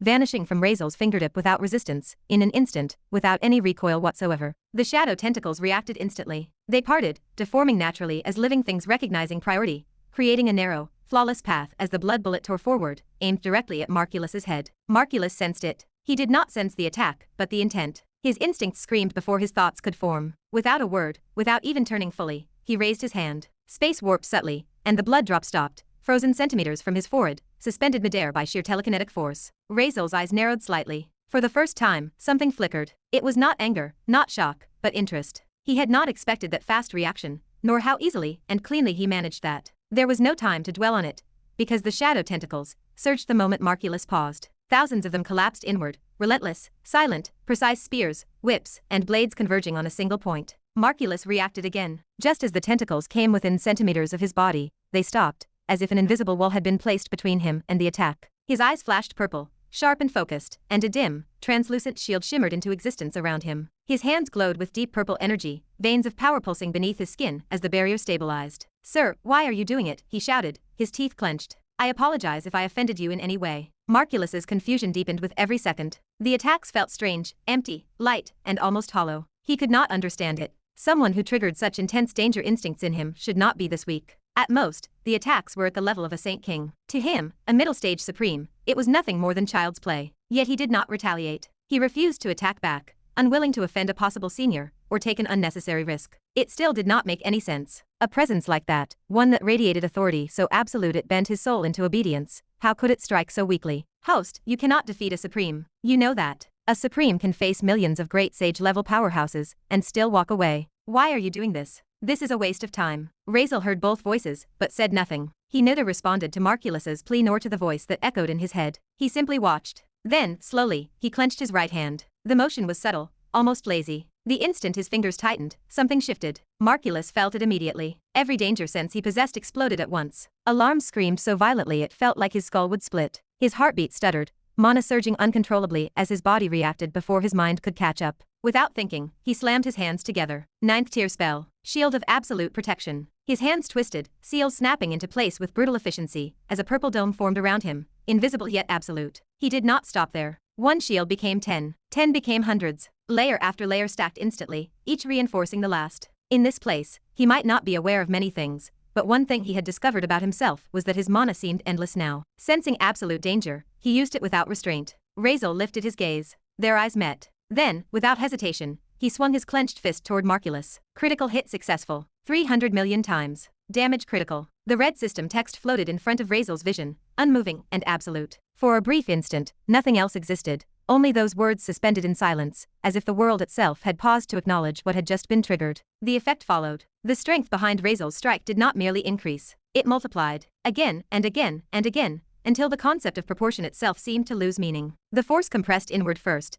gathering into a single impossible point before erupting outward. The air exploded. There was no gradual release, no buildup of sound. One moment there was space, and the next it shattered, collapsing under pressure so violent that light itself burst into existence from the friction of force alone. The impact did not resemble a punch anymore. It transformed into something else entirely, a beam of condensed destruction, pure white, blinding, and swallowing everything in its path. It surged forward like liquid light. Ground, air, and distance all got erased beneath it. For those few seconds, nothing could be seen except white. No shadows remained. No confirmation of form or shape. The world ahead of Razeal simply ceased to exist, consumed by the overwhelming discharge of power. Even Razeal himself was not spared. The recoil traveled backward through his arm, through bone and muscle and blood. His body, still far from capable of bearing such output, failed instantly. Flesh disintegrated under the strain, burning away into fine particles, dissolving like ash scattered into cosmic dust. Skin, muscle, and organs vanished in the wake of the force his own body had unleashed. Only the crimson skeleton remained. For a brief moment, it stood alone within the fading brilliance,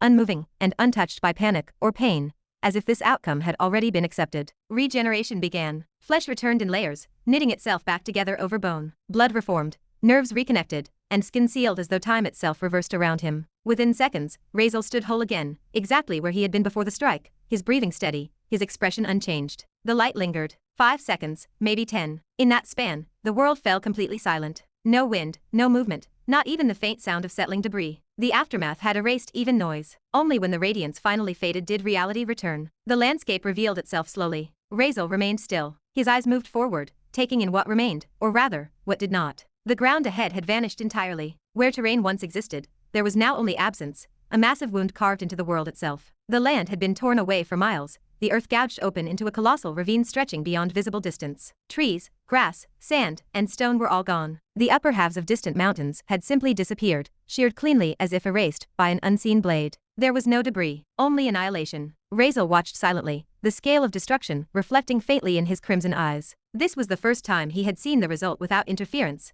without certain two supreme-ranked beings suppressing or containing the damage. A slow breath left him. Yeah, he thought quietly, almost dryly. Definitely not something to use in public, or anywhere that isn't already meant to be destroyed. The realization settled naturally. This was not a skill meant for ordinary combat, or even war. Used carelessly, it would not just kill an opponent, it would erase everything around them. Cities, kingdoms, and possibly entire regions, depending on angle and distance. Maybe it could be used as a trump card used in a needed situation where you have no way out. He would just put this skill into his trump card pocket, or classify it under his first forbidden skill. Not only could it kill others with enough bad luck, it could completely annihilate him as well. His thoughts continued for another moment, calculating instinctively the risk to his own body, regeneration limits, and environmental destruction, before stopping abruptly because something was still there. Razeal lifted his gaze to where Markeilous had been floating before. For a brief instant, Razeal expected emptiness. He expected nothing to remain after that level of force. Instead, Markeilous still hovered in the air. Dozens upon dozens of translucent purple domes layered around him,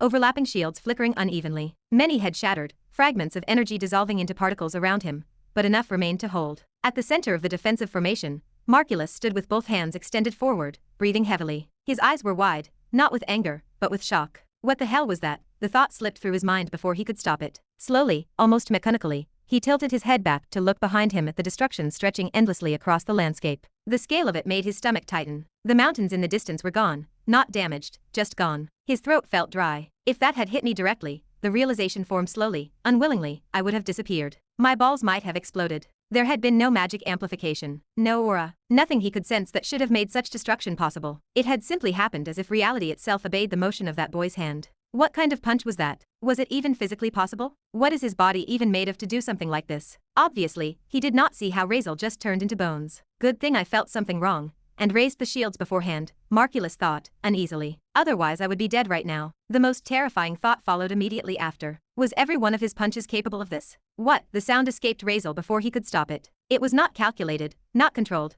but genuine disbelief breaking through the composure he had maintained until now. His eyes remained fixed upward, staring at the figure still floating in the air, still intact, still alive, and wrapped within layers of faintly shimmering purple shields. He survived that. The thought stumbled inside his mind, refusing to settle. What the beep? The destruction in front of him still stretched endlessly across the landscape, miles of erased terrain, mountains cut clean through, the earth itself torn open, and yet the target of that attack remained untouched at the center of it all. The gap between expectation and reality felt almost absurd. That strike had been amplified millions of times over his actual physical output. He had felt it, the force, the collapse of air, the recoil that had erased even his own flesh for a moment. And still, nothing. Above him, Markeilous hovered within his shields, breathing hard, but very much alive. Razeal refused to believe this. What the beep is happening? He used this skill 2 times and both times nothing happened to his targets. Could it be fake? Obviously, nothing else could explain this. But just as he was questioning the legitimacy of system and tongue, Vili's voice followed inside his head, calm as always, almost indifferent to the scale of what had just happened. Do not be shocked, host.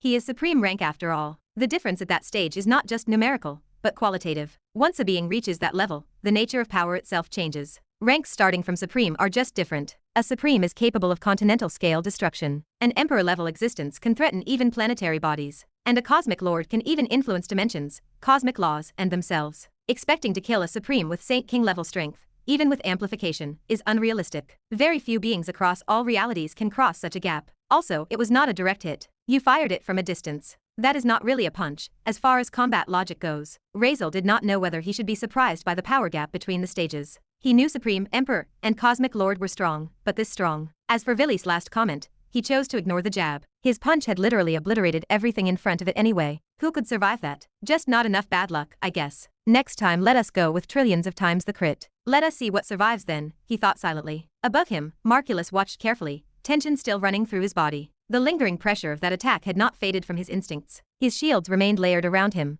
even more numerous now, forming overlapping domes that distorted the air faintly with each breath he took. I should attack back, he thought grimly. He tried to kill me. What is there to talk about now? Fear lingered, he would not deny that. Whatever this boy was, whatever means he held, it was beyond anything Markeilous understood. But retreat was not an option either. Not when his instincts screamed that hesitation might mean death. Markeilous steadied himself. Fear crept into him, but retreat was no longer an option. Without another word, he concentrated, deciding to use his strongest method from the start. His eyes slowly began to glow. Deep purple light gathered within them, burning from behind his pupils like restrained fire. The air around him distorted faintly as mental energy condensed, invisible yet suffocating in presence. He closed one eye, leaving the other open, and spoke. 9th tier mind skill, consciousness-destroying beam. A beam of deep purple, almost invisible, shot from his eye, directly targeting Razeal's consciousness. The attack launched without sound. No flash, no visible projectile, just an instantaneous surge, a mental strike crossing distance faster than thought itself. It reached Razeal before even the sensation of danger could form. Before Razeal could even react, it struck. There was no explosion this time, no resistance, only silence. Inside Razeal's vision, everything went dark. A single notification appeared,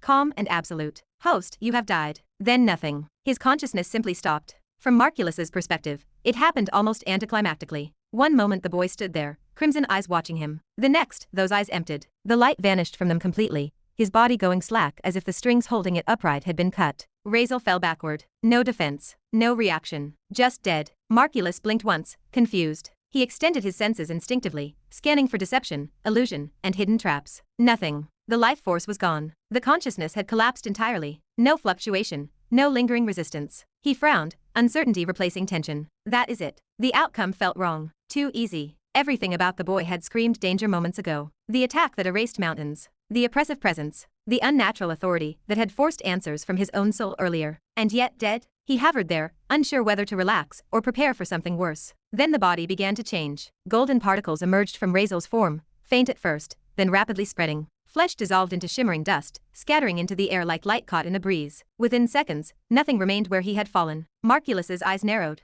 An illusion? He checked immediately, extending his senses outward again. No distortion. No mental interference. Reality itself remained stable, which made it even more confusing because before he could fully process it, Razeal reappeared, standing in the exact same place as before. Alive, whole, and breathing, as if nothing had happened. Markeilous' mouth slowly fell open. Ah! The sound escaped him before he realized it. His mind struggled to reconcile what he had just witnessed. He had felt the death. He had felt the consciousness collapse completely. There had been no doubt about it. Question marks were flying all around him. And now the boy stood there again, calm, uninjured, looking at him as though death itself had been a minor inconvenience. Came back alive? The words finally tore out of him, his voice rising uncontrollably. What the beep? Shock overwhelmed caution completely now. Sweat began forming along his back, running down his neck despite the cool air of the surroundings. His heartbeat pounded hard against his ribs. What kind of existence does that? Was that revival? Illusion? Something he cannot understand? Or had the boy simply allowed himself to die and return? The possibility alone made Markeilous' mind spin in weird angles. He felt like an idiot. Markeilous stared at him, genuinely shaken now, every instinct screaming that he was facing something far beyond his understanding. Whatever confidence he had retained earlier fractured under the weight of what he had just seen. For the first time since the fight began, fear was not theoretical anymore. Chapter 366. While Razeal remained sealed within the sphere of shadow, locked away from the outside world for reasons no one truly understood, time outside continued to move in its slow, uncomfortable way. Days passed first, then weeks, until even the rhythm of waiting began to feel heavy. The dark dome floated in the middle of the water exactly as it had on the first day, unmoving, silent, swallowing light itself. Nothing entered, nothing left. It simply existed there, like a wound that refused to close. More than 1 month had passed. The air around it carried a strange stillness now. Even the water beneath seemed reluctant to ripple too close, as though instinctively avoiding whatever rested inside. Sophia folded her arms loosely across her chest. Her eyes drifted again toward the floating mass of darkness. She tried not to stare. She tried to act normal. But every few minutes, her eyes returned there on their own, drawn by a worry she could not suppress.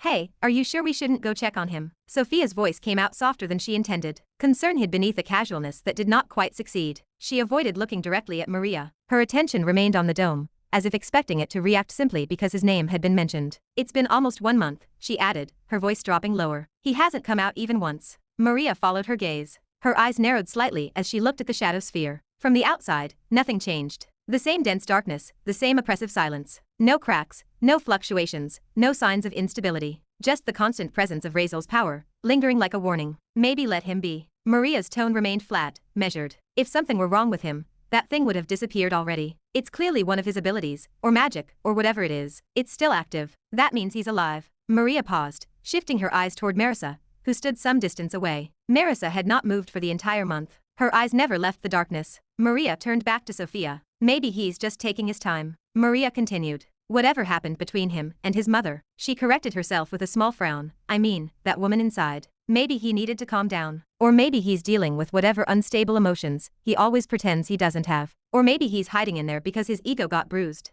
Being restrained that easily by one of the strongest people alive probably didn't sit well with him." Maria shifted her gaze, almost unconsciously, toward Merisa. She watched her for only a second before looking away. "And will you stop asking me this again and again?" Maria suddenly snapped. Irritation broke through her calm. She turned fully towards Sophia, crossing her arms tightly. "This is like the 100th time you've asked. And I've given you the same answer every time." Her voice rose. "If you're that worried, go check yourself. Why are you asking me? Are you his wife, or am I?" Sophia blinked, taken aback. "Why are you yelling?" She shot back almost immediately. "Can't you just answer normally? You're supposed to be a noble lady, aren't you? What's with that tone?" Sophia exhaled sharply, annoyance mixing with concern. "I'm worried, that's all. And don't pretend you aren't." She slid her eyes sideways toward Maria, studying her expression. "I'm not stupid. I can tell you're worried too, no matter how much you try to act cold." Maria's jaw tightened. "I'm not." She cut in instantly. "I don't care whether he dies or not." The words came too fast, too sharp, defensive rather than convincing. "Sure, whatever you say," Sophia replied softly. Sophia did not argue. She simply hummed under her breath, unconvinced, and leaned slightly closer, lowering her voice until it was almost a whisper. "Why not ask that woman? She definitely knows something. At least we could find out if Razeal is fine or not." Sophia's eyes shifted subtly toward Merisa. Maria frowned immediately, her expression souring. "Then go ask her yourself," she said, dismissive. "Aren't you her daughter-in-law? I have no reason to get involved. I mean, why are you looking at me again?" The rejection came without hesitation. Sophia made a face. "But she's scary," Sophia answered honestly. She remembered how cruel the woman had seemed. She could not erase the image of her from that day. She recalled the way she had everyone under her control, the way she had spoken, calmly and directly, about killing her own son. She did it with such conviction and composure that it sounded as if, to her, it would have been justified. It had been an extremely frightening and weird first impression of her newly gained mother-in-law. Yes, that image had become a little more conflicted later, after seeing her cry and almost beg Razeal for forgiveness, caught in whatever emotional outburst had overtaken her. But the fear from that first moment still lingered. Sophia fell silent. Her expression shifted, showing that she understood clearly, remembering how dangerous that woman truly was. Sophia might know nothing about the outside world, as she came from Atlantis, with no knowledge of the lands above, the world's strongest empires, or the woman who stood as the head of one of the most powerful families in existence. But Maria did know. She was aware of how psychopathic, cruel, and horrifying the Virelans were. She was aware enough to feel uneasy whenever their name came up. Merisa Virelan was the head of that family. Even one event from that woman's past was enough to shake half the world. One didn't need to know the details to understand the scale of terror. Just knowing the fact that the woman standing there was Merisa Virelan was enough. She was the woman called the Butcher of the Virelans. The woman who had slaughtered thousands of her own blood. Not enemies. Not outsiders. Her own literal family. From the simplest guards and housekeepers to elders who kept the rule in the family, to even the patriarch himself, her brother and husband. All killed by her own hands in a single night. One of the world's strongest families bathed in blood, its legacy shattered in a massacre that still echoed through history decades later. The reasons behind it remained unknown, sealed away behind fear and silence, because no one had ever dared to ask her. That alone said enough about how terrifying Merisa Virelan truly was. Even if Maria could, to a small extent, understand the shaken, conflicted image of Merisa she had seen over the last few months, because of her emotional collapse in front of her son, Maria knew better than to be fooled by that. That wasn't who Merisa really was. That was only the version of her that existed in front of Razeal. A weak woman. A defeated mother. Broken only in that one place. For anyone else, she was still the same dangerous figure she had always been. She was the cold, ruthless, dignified Merisa Virelan, whose name alone was enough to freeze blood. Maria did not reply, choosing silence instead. Sophia pouted slightly and let out a small sigh. She knew Maria well enough to recognize that kind of silence. It wasn't denial. It was reluctant acknowledgement. Sophia also knew how to push her when needed. Hey, you know about her, Sophia said softly, her tone shifting. Please go talk to her. Please. Just for me. If not for him, then at least for me. She hesitated, then added with forced lightness, I don't want to become a widow on my first day of marriage, you know. How sad would that be? She looked at Maria with exaggerated puppy eyes, clearly trying to guilt her into moving. Don't do this with me. Maria snapped immediately, raising both hands as if physically blocking Sophia's expression. Ew. Her face twisted in clear disgust. I don't care about you becoming a widow or whatever. And did you even listen to me? I said he's probably fine. You're just wasting your time worrying about him. Her voice was sharp and defensive. She deliberately took a step back, trying to put distance between herself and Sophia, both emotionally and physically. But can humans survive without eating food for 1 month? Sophia asked suddenly, cutting Maria off before she could continue. Maria froze. The words hit before her mind could dismiss them. That's not something you need to worry about, she replied reflexively. That guy doesn't eat normal human food. He'd probably be eating those apples of his. Her voice trailed off. Her mouth closed mid-sentence as she suddenly remembered that Razeal's apples had run out when he had used them to kill the sea monsters, firing them one after another during the waves of attacks. Her mouth closed abruptly, and she said nothing for several seconds. A cold thought crept in. Did that bastard not die in there? The question sent a sharp jolt through her chest. Before Sophia could say another word, Maria vanished from where she stood. One moment she was there, the next she was gone, leaving Sophia blinking in surprise. Sophia looked around quickly, confused, before spotting her again. Maria had reappeared beside Merisa. Sophia shook her head slowly, watching from a distance. And she still says she doesn't care about him, she thought sarcastically. Some distance away, Merisa remained exactly where she had been for the past month. Standing, staring, her eyes locked onto the small shadow dome floating in front of her, the one that held Razeal inside. From the moment he told her to leave, she hadn't moved. Not an inch. She hadn't sat down, hadn't rested, hadn't spoken to anyone or anything. She simply stood there, unmoving, like a statue carved from guilt, fear, and sadness. Her gaze fixed on that dark sphere as if afraid that looking away might cause it to disappear. When Maria appeared beside her, Merisa finally spoke. Yes, she asked quietly, recognizing the Grave family's daughter instantly. Yet even as she spoke, her eyes never left the shadow dome. Not for a moment. She remained standing there, rigid and still, as if the entire world had narrowed down to that one place where her son was sealed away, and nothing else existed beyond it. Maria swallowed hard before she even realized she was doing it. Her throat felt strangely dry, her jaw tightening as a quiet pressure settled over her chest. Merisa had done nothing. No aura, no killing intent, no release of power. But that single word, that calm acknowledgement, was enough. It pressed down on Maria in a way she couldn't explain, a reminder of who was standing beside her. She forced herself to breathe evenly before speaking again. I just want to know if Razeal is fine, she said, her voice lower than she intended. Then, almost against her will, the word slipped out. Ma'am. The respect wasn't deliberate. She hadn't planned to say it. In fact, she had every reason not to, considering how this woman had treated Razeal before. But fear instinct, or perhaps something deeper made it escape her lips anyway. Maria stiffened slightly afterward, annoyed at herself, but she didn't take it back. He is, Merisa replied plainly. Her voice carried no emotion, no reassurance meant to comfort Maria, just a statement of fact. Don't worry, he is completely fine and healthy. She didn't even turn her head to look at Maria when she said it. Her eyes still remained locked on the shadow dome ahead, as they had been for the past month. The truth was, she couldn't see Razeal inside. She couldn't sense him through mana, psychic perception, bloodline techniques, or any method she knew. No matter what she tried, the shadow dome resisted her completely, refusing to let her pierce even the faintest thread of information through it. And yet she knew, because she felt him. The sensation didn't come from her mind or her senses,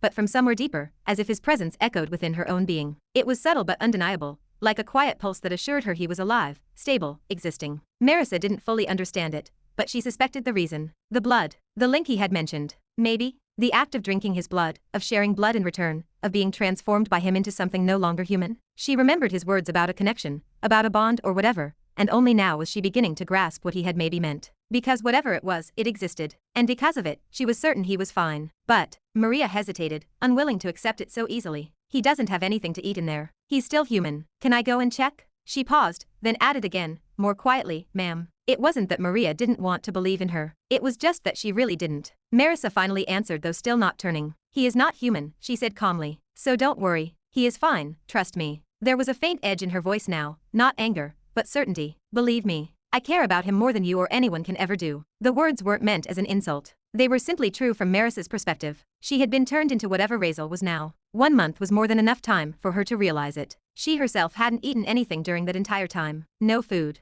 No rest. Just standing there. And yet she wasn't weak. Her body demanded something different now. Blood. Even then, she had learned that she could survive for a long time without it, though the thirst never truly faded. Her throat was constantly dry, a dull ache that never left, and thoughts of Razeal's blood surfaced more often than she liked to admit. But yeah, that was it. Not to say over the last month, she had also discovered many other things about herself. Her physical strength had increased beyond reason. Her mind was sharper, faster. Injuries healed unnaturally fast. She was certain now that even losing half her body wouldn't kill her. Hunger, exhaustion, pain, these concepts had changed. She understood now that Razeal wasn't bound by human limitations either. Not human? Maria frowned, the words catching her attention sharply. She was about to think or maybe question it, but before she could, Merisa suddenly turned her head. "You are worried for him," Merisa said, looking directly at Maria now. Her gaze was steady and penetrating, and Maria felt herself stiffen under it. Maria's breath hitched. "I have been watching all of you, and I did perceive that you genuinely seemed to care about him," Merisa continued calmly, "which is actually funny." Her eyes narrowed slightly, "because I used to think you would be one of the people who hated him the most, considering who your father was, and the influence your mother must have had on you, or tried to have." "Please don't bring my mother and father into this," Maria said immediately, her voice sharp but strained. Her head bowed without her realizing it, her hands clenching at her sides. Marisa watched her for a long moment. Then she just shook her head lightly, not mocking, not dismissive, just acknowledging. She didn't comment on it or press any further, but she continued speaking, her voice steady. "Well, I actually did believe you hated him," Marisa said suddenly, her voice calm, but not detached, even as her eyes never left Maria's bowed head. She didn't even sound accusatory, more like someone stating an observation that had lingered in her mind for a long time. "After everything you did at the academy, the way you treated him, the way you acted around him." Her gaze flickered briefly, as if replaying memories she had already examined countless times. "You were clearly targeting him, trying to get him expelled, challenging him to a duel, all of it." She paused for a moment, then continued, her tone still steady. "It did make it look obvious, as if you really hated him, as if the two of you were enemies. At least, that's how it appeared to me." There was no judgment in her voice, only acknowledgement. "And honestly, I didn't think it was strange, given the environment you grew up in, given what you were taught." "I said please don't bring that up," Maria suddenly shouted, her voice breaking as she snapped her head up. Her eyes were wet now, shimmering with emotion she had been holding back for far too long. Don't talk about that." Marisa saw it the instant Maria looked up, the redness in her eyes, the way her jaw trembled, her teeth clenched as if she was trying not to cry or scream, or both. For a brief moment, Marisa paused before she just sighed. "I apologize," Marisa said quietly after a pause. Her voice softened, just slightly. "I didn't mean to reopen those wounds." She exhaled slowly. "I only meant to make you understand that I knew where you were coming from, that I understood your position." She tilted her head just a fraction. "Even back then, despite everything you did, I never acted against you or your family. Not once, no matter how far you went." Her voice remained composed, but there was weight behind the words. "Because I knew. You were just a child after all." Maria didn't respond. Not because she didn't want to, but because she couldn't. What was there to say? She stood there, silent, shoulders tense, fingers curling into her sleeves. After a moment, Marisa continued. "But still, I'm curious." She turned her gaze fully to Maria now. "What changed?"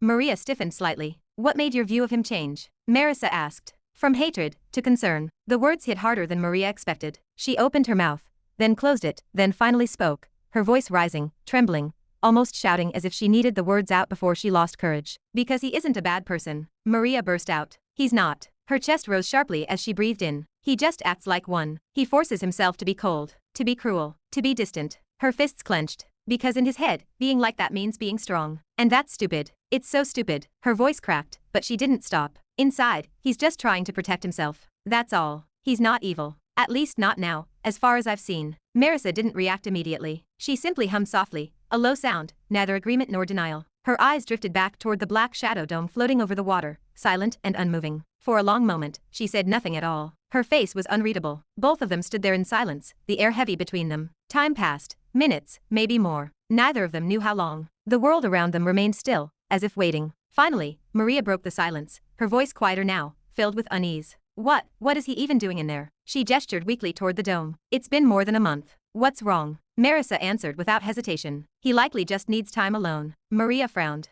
"Why?" she asked instinctively. "Because," Marisa said, turning her head to look directly at Maria, "I told him about his father." The words landed like a hammer. "What?" Maria's eyes widened in shock. "You what?" Her breath caught as understanding rushed in all at once. She knew. Of course she knew. Some truths were buried so deep that only a handful of people in the world carried them, and she was one of them. Razeal's father hadn't just been anyone. He had been her father's closest friend, and through her mother, Maria had learned the truth long ago, the kind of truth that stains everything it touches. Maria's hand flew to her mouth as emotion surged through her chest. Her eyes trembled, filling rapidly as she imagined what Razeal must be feeling right now. She remembered herself, the moment she had learned The denial, the nausea, the anger, the shame that wasn't even hers, but still crushed her anyway. For Razeal, it would be worse. Much worse. Her gaze snapped back to the Shadow Dome, her eyes full of pain and understanding. "Oh no," she whispered. "He needs time with himself. Alone." Merisa continued quietly, her voice low and heavy, every word carrying the weight of things she could not say out loud. She didn't turn away from the Shadow Dome as she spoke. Her eyes remained fixed on it, unblinking, as if staring long enough might somehow reach him inside. Just to accept this reality, to come to terms with it. She paused for a moment, her fingers curling slowly at her side.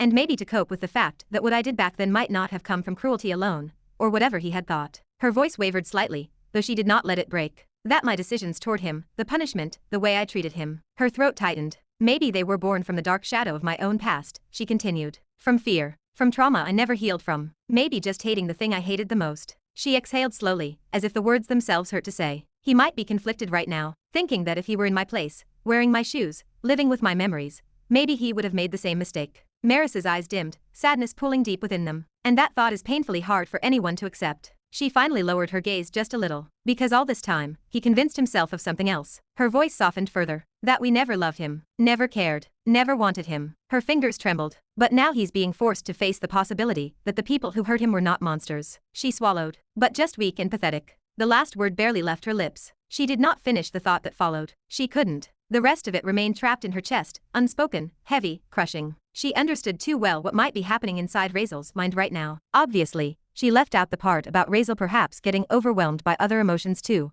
about how she herself had been raped by his father. The very idea of it would have been extreme for a child of 16 or 17, far too much to process all at once. This was not information many people knew, that she had been raped by the man who later became her husband after she killed them all, of course. Obviously, Maria wouldn't know this. All she knew was that her father was a rapist, and that he had been very close friends with Razeal's father, if not more. She had no idea of the full truth. If she had, she might have felt even sadder. Just imagining what kind of chaos might be raging inside Razeal's mind was enough to make her chest ache. Rage, sadness, disgust, pity, hatred, doubt, self-loathing, questions without answers, emotions colliding all at once, with no space to breathe. No wonder he locked himself away. Maria stood there, listening in silence, her hand covering her mouth. Her shoulders trembled faintly. She didn't say anything. She couldn't. The explanation alone was enough to make her feel sick. She finally understood why he needed to be alone. Why a month wasn't enough. Why the silence felt so terrifying. She slowly lowered her hand, shaking her head as tears gathered in her eyes. Chapter 367. Outside, life moved forward, but inside the system space, time flowed differently. It had been 2 months. 2 months since Razeal had entered this void. 2 months since he stood face to face with the man who was supposed to be his father. Markeilous Virelan lay on the ground. He was not sitting, and he was not kneeling. He was prone. His body twitched uncontrollably. His muscles jerked as if responding to a pain that never ceased. His eyes were hollow, unfocused, staring at nothing. There were no screams anymore, no cries, not even whimpers. He had lost the ability to make sound. The ground beneath him told the story. Deep scratch marks tore through soil and stone alike, trails left by fingers that had clawed until the nails were destroyed. His hands were ruined, fingers bent unnaturally, skin torn open. His face was a mess of gouges and bloody marks. He had tried to rip himself apart with his own hands. His neck, his chest, his arms, his legs, everywhere. The solid ground beneath him was scarred, cracked, and carved with signs of a desperate struggle. This was unbelievable. A supreme-ranked powerhouse lay there like a broken doll. Any witness to such a scene would be shocked beyond reason, unable to accept that someone of such rank could be reduced to this state. It was not merely defeat.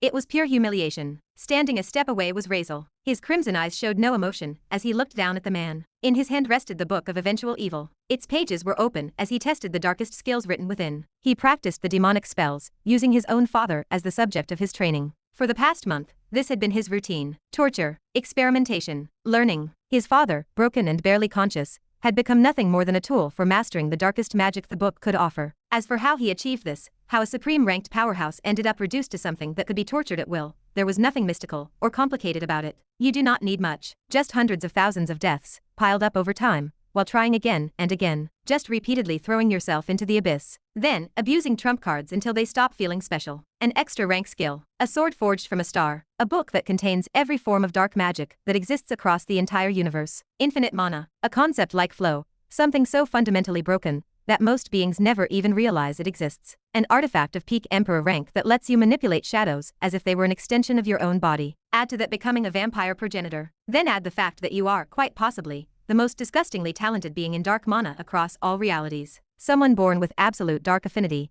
absolute comprehension, and an instinctive understanding that borders on obscene. And even with all of that, it still took more than an entire month to actually defeat him. That too not through clean combat or any honorable means, but through dirty games. That was the reality. That was how it became possible. Host, I think he definitely cannot feel any more torture even if you want to continue. Vili's voice rang inside Razeal's head, sharp and irritated. It lacked the calm, neutral tone it usually used. This time, there was obvious annoyance. I get it. You are angry at him. That is why you are doing this. Maybe this is your way of venting, of letting it out, or whatever bullshit excuse you want to use. But do you not think this is enough time wasted already? With all due respect, and I mean very little respect, I am bored watching the same thing again and again. Razeal remained silent. His eyes lowered, focused on the open book in his hand. Dark runes crawled across the page like living things, shifting as he read them. Let us go out and do something, shall we? Vili shouted. Your enemy, Riven and maybe that so-called Golden Sun. The protagonist. Both of them are definitely progressing while you are in here. If not training, then planning. Preparing something big for you. So stop being like this. You should be satisfied by now.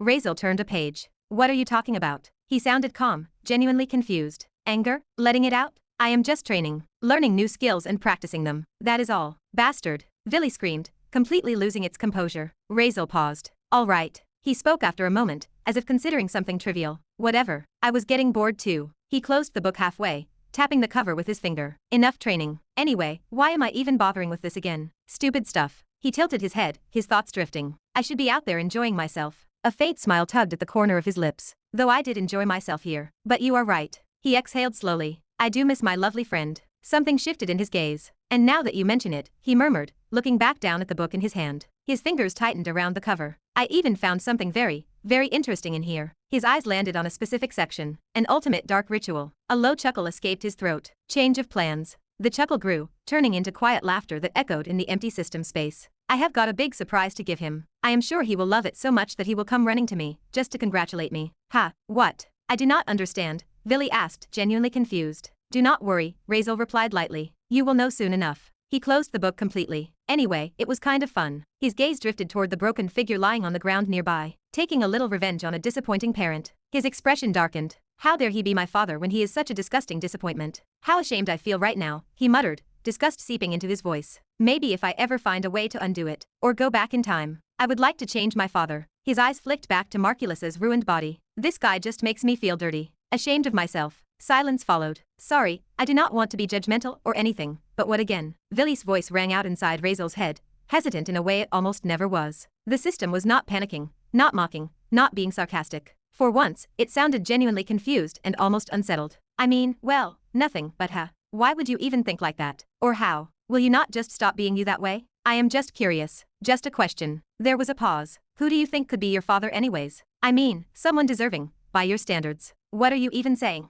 What kind of qualities would that require? Or qualifications? I am just curious. Razeal did not answer immediately. For the first time in a long while, he actually stopped. His gaze drifted away from the broken figure on the ground and unfocused, as if the question had reached somewhere deeper than most things managed. He raised a hand and rubbed his chin, his expression turning thoughtful. Not sarcastic, not dismissive, but genuinely contemplative. I do not know, he said after a moment. He tilted his head, as if testing the weight of the idea. Maybe me? Who is more deserving than myself? There was silence. That is the stupidest thing I have ever heard. Vili's voice returned instantly, sharp and blunt. And that is saying something, considering I exist across all realities, and have observed entities that rewrite causality for fun. The system sounded genuinely concerned, as if it were reassessing something fundamental. Seriously, what happened to you in these 2 months? You already had some screws loose before, but now it feels like the entire machine those screws belong to has vanished. Razeal did not respond. He did not feel offended. He did not feel the need to argue. He barely even acknowledged the words. Instead, his gaze lowered until it settled on the figure lying at his feet.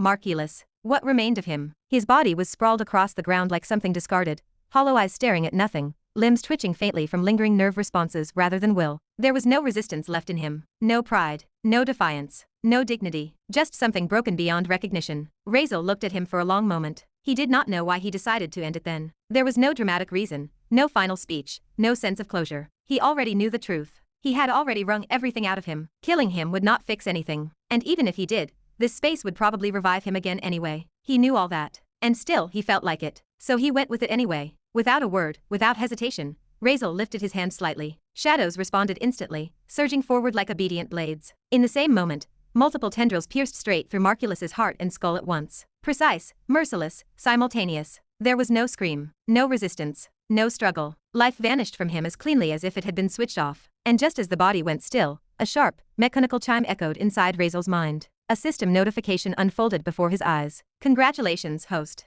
Your killing intent has been upgraded. Rank A to rank S. Another line followed immediately. All current effects related to killing intent have undergone qualitative evolution. Then the list appeared. Killing body S. Killing perception S. Intent sense S. Fear resistance S. Killing intent S. Killing aura S. Killing transformation S. Another line followed. New effect unlocked. True killing revival S. Through an exceptional level of killing Tao comprehension, achieved by the extinction of countless souls, you have fatally perceived the boundary of the concept of death itself. Though your understanding remains shallow, you have nonetheless brushed against one of the ultimate concepts of existence. As a result, you have been granted a fragment of authority over death. You have awakened the ability, True Killing Revival. Skill description, True Killing Revival. By exercising your limited authority over death, you may restore a deceased target to life in a complete and flawless state. Effects. Revives the target fully, restoring body, soul, consciousness, and vitality. Removes all injuries, fatal damage, and death-related deterioration. The revived individual returns at their peak condition prior to death. Conditions. The target must have died within the last 24 hours.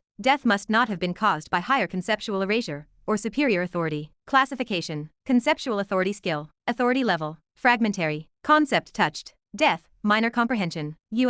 Chapter 368. Maria and Merisa stood close, their voices low, their expressions weighed down by thoughts heavier than words. They froze at the same instant. No danger approached. No overwhelming pressure descended. The shadow dome in front of them stirred. The dense mass of shadows remained unmoving for over 1 month, but now it rippled. The surface shuddered. The shadows unraveled, peeling away like smoke caught in a strong wind. They dissipated layer by layer before vanishing. Open air and a small stretch of water remained. Razeal emerged. He floated out calmly. His silver hair drifted as if carried by a breeze no one else could feel. His crimson eyes were open, steady, and clear. They carried none of the turbulence expected after a month of isolation. He looked better than fine. Maria and Merisa reacted at the exact same time. Both moved forward. They floated a step ahead without realizing it, drawn by the same worry, the same need to confirm he was fine. Both stopped just as suddenly. Merisa halted first. Her body froze. Uncertainty flooded her expression. Countless thoughts clashed within her mind. She debated whether to go to him, whether to speak, whether to apologize, or stay silent. She knew not what right she had,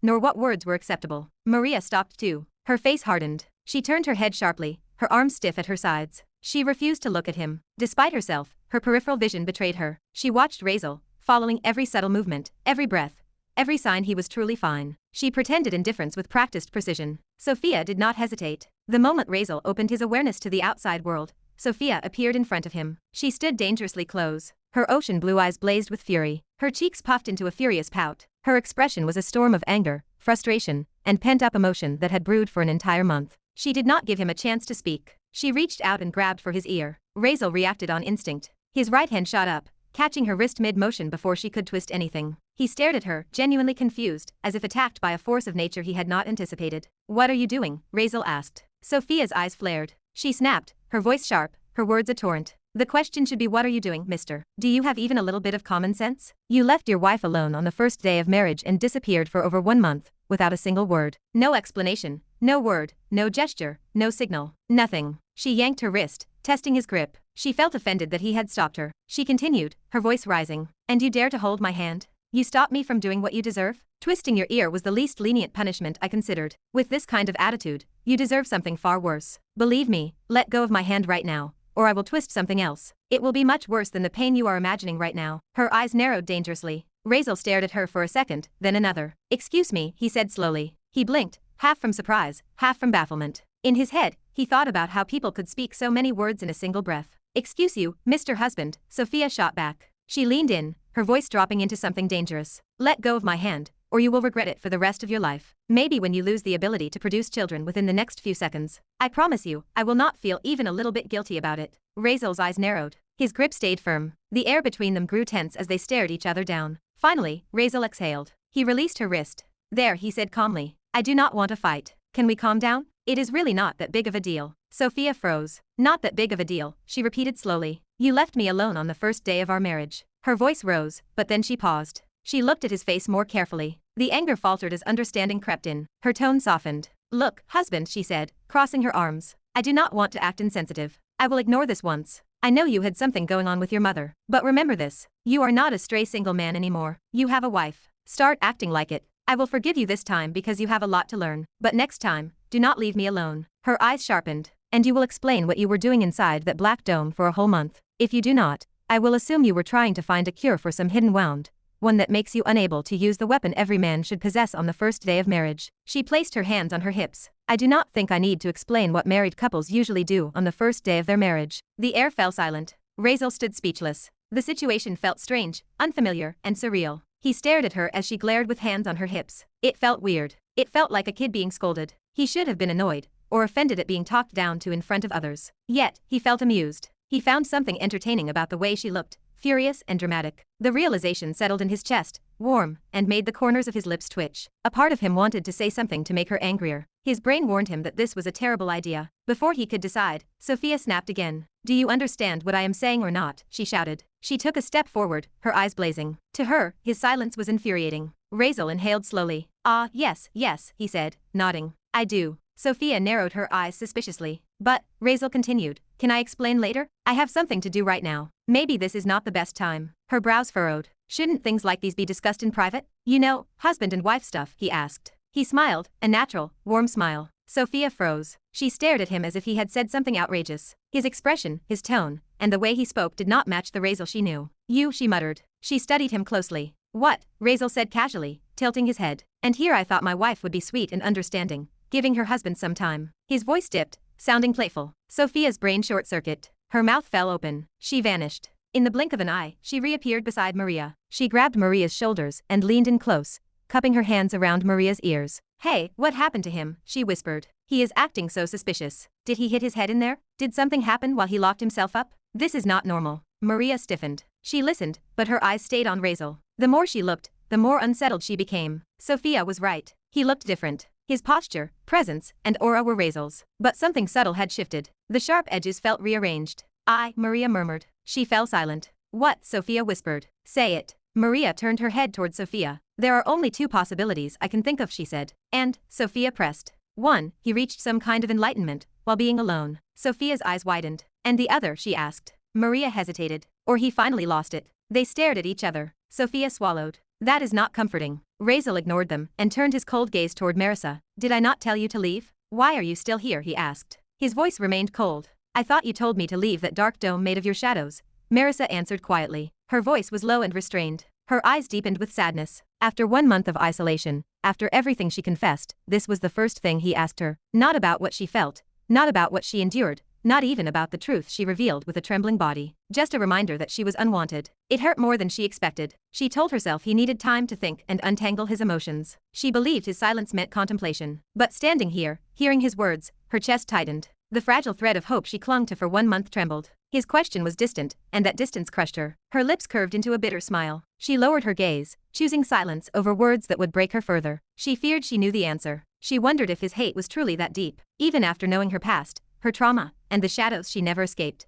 was it still impossible for him to understand? Her heart clenched. She had admitted her mistakes. She had apologized. She had sacrificed her pride and dignity. She knew she had gone too far, but she had not punished him without reason. Her throat tightened. She still cared for him. She felt more distant than ever. She wanted to ask why he was being so cruel to his own mother, but she did not speak. She knew it would not matter. He had made his decision. She could feel it, immovable and final. There was nothing more she could give. Merisa remained silent, her hands clenched at her sides. Razeal spoke again. Leave from here, he said. His voice was cold, flat, and void of hesitation. I do not want to see your face. He had been silent for several seconds before saying it, as if giving himself time to be certain. Authority laced his voice. The authority of a vampire progenitor surged beneath the words. It was an absolute order she could not refuse. He did not want her here. Merisa raised her head, meeting his gaze. The sadness in her eyes flowed openly, but she did not cry, beg, or protest. Instead, she smiled, a small sad smile. Yes, she said softly. She chose to follow his order. If he did not want her here, she would not stay. Something snapped inside her chest. For 1 month, she had stood there, waiting and hoping. Now, that final thread was gone. She turned around, her steps heavy. She felt hollow. She thought bitterly about how she was his slave, unable to defy him. But worse than that, he did not want her. That realization hurt more than any chain. She began to walk away. Wait, Razeal's voice cut through the air. Merisa froze. Her breath caught as hope surged back. She turned her head instantly. Her eyes lifted to him with fragile expectation. She hoped there was more, perhaps hesitation or regret. But the moment her eyes met his face, that hope shattered. Razeal's expression was cold, distant, sharp, and empty of warmth. Wait. Do not go for now, he said flatly. I have some use for you. so wait until then. The words hit her harder than if he had simply told her to leave. Her eyes dimmed. She felt as though something sharp had pierced her chest. Still, she smiled a sad, quiet smile. Whatever you say, she replied. Agreeing was the only thing she had left. Razeal did not respond. He turned away. All right, let us go, he said, directing his words toward Sophia. We have already wasted too much time. He began to float toward the blue ship. And guess because of who? Sophia mocked from the front. Razeal ignored her. His gaze met Maria's for a fraction of a second. It was brief, but it was there. Maria looked into his eyes, searching for something familiar. She found nothing. No expression, no explanation, just distance. Razeal continued toward the ship. Maria stayed silent. Sophia grabbed her hand and dragged her along. Merisa followed last, silent and measured, as they all boarded. The atmosphere inside the ship was thick. Razeal noticed Yograj, Aurora, and Levi sitting inside. Relief flickered across their faces when they saw him. Levi looked particularly bad. His cheeks were hollow, his posture slumped, and his body sprawled as if sitting upright took effort. Razeal looked at him. What happened to him? He asked Yograj. Yograj exhaled. He was put inside an illusion by your mother, he said. You forgot? Razeal's eyes flickered. Even though she broke the illusion after some minutes, you went into that dark dome right after. It still took a lot out of him. But do not worry, it is just his spirit that was exhausted. He is fine now. You should have seen him a few days ago. He was unconscious for over 20 days. Levi weakly raised one hand, giving a lazy thumbs up. Yeah, alive, he muttered before letting his arm fall. Razeal stared at him, then turned his gaze toward Merisa. She turned her head away. She thought about how that little bastard deserved it. She remembered the illusion. She had restrained herself, using just enough to give him a payback. He was cruel inside that illusion. In her eyes, her mercy was notable. 20 days of being unconscious was nothing compared to what she could have done. She felt no guilt. Razeal, seeing the situation, remembered what happened when Merisa had appeared. He looked at Levi, exhausted to the point where opening his eyes seemed like effort. Well, get well soon, Razeal said, speaking in a calm tone. The words hit Levi like a thunderbolt. His mouth fell open. He stared at Razeal in disbelief. This emotionally distant person was wishing him well? For a moment, Levi wondered if he had misheard. Razeal had his reasons. Levi had been a huge help that day. Without his illusion, without the way he had distracted and destabilized Merisa, Razeal might not have been able to do what he did. If Merisa had not been in that emotional state, she would never have allowed him close. Levi's illusion had cracked something open, just enough for Razeal to slip through. Because of that, Razeal was not stingy with a few simple words. Those words shocked more than just Levi. Yograj paused. Aurora's gaze flickered. Sophia stopped fidgeting. The atmosphere shifted. Something about Razeal had changed. Before anyone could react, Razeal clapped his hands together. Anyways, he said, the sound sharp in the enclosed space. Let us go to Ocean Black now. I cannot wait to try something out. He rubbed his hands together, a faint, unsettling excitement glinting in his crimson eyes. Everyone looked at him. No one said anything. They could feel it. Something was different. Razeal's presence felt sharper, as if whatever he had gone through inside that shadow dome had carved something deeper into him. The ship began to move, traveling hundreds of kilometers in seconds. Its massive body cut through the water smoothly, leaving ripples spreading outward. The hum of the vessel filled the silence, steady and low, as waves parted beneath it. Time passed slowly. 1 hour passed. Then more. Finally, the ship began to slow. Razeal lowered his gaze from the compass in his hand. The needle trembled before settling, pointing forward with absolute certainty. He looked ahead. What he saw made him pause. In front of them was darkness. Not the absence of light, but something heavier. A vast, suffocating blackness stretched across the horizon. The water was no longer clear or blue. Instead, countless black, round shapes floated atop the surface,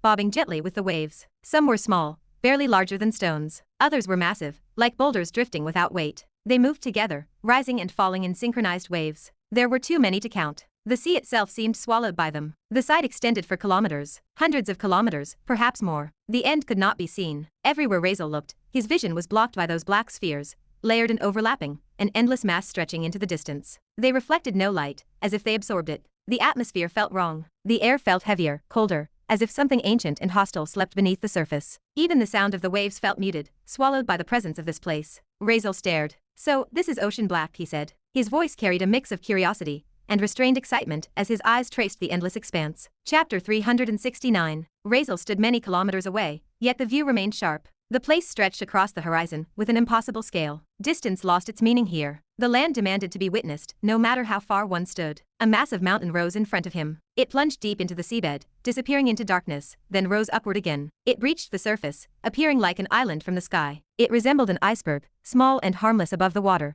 but it hid a body thousands of times larger beneath the surface. This was no ice. This substance was heavier, darker, and more oppressive. Whatever Razeal expected, this reality surpassed it. Millions, no, billions of monster cores floated together. They had piled up over time, compacted by endless waves and pressure. They formed mountains upon mountains of black cores. They collided, pressed, and locked together, turning into a massive terrain rather than scattered debris. It appeared like a colossal landmass. An unnatural continent formed entirely from the hearts of dead monsters. The surface remained uneven and layered, shifting constantly as the water moved beneath. The cores glowed faintly, as if each one carried remnants of the lives they once fueled. Dark mana leaked from them endlessly, saturating the air and water, thick enough to cling to the skin. When you said it was the size of an island, Razeal said, his gaze fixed forward. He turned his head slightly toward Yograj. I thought you were bluffing. But now that I see it, you missed by a wide margin. This does not look like an island. This looks like a region. Maybe even a small continent. The corners of Razeal's lips twitched upward. His mouth curved into a slow, unsettling smile, filled with quiet satisfaction, as if a feast lay out just for him. With this, he thought, delight shining in his eyes, I will be able to do many things. Yograj nodded slowly, scanning the endless black expanse. It is hundreds of thousands of years of accumulation, he said. Monster cores from the entire ocean. It reached this scale. It could have been bigger if monsters did not devour the cores here, and there for their own evolution. He turned to Razeal, curiosity sharpening his expression. But what do you actually want from here? We crossed 7 seas to get here. There has to be a reason greater than just these useless monster cores. Yograj's eyes gleamed. He knew that nothing in this world happened without purpose. If this land held the answer, it must have value. It must justify the journey. He just could not see the prize yet. Razeal did not answer. He did not even look at Yograj. He stood there, smiling, his eyes fixed forward, completely absorbed in the sight as if the world behind him no longer existed. All right, Yograj muttered, closing his mouth. I will find out sooner or later. He turned away, scanning the surroundings. His sharp eyes searched for anything unusual, any hidden treasure, any anomaly, anything to justify this journey beyond the obvious. Maria stood a short distance away, keeping her eyes on Razeal. At first, she felt confused by his excitement, unsettled by his eager expression. Now, she understood it. Her gaze drifted downward to her own hand. It trembled from excitement. She frowned, but she could not deny the feeling. Even from tens of kilometers away, she felt something radiating from that place ahead. A deep, heavy energy resonated with her very being. It pulled at her, beckoned her, as if calling her home. Her body wanted to move closer. It wanted to be there. It wanted to exist within that darkness. Her demonic nature responded instinctively. Dark energy flowed naturally within her blood, and monster cores, especially ancient and concentrated ones, were saturated with pure dark mana. To her body, this place felt like a sanctuary. It felt heavenly. Maria had seen Razeal absorb monster cores a month ago. The black color bled out of them, drawn into his body, as if pulled by an invisible force, until the core itself turned translucent and lifeless. Monster cores, objects deemed useless by scholars across history. Countless experiments, theories, and studies had concluded the same thing, that these cores had no practical use. And yet, Razeal used them. She felt a strange sensation, a suspicion that perhaps she could do the same. Maybe her status as a half-demon played a part. She knew only fragments of what that meant, only what Razeal had told her, something like an angel. That thought alone made her feel satisfied. A quiet sense of being different, special, settled in her chest. Fundamental changes had occurred without her permission, yet her body accepted them without resistance. She saw something else now. The black smoke, no, not smoke, but energy. Thick, dense, living energy radiated from the place in front of her in enormous waves, invisible to ordinary senses yet screaming to hers. It wrapped around the monster cores like a veil, pulsing rhythmically, as if the entire ocean floor had breathed. This energy invited her. It called to her. Her gaze locked onto the endless terrain of black cores. Each one carried death, darkness, and utility, and together they formed a presence, so vast it made her heart pound uncontrollably. What is happening to me? She murmured, her voice barely audible over the hum of the ocean. She pressed a hand against her chest, feeling her heart thumping wildly beneath her palm. Confusion and excitement tangled inside her, impossible to separate. Her instincts screamed at her to go closer, while her mind struggled to keep up. So this is the legendary ocean black, Sophia murmured from the side, her voice quieter than usual as she assessed the scenery. Her eyes moved across the horizon, tracing the endless black expanse. I have heard so many stories about it. A great dumpster of the ocean, made entirely of monster cores from the outside world and other dimensions. She tilted her head, her lips pursing. Honestly, it is nothing as grand as I imagined. But it definitely feels eerie. I will give it that. Her gaze shifted toward Razeal. So, she asked, watching his expression. You like what you are seeing? I love what I am seeing. Razeal chuckled, his voice low, amused, and pleased. Sophia crossed her arms, her eyes flicking back to the mountains of cores. So what are you planning to do now? Absorb these like you did with those smaller monsters on the way here? Or store them? She paused, stress creeping into her expression as the scale of it sank in. Because absorbing all of this will take an insane amount of time. Like, really insane. Her eyes narrowed. And if that is the plan, then our honeymoon might be delayed by a lot. So you really can absorb monster cores? Merisa spoke from the side, her brows lifting in surprise. Her voice remained calm, but the shock was unmistakable. She had pieced it together, but hearing it confirmed made the realization hit harder. Her gaze moved back to the terrain ahead. Mountains upon mountains of monster cores stretched farther than sight could reach. She understood the excitement on his face. To her, they might have seemed useless. But for him, This treasure surpassed even a mountain of elemental cores. She pressed her lips together and remained silent, simply staring at the massive accumulation. It made sense why he had come here. Who would not? If this were a mountain of elemental cores, even she would have come. Even the Empress would have arrived if she knew. Just looking at the sheer quantity proved its value. The combined wealth of thousands of high-level empires, gathered over countless years, might amount to nothing compared to what lay before Razeal, assuming he truly could use them. And if Razeal truly could use them, then he had just robbed the treasuries of countless civilizations. It was worse, or perhaps more terrifying, if he found a way to let others absorb these cores. Even at half the efficiency of elemental cores, he could build an army of high-level combatants, forged not through years of cultivation, but through sheer accumulation. Merisa said nothing more, her eyes sharp as she silently assessed everything before her. Razeal did not answer. He ignored Sophia and Merisa. Someone else could not hold back anymore. What? Yograj shouted, spinning toward them in disbelief. You are telling me you can absorb monster cores? The useless ones? The ones no one, not even in ancient times, ever found a use for? His eyes widened. Why the hell do I not know about this? Yeah, he can, Aurora said, glancing at Yograj as if the answer should have been obvious. Did you not see him absorbing them? Back when we were traveling here on the ship, he pulled the cores out of the monsters and absorbed them right there in front of us. He did not even try to hide it. How could you not see? Wait, what? Really? I did not see it at all, Yograj cried out, his voice cracking. He slapped his own thigh in frustration, his brows knitting together, as he tried to drag the memory back into his head. What was I even doing? How did I miss something like that? For a brief moment, a very rare emotion crossed his face. Self-doubt. The kind he had not felt in decades. Had he become careless? Or worse, lazy? Maybe the years spent locked away, the prison dulling his edge. Maybe he really was getting old. The thought arrived unpleasantly. Maybe because all this time you were busy staring at us instead of the surroundings, Aurora snapped back. Her tone carried irritation, but also something defensive. She tightened her grip around Levi,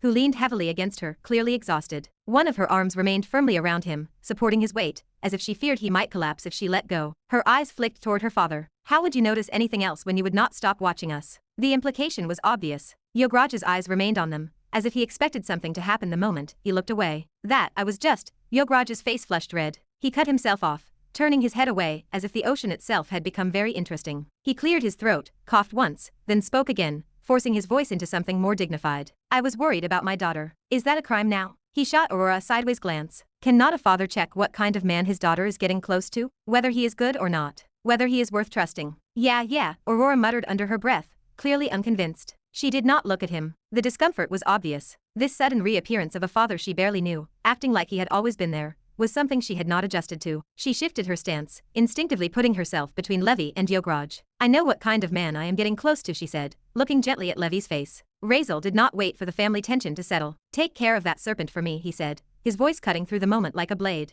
He turned his head toward Merisa, raising his hand and pointing toward a distant direction over the endless black terrain. Merisa stiffened. What? The word escaped her before she could stop it. She looked at him, taken aback, her eyes narrowing in confusion. What? Razeal repeated, as if the idea should not even be questioned. You thought I would fight it myself? A mocking smile curved his lips. No, I do not have time to waste. Go take care of it. I am sure it will not be a big deal for you. His tone remained cold, dismissive, and final. Merisa closed her mouth. She had expected something else. She thought he would act arrogantly and say he was disgusted to accept her help, that he would fight it himself. That was what she imagined he would say. But instead, he ordered her. He used her. This surprised her. Razeal looked past her, his senses focused elsewhere. Far away, buried deep beneath layers of monster cores, something massive stirred. A presence so well hidden that most high-level powerhouses would have missed it completely. But not him. Through his killing intent perception, the thing was impossible to ignore. A colossal serpent, nearly 10 kilometers long, coiled beneath the cores like a living landmass. When viewed through his sense, it was not black at all. It was red.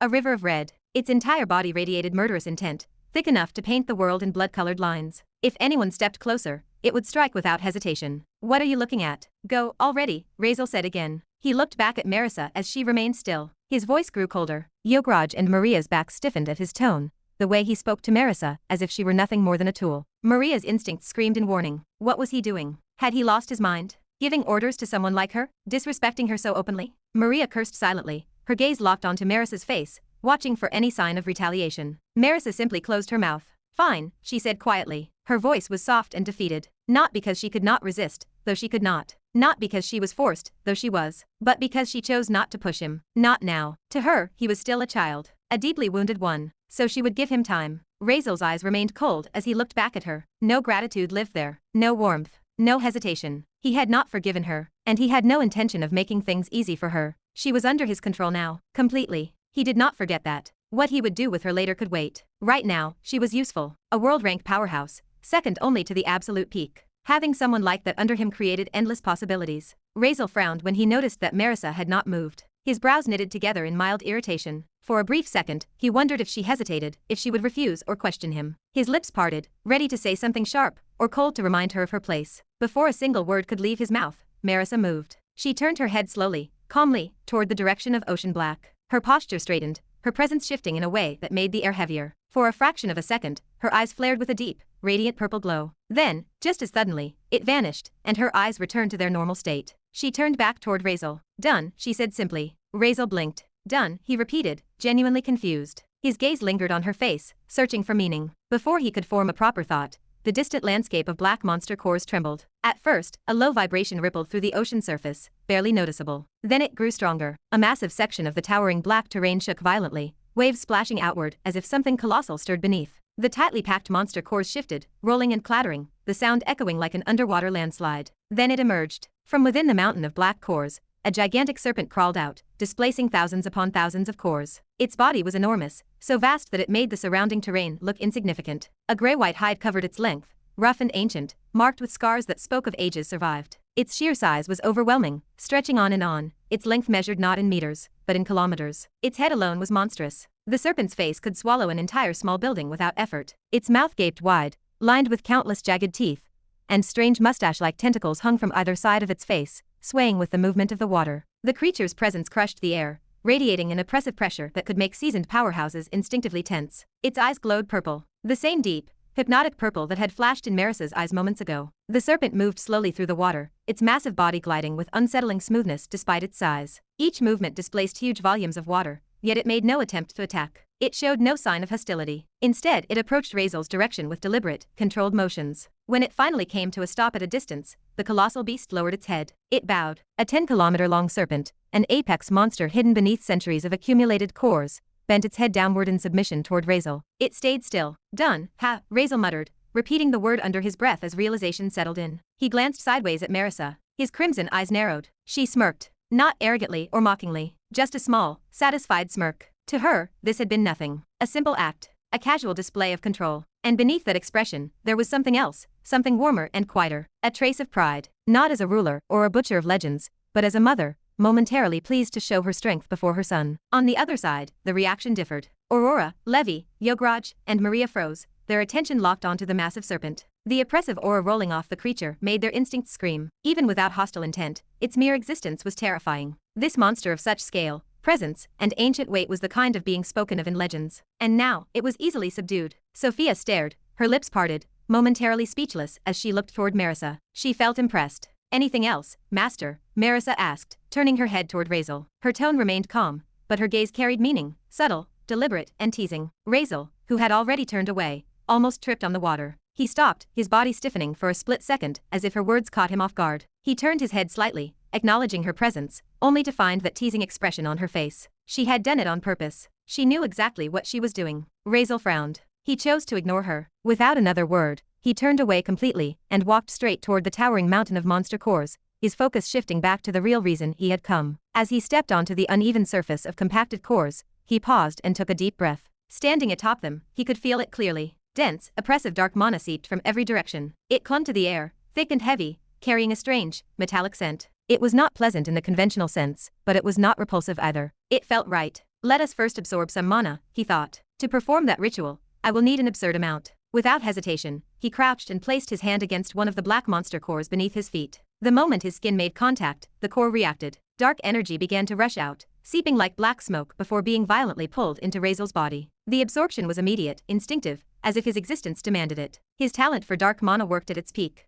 Ding. Congratulations, host. You have absorbed a D-grade monster core, 3rd rank. Ding. You have absorbed an A-grade monster core, 3rd rank. Ding. You have absorbed an S-grade monster core, 3rd rank. The notifications poured into his vision, stacking rapidly as his absorption rate increased. The darkness drained from the cores beneath him, their once inky black color fading into translucence, turning glass-like and hollow. The change spread outward rapidly, like a wave. Ding. Dark mana successfully absorbed. 100%. New affinity unlocked. Plague affinity. Very light. New affinity unlocked. Decay affinity. Very light. New affinity unlocked. Bone affinity. Very light. Ding. Ding. Ding. Congratulations, host. Your mana stat has upgraded from SS- rank to SS rank. Current mana, SS rank. 16.6 trillion out of 1,000 trillion. The small mountain beneath him changed. Entire sections lost their color, turning transparent as the darkness was ripped out of them. The effect spread rapidly, swallowing more of the terrain. What had looked like an endless black landmass now resembled a massive field of hollow crystal spheres. Ding. You have absorbed a B-grade monster core. 3rd rank.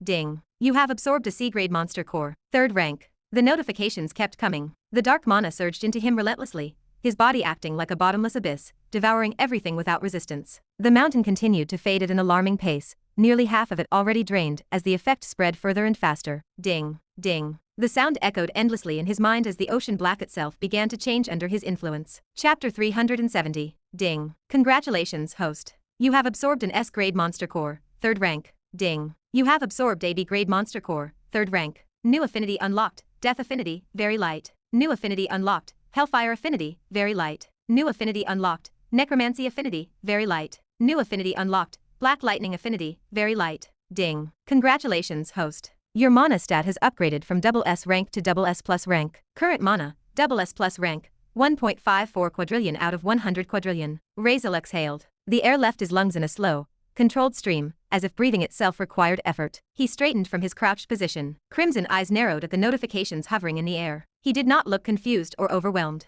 He looked stunned in a quiet, dangerous way. This is the most I can go, Razeal muttered. Pressure built within him. His entire existence stretched to its current limit. Every vein and mana channel hummed beneath his skin. His soul did not fracture, and his consciousness remained intact, but he pushed against an invisible wall. If he forced more mana inward, something would break. Razeal tracked the newly awakened affinities. Death, hellfire, necromancy, black lightning, plague, decay, bone. His lips twitched. It was not a smile, but it was sharp. Different monster cores, different attributes. It was bound to happen, he thought. The real thrill remained the number. SS+ rank. Peak SS+ to be exact. His mana pool no longer occupied the trillions. It sat in the quadrillions. 1.54 quadrillion mana occupied his body, a volume his own perception struggled to grasp. A low, amused breath escaped him. Seriously, this easy? He murmured. Growth should have been slow, incremental, and painful. It should have required years, decades, or even centuries. Instead, he simply placed his hand on the mountain and absorbed. That was it. Pure, overwhelming gain. It was totally worth coming here, Razeal thought. He looked across the now half-translucent mountain of monster cores. If I could absorb more, he continued inwardly, maybe I could have even reached SS- rank mana. His body felt like an ocean held back by fragile glass. If he forced more mana in, he risked rupture, even with his absurd constitution and talent. Right now was the limit. Any normal being would have turned to ash. Only a being with his specific structure could absorb mana like this in a single sitting. Razeal shook his head. If people knew I could raise my mana pool like this, they would lose their minds. This was not how mana worked. Usually, absorption involved high loss. Even heavenly geniuses capped at 50 or 60% efficiency. True geniuses barely reached 30 or 40%. The rest dispersed into the environment. Even that partial absorption proved dangerous. Mana scattering, backlashes, vein ruptures, soul pressure, bottlenecks. Mana was not meant to be forced. It had to be earned, slowly, painfully, and carefully. People took cores in small amounts over long periods. They stabilized, circulated, and tempered the body. They let everything adapt naturally to avoid permanent damage. Otherwise, it resulted in collapse, damage, or death. Razeal followed no such rules. He possessed no bottlenecks. His talent had no cap. His mana veins did not resist. His body did not fracture. His soul did not protest. He required no time for adaptation, because his existence was designed for this. He stood as a contradiction to logic. He was the greatest dark genius in all realities. No other being could jump multiple mana phases, qualitative and quantitative, at SS rank while simultaneously absorbing dark mana from trillions of cores and awakening multiple affinities. Anyone else attempting this would not just explode. They would erase themselves from existence. Razeal succeeded. The increase was absurdly steep, from billions to quadrillions, from SS to peak SS+. The mana inside him was not calm. It felt like an ocean trapped inside veins never meant to hold such volume. If his control slipped, the dark mana would leak out, bleeding into the environment like smoke escaping cracked glass. He barely held it together. More than this was impossible. Razeal took a light, controlled breath, forcing his lungs to move steadily even as his chest felt unnaturally full. He lifted his hand from the ground. The mountain of monster cores, once pitch black, now sat translucent beneath him. The eerie darkness looked like a mountain of glass, clear, hollow, and empty. He straightened his back and rolled his shoulders, trying to settle the heavy fullness inside himself. Villy, Razeal said, scanning the terrain. How much of this ocean black did I actually absorb? He could see several kilometers in every direction where the cores had lost their color, but beyond that, the endless darkness remained. Monster cores stacked upon monster cores formed plains, hills, ridges, and a floating mini-continental plate that stretched beyond his sight. He had not absorbed a mountain. He had absorbed a hill. A tiny hill on a miniature continent, made entirely of monster cores. He could not even see the edge. Calculating. Please wait, the system replied. Seconds passed. Calculation complete. You have absorbed a total of 0.0000635% of the monster cores present in Ocean Black, host. Quantitative calculation only. Quality variance excluded. Razeal stared at the text. He swallowed. You have to be kidding me. That much mana, that absurd increase, and it was not even 1/100%. His gaze lifted to the darkness ahead. For the first time, the sheer scale of the place hit him. This accumulation was horrifying. If he abandoned restraint and patience, he could stay here for years, absorbing, stabilizing, and repeating the cycle. He could reach supreme rank mana, or perhaps even emperor rank. The thought made his scalp tingle. What would a person even do with that much mana? Razeal frowned and pushed the thought away. Surprised? Vili asked. Surprised? Razeal replied. I am shocked. Who would not be? He let out a short breath, not quite a laugh. You misunderstood the scale of accumulation, Vili continued. Try to truly comprehend how vast the ocean is, host. Then consider how many monsters perished within it across eras. Still, this accumulation is purely quantitative. If even a single emperor-ranked monster core existed here, its value would surpass all of these combined. So it is still trash compared to the real deal, Razeal muttered. Not trash,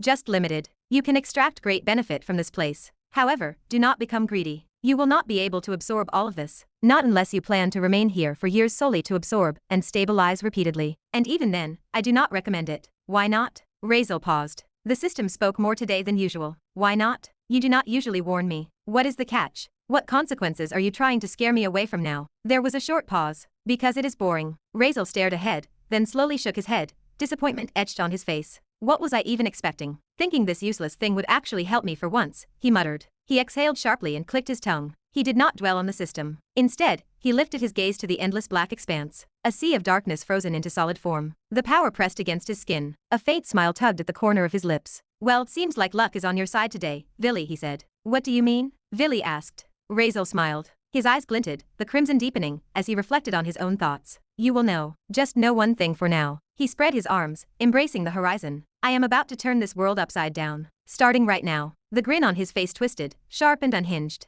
This was not excitement alone. It was anticipation. Are you sure you want to do something without asking for my advice? Or at least discussing it with me first, just in case it becomes dangerous for you? Razeal did not hesitate. He waved his hand through the air. No need. Just watch. The Book of Eventual Evil manifested in midair. It emitted a presence that warped the atmosphere. The cover was impossibly dark, as if light refused to linger on its surface. Pages flipped on their own, rapidly, then with deliberation. Each turn released faint pulses of malevolent energy. The air grew heavy. The pages stopped. Razeal locked eyes onto the open spread. Intricate circles filled the parchment, layered with symbols that defied the eye. The language was wrong, ancient, and twisted. A glance made the skin prickle. Ha ha ha ha. Razeal laughed softly. Good. He bit his thumb hard. Blood welled, dark crimson spilling as he tore his thumb away. He flicked his hand, and the blood dripped directly onto the open page. The parchment absorbed the liquid. Razeal clasped his hands, fingers twisting into unnatural shapes. He formed seals no human should replicate. Blood seeped from his fingers, flowing unnaturally, lifting into the air. The blood rotated. It formed a perfect circle,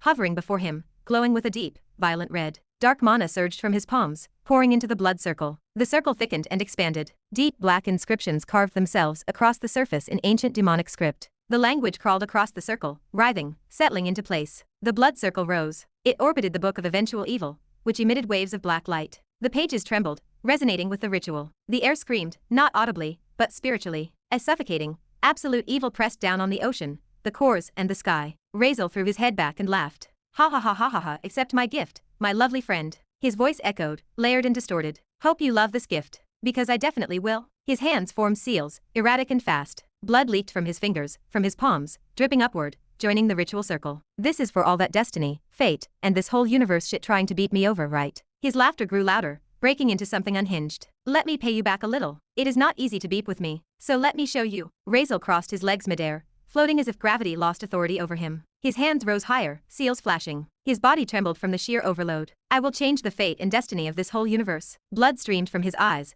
crimson tears carving trails down his pale skin, but his laughter grew louder, turning everything into chaos. Ha ha ha ha ha ha ha, beat you. The ritual reached its peak. The blood circle flared. The book screamed. Rumble. The entire ocean black shook violently. The water convulsed. Waves smashed into one another. The floating monster cores rattled and collided as if struck by a planetary heartbeat. The sea trembled so violently it looked like it might tear itself apart. What is going on? Maria shouted. She looked straight at Razeal. Her eyes were wide, pupils trembling, unable to process what unfolded. The sea around them was no longer calm. It was not chaotic in a natural sense. It trembled as if something deeper than water itself had been disturbed. What is he doing? She yelled again. Her gaze flickered between Razeal and the scene forming around him. Confusion, fear, and disbelief twisted on her face. Merisa frowned. Yograj, Aurora, Levi, and Sophia stood frozen, eyes locked on Razeal, unable to speak. The water vibrated, waves crashing in erratic patterns. This, Merisa muttered, her brows knitting tightly. What kind of magic is this? Her senses screamed. I am sensing an absurd amount of energy radiating from him, vast and unfathomable. What is he trying to do? Her gaze snapped to the book floating before Razeal. She could not recognize the language written there,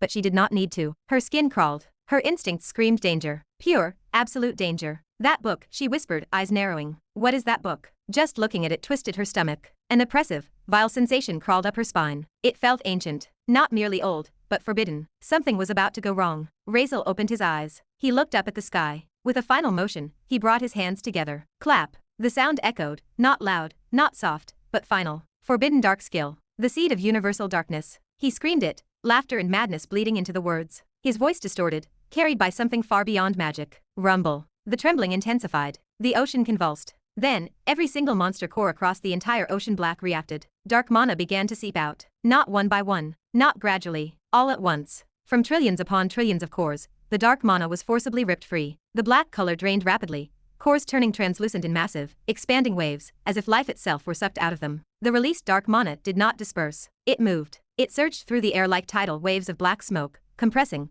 converging, racing toward Razeal and the book. The amount was indescribable. Mountains worth of dark mana condensed, pouring into the ritual circle at terrifying speed. The sky darkened, not from clouds, but because the darkness thickened. No one else could see it. No one else could truly sense it. If they could, they would have lost their minds. This was not mana on a human scale. This was not continental or planetary. This was apocalyptic. Razeal did not see it. His eyes were closed. His mind remained locked in absolute concentration. The spell demanded everything. Any lapse of even a fraction of a second would mean annihilation. He stood at the center of the storm, unaware of the horror he unleashed. Chaos reigned. Maria gasped. Her breath hitched. Her eyes widened until they felt like they might tear. She could see it. The dark mana, a vast ocean of black smoke and energy blanketed the vision before her. It swallowed the sky. It swallowed the horizon. She staggered back, heart pounding, her entire body trembling. What is this? She whispered. The dark mana pressed against her senses, overwhelming and suffocating. She felt like she stood at the edge of something infinite and malevolent. Her demonic nature resonated violently with it. Fear and attraction collided painfully inside her chest.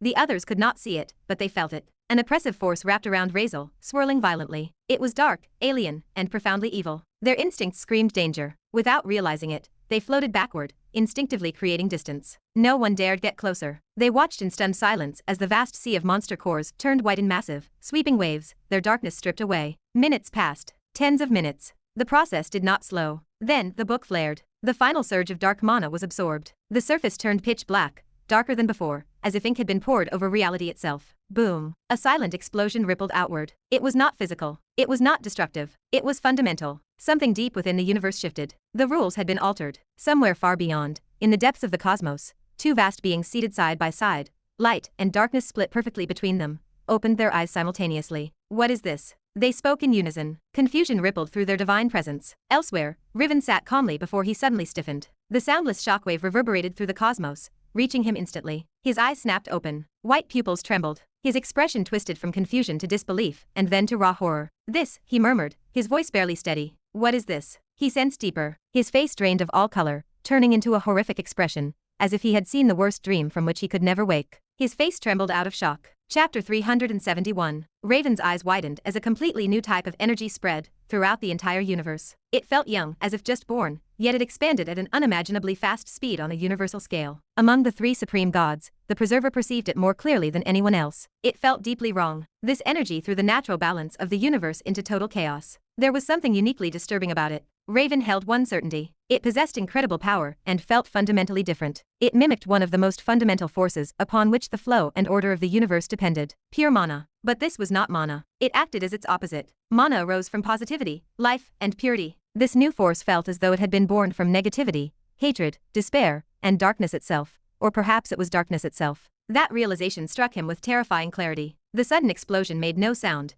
yet its impact reverberated across the entire universe. Something had changed on a fundamental level. It was not that a new force had been created out of nothing. Rather, it felt as though a seed had appeared, a catalyst, a beginning, as if a natural process had suddenly started. A conversion process. Everything dark, evil, filled with hatred, despair, and negativity began an automatic transformation into a new kind of energy. This energy allowed for channeling, accessing, and using, just like mana. Because such darkness already existed in abundance throughout the universe, this newly born seed found limitless fertilizer. It expanded and grew at an unimaginable speed, becoming denser with every passing moment. A terrifying understanding dawned on Raven. For now, only beings of immense power sensed it. Soon, perhaps in only a few days, even ordinary people would feel it, sense it, and perhaps even access it. Deep concern took hold. Because he did not know what it was. As the preserver, he knew the flow of fate and destiny. He knew how events were supposed to unfold. He could see the future. Yet this emergence defied fate, destiny, and possibility. This single change threw everything into chaos. Even now, while most powerful beings remained unaware,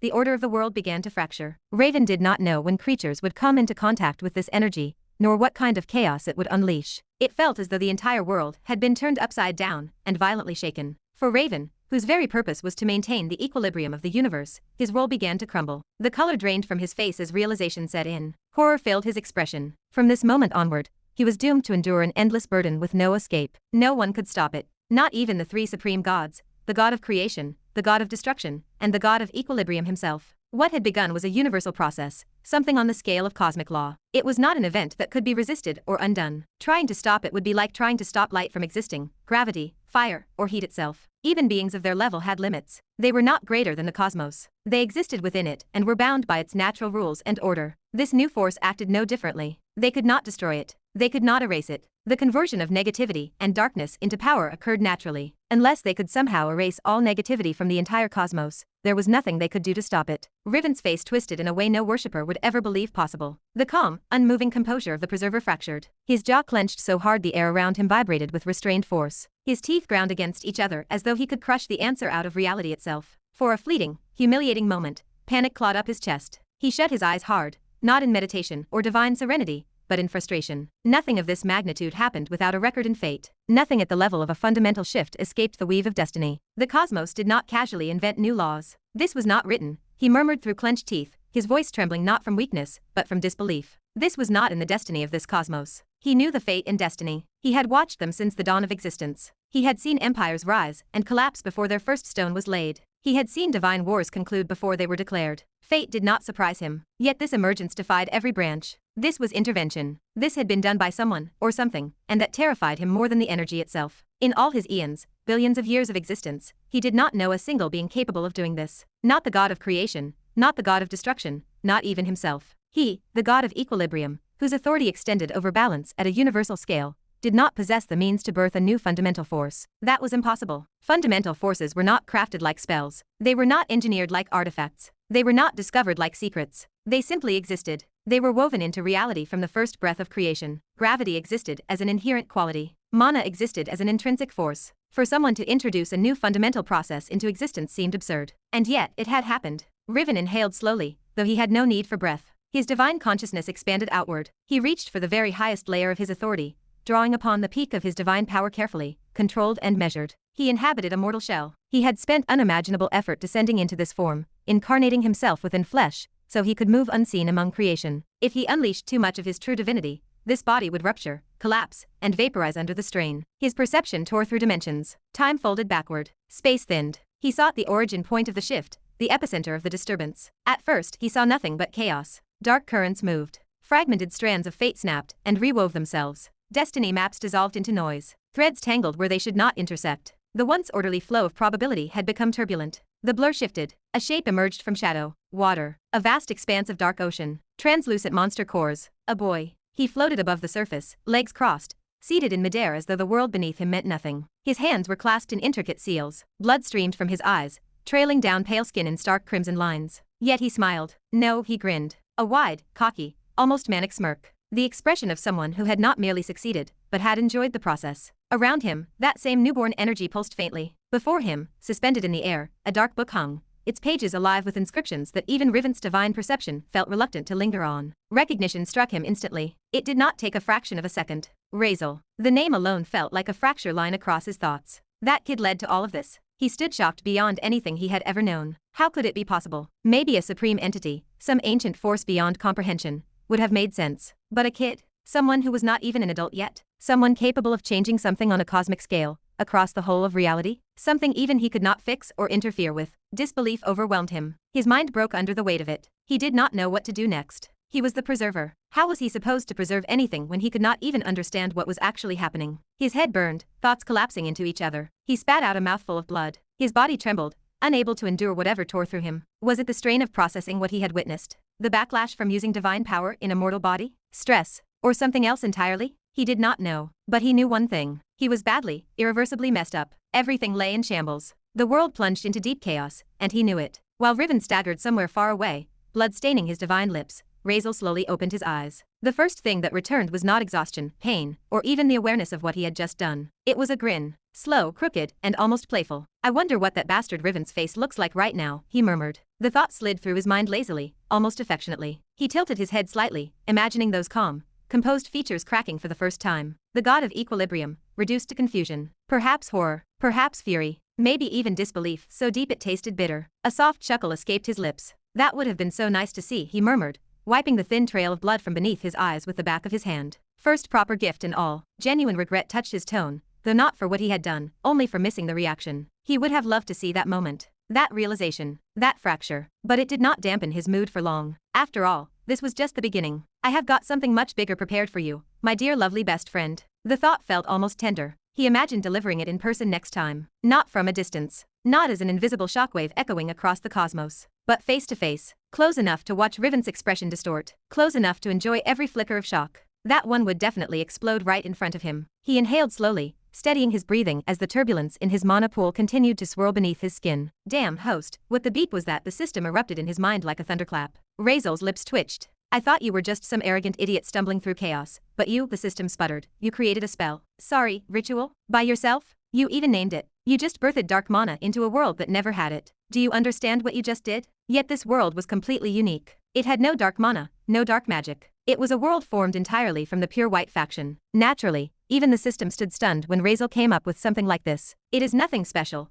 he replied calmly in his mind, though the smugness in his expression betrayed him completely. I did not create anything new. The principles already existed. I just rearranged a few things. His eyes drifted briefly to the subtle pulse of something new now woven into reality itself. This world did not have dark mana, he continued inwardly. That does not mean the concept does not exist. How many rituals did you combine? The system asked, its tone sharpening. Over 200 forbidden rituals. 56 forbidden spells. He brushed a strand of hair from his forehead, casual. Just took the relevant parts, trimmed what I did not need, linked the conversion matrices, redirected the flow logic, and boom. He snapped his fingers softly. Perfect catalyst. Good. And you used the Book of Eventual Evil as the seed, taking all those monster cores to produce the initial motion, turning it into a catalyst. From there, it runs on its own, converting any dark, evil, or negative energy in this world into dark mana. That is an impressive idea. And now, no one has any way to stop it. It was not that big of a deal, Razeal replied, though the smirk remained on his face. Still, it is a big loss that I lost the Book of Eventual Evil because of this process. His eyes drifted toward the book floating in front of him. Slowly, it began to dissolve into black particles, fading away piece by piece until it completely disappeared, as if it had merged with the universe itself, no longer existing in physical form. A small price to pay for something greater. After all, you used it as a sacrifice, turning it into a seed. With its help, you joined yourself with the cosmos, and bound it to you as a seed of darkness that will continue to grow forever. Honestly, if you ask me, you did your artifact a favor. This is a kind of evolution for it. What did you do? Merisa's voice came from the side as she floated toward him, her expression dark with a deep, unsettled frown. She did not understand what had just happened. No one did. But she could feel it. Something was wrong. Terribly wrong. The world itself felt disturbed, like something fundamental had shifted out of place. She knew the feeling had started the moment Razeal acted, and somehow, she was certain he was the reason. She asked again, more seriously. Oh, this. Razeal turned his head toward her, the smile on his lips widening slightly. Nothing much. I just realized this world does not allow me to tap into its mana, so I made my own instead. A new type of mana, which is mine. You what? Her words stopped halfway, her thoughts failing to keep up with what she had just heard. She understood the sentence. Every word made sense individually, but together, they felt impossible. Created his own mana? How was that even supposed to mean anything? She was not the only one confused. Everyone present stared at Razeal in stunned silence, their expressions mirroring the same disbelief. Relax, Razeal said casually, shaking his head. You will understand in a few days. It will not take long. 15 days at most. He smirked faintly as he watched her reaction. His explanation only made things worse. Anyway, let us head back. System, how much dark mana will it take to teleport all of us directly back to the Empire using shadow teleportation now? Razeal asked inwardly. 78.65 billion mana, to be exact, host. All right. That is nothing, Razeal muttered, glancing at his mana stat. The teleportation cost barely registered against the number displayed there, well over 1.5 quadrillion. There was not even a hint of concern on his face. He smiled. Let us go back to the Empire. Chapter 372. A small shadow cast in the center of the room began to expand. It spread slowly, like ink pooling on parchment, before widening into a large, circular abyss beneath nothing but empty air. The wooden floor beneath it did not crack, burn, or warp. It simply gave way to darkness, as if the world itself had forgotten what occupied that space a second ago. Before the air or the room could properly understand what was happening, 7 figures were expelled from that circle of shadow at once, as if the darkness itself had breathed them out. They landed on solid wooden flooring. The water that had clung to them moments ago vanished, leaving them shivering and confused by the sudden change in their surroundings. Seconds ago, they had stood in the middle of an endless ocean. Razeal's shadow had stretched beneath his feet, swallowed them whole, and drowned their vision in an all-consuming void.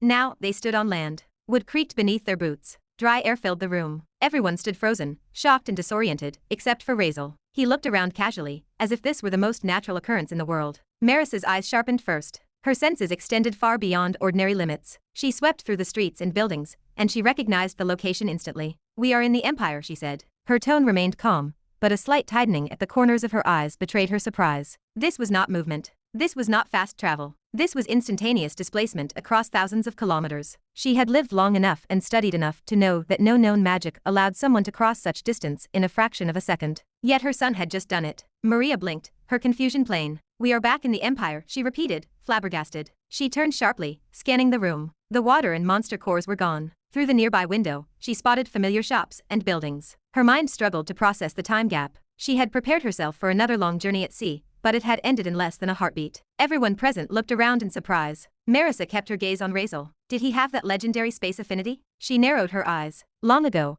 a clan existed that allegedly possessed space affinity, a power lost thousands of years ago, when the clan vanished. She had researched it after witnessing the Empress use it once. Now, watching Razeal, she wondered if he possessed it too. She had only seen him use his shadow, however. He commanded it as if it were an extension of his own body. A shadow affinity? She needed to research further. More importantly, she felt a quiet sense of happiness. Razeal was back on land. He no longer seemed intent on remaining in the ocean, and perhaps he might stay within the Empire. She exhaled, releasing a soft sigh of relief. Then, her senses expanded on their own. A faint frown appeared on her face as she sensed something wrong. It is my shop, Levi said quietly. Recognition settled in his eyes. Aurora brightened instantly beside him. So this is where you used to live? She asked, a smile forming. Levi nodded. Aurora began looking around with open curiosity, excited to finally be in her husband's home. Yograj caught the exchange. He measured the room, noting the modest furniture and plain walls. The boy who had stolen his daughter's heart was poor. He had known it from the boy's speech and posture, but seeing it with his own eyes pressed a tired resignation into his chest. He sighed.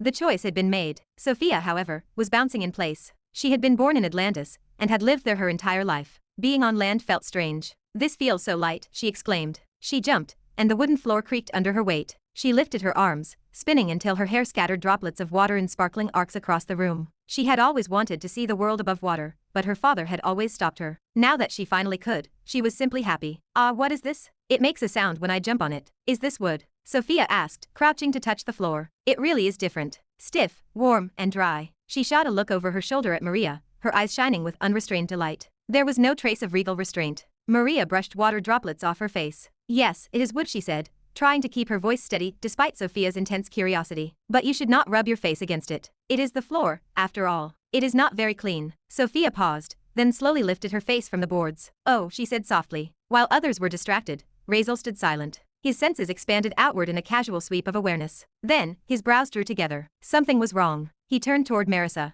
What is going on here? Merisa shook her head. I do not know, but there seem to be serious problems in the Empire. I sense tens of thousands of outgoing rifts forming in the middle of the Imperial capital. Monsters are continuously pouring out of these unstable rifts. Many are high-rank rifts, and there are even 10 7th-rank rifts. Razeal frowned. How is that possible? He knew what a rift was. It was a spontaneous tear in the fabric of space. Unlike portals or gates, rifts provided no warning. They appeared like ticking bombs. No one could predict them. 10 or 20 rifts across the Empire would be bad luck. But tens of thousands? And not just minor tears, but 7th rank rifts leaking saint-ranked monsters into the capital. That was orchestration. Razeal felt cold calculation replace his initial confusion. He did not like variables he had not accounted for. I have never seen or heard of anything like this, Merisa said. She swept her senses over the capital like invisible threads. There is emergency mobilization everywhere. Royal guards, hidden elders, and noble houses are all fighting to stabilize the situation. Her frown deepened. Some forces are missing from their usual positions. It might not be limited to the capital. It could be happening across the entire empire. Maria felt her stomach tighten. Her family would be deployed somewhere in that storm of monsters. Merisa continued. From what I can sense, the damage is controlled. There are casualties, but the rifts are placed to stretch forces thin rather than annihilate them outright. It feels like a distraction. The room grew quiet. A rift could not be closed manually. You could fight what came out, but you could not seal the tear. What Merisa sensed did not feel natural. She turned toward Razeal. Do you know anyone who can make rifts appear? Razeal paused. A face surfaced in his mind without permission. Riven. In the original timeline, Riven had once created a controlled portal for Arian's training. It had been a stabilized dimensional gate. Riven could interfere with portals and rifts. Razeal's mind spun, connecting the threads. This was not random chaos. It was a move. Razeal's jaw tightened. If Riven was behind this, the game had escalated. What was he planning? Razeal's eyes grew colder. The realization settled heavily. If this was Riven's doing, he was planning something big. Chapter 373. Merisa kept her voice steady as she spoke. I asked you whether you know anyone who can make rifts appear. She stopped halfway through the sentence. She narrowed her eyes while studying him. No, never mind. I think you do know, do you not? Her voice shifted. It was neither accusing nor gentle. It was incredulous. He had not answered. He stood silent with his shoulders still and his gaze lowered. He stared at something invisible to everyone else. A look of deep contemplation settled on his face. The reaction was clear. Razeal tilted his head toward her. The movement was lazy. His expression turned detached. Any trace of earlier contemplation vanished. Why should I answer you? He spoke quietly. Who are you to me? He paused for a moment. Just because you explained your actions, told me about your past, or because you cried and tried to justify what you did to me, it does not mean I have let go of anything. His eyes sharpened. My hostility and hatred are still there and always will be. I will not forgive you. I told you that already. Just because you act like it did not happen, it does not mean it did not happen. His voice flattened further. He stepped forward half a pace. He was not threatening, but he was firm. So I will say it again. Stay away from me. You should leave this place right now. Never show your face to me ever again. The room constricted around them. And while you are at it, he added. His gaze turned colder. Maybe keep your daughter away from me too. Make sure she does not come anywhere near me. I will not and do not want to waste time on either of you. If she crosses the line, I might do something unpleasant. Maybe something similar to what happened to you. Or maybe worse. I do not need either of you in my life. He finished his sentence. Neither of you are needed. Let me have that. Silence followed. He held her gaze without blinking. There was nothing uncertain in him. He meant every word. The change hit Merisa like a physical blow. Her expression faltered. She had known this might happen. She had even tried to prepare herself for it. She had told herself she deserved it. Somewhere deep inside, she had clung to a fragile hope. She hoped that beneath his anger, there remained a small place where she still mattered. She hoped for a corner he had not closed off completely. Seeing him like this erased that illusion. Her shoulders lowered. The strength in her posture drained into something solemn. She took a slow breath to steady herself. Hey, calm down. She spoke gently. Her voice remained careful. It sounded pleading despite her effort to keep it steady. Raze, I told you everything. I know what happened between us was tragic, disastrous, sad, and unfair to you. Her eyes softened. Memories passed silently behind them. She recalled moments that never came to be and laughter that existed only in her imagination. But please do not do this. She stepped forward instinctively. She stopped herself when she sensed the invisible boundary he had drawn. Maybe not for me, she continued.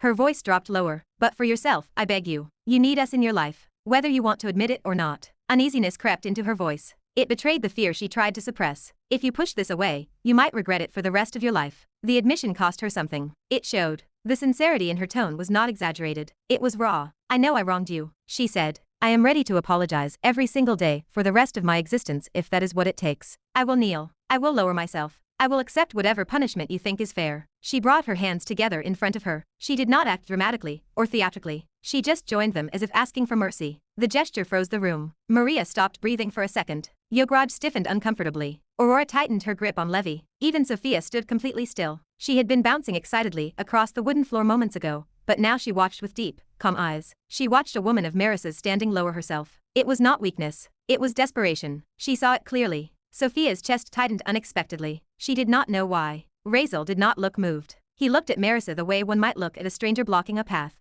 I do not care about your apology, he said evenly. I do not need it. His voice did not rise nor tremble. And as for regret, the only thing I would regret is allowing you close again. I regret wasting my time on you people. I regret having any expectations toward you all. He chose every word deliberately. So leave. There was no hesitation in his voice. Do not try anything foolish. Not now or later. He did not threaten her loudly. He did not need to. The underlying truth was simple. She could not harm him even if she wanted to. The bond of progenitor and turned vampire stood between them like an unbreakable law. He knew it. He did not care what she did later. He simply did not want anything to do with her. Merisa stopped mid-breath. He had not said anything new. He had already made his position painfully clear, but the finality of his tone stripped away the last fragile thread she had been holding on to. Her eyes did not widen or flinch. They simply dimmed as if a quiet light behind them had been lowered. The room felt thicker and heavier. Even those who did not know the full story felt the weight of something deeply broken between them. No one spoke. Yograd shifted his stance. He felt uncomfortable but remained silent. Aurora lowered her gaze. Levi looked from one face to another. He felt unsure where to rest his eyes. Maria tightened her fingers at her side. She understood more than most why they were like this. They all chose to stay silent. Sophia knew the least. She did not understand the history between the mother and son, but she felt the gravity of it. She saw the woman in front of her. Merisa was proud and powerful, yet she appeared raw and exposed. Razeal stood there carved from something colder than stone. Her chest felt tight. Hey, husband. Sophia stepped forward at last. Her usual liveliness subdued. Her voice sounded uncertain but sincere. I do not mean to interfere. It is your decision. I know. But I think maybe. Razeal raised his hand without looking at her. The gesture was quiet and final. Do not, he said. His eyes shifted to her. They were firm and unyielding. You do not know what she did. You are right. This is not your place. It is my decision. Let me make it. There was no anger in his tone toward Sophia, but there was steel. He did not give her any space to persuade him. He did not want softness inserted where he had already drawn a line. His gaze flickered once more toward Merisa. He offered one last look that carried nothing but contempt. Sophia pressed her lips together. But, it is all right, Merisa said quietly from the side. She looked at her daughter-in-law. For a moment, something almost gentle appeared in her expression. It was understanding and acceptance. The smile she forced onto her face did not reach her eyes. It was strained and fragile. It was the kind of smile people wore when they had already lost, but did not want to make others uncomfortable. I understand, she added softly. The resignation in her voice settled heavily in the room. I will go. She said it simply. She stated an inevitable fact rather than making a decision. Yet the regret remained visible in every small movement. Her shoulders seemed heavier. She avoided looking at Razeal for a moment too long. Sophia's chest tightened. Seeing her like that made her want to speak again. She wanted to object. She wanted to say that maybe things did not have to end this way. When she opened her mouth, nothing came out. The weight of the moment swallowed whatever words she had intended to say. She closed her mouth and remained silent. Maria remained where she stood. She watched quietly. Her expression remained unreadable. She understood more than anyone else what was going on, but she did not interfere either. She knew some things could not be fixed. They certainly could not be fixed by outside intervention. Merisa turned slightly, ready to leave, but then she paused. The movement was small and hesitant. It seemed as if something inside her refused to let her walk away without saying one last thing. She looked back at Razeal. I am sorry for what happened, she said. Her voice remained steady despite the emotion beneath it. I want you to know that I will regret it for the rest of my life. The words came carefully. They lacked dramatics or any attempt to justify herself. Just know that I never wanted things to turn out the way they did. Razeal watched her silently. Also, if you ever need my presence in your life, she continued. Her hesitation returned now. At any point, please come to me. Please. I still have many things to repay you for. You lost so much because of me. Her eyes stayed on him as she spoke. She searched not for forgiveness anymore, but for acknowledgement. She looked for anything. Seconds passed. No one moved. The room fell into complete silence again. The air felt thick and suffocating. Razeal said nothing. He did not interrupt. He did not soften. He did not look away. He simply watched her with an unreadable expression. He gave her neither rejection nor acceptance in words. He offered only silence. That silence answered more clearly than anything else could have. Marisa's lips pressed together. A bitter understanding crossed her face. She gave a small, almost imperceptible shake of her head. Whatever she had hoped for, even at the end, was not there. I am sorry, she said again. She spoke quieter this time. Not because I want forgiveness, but because of what I did to you. I am really sorry for all of it. There was no expectation left in her voice. Only sincerity remained.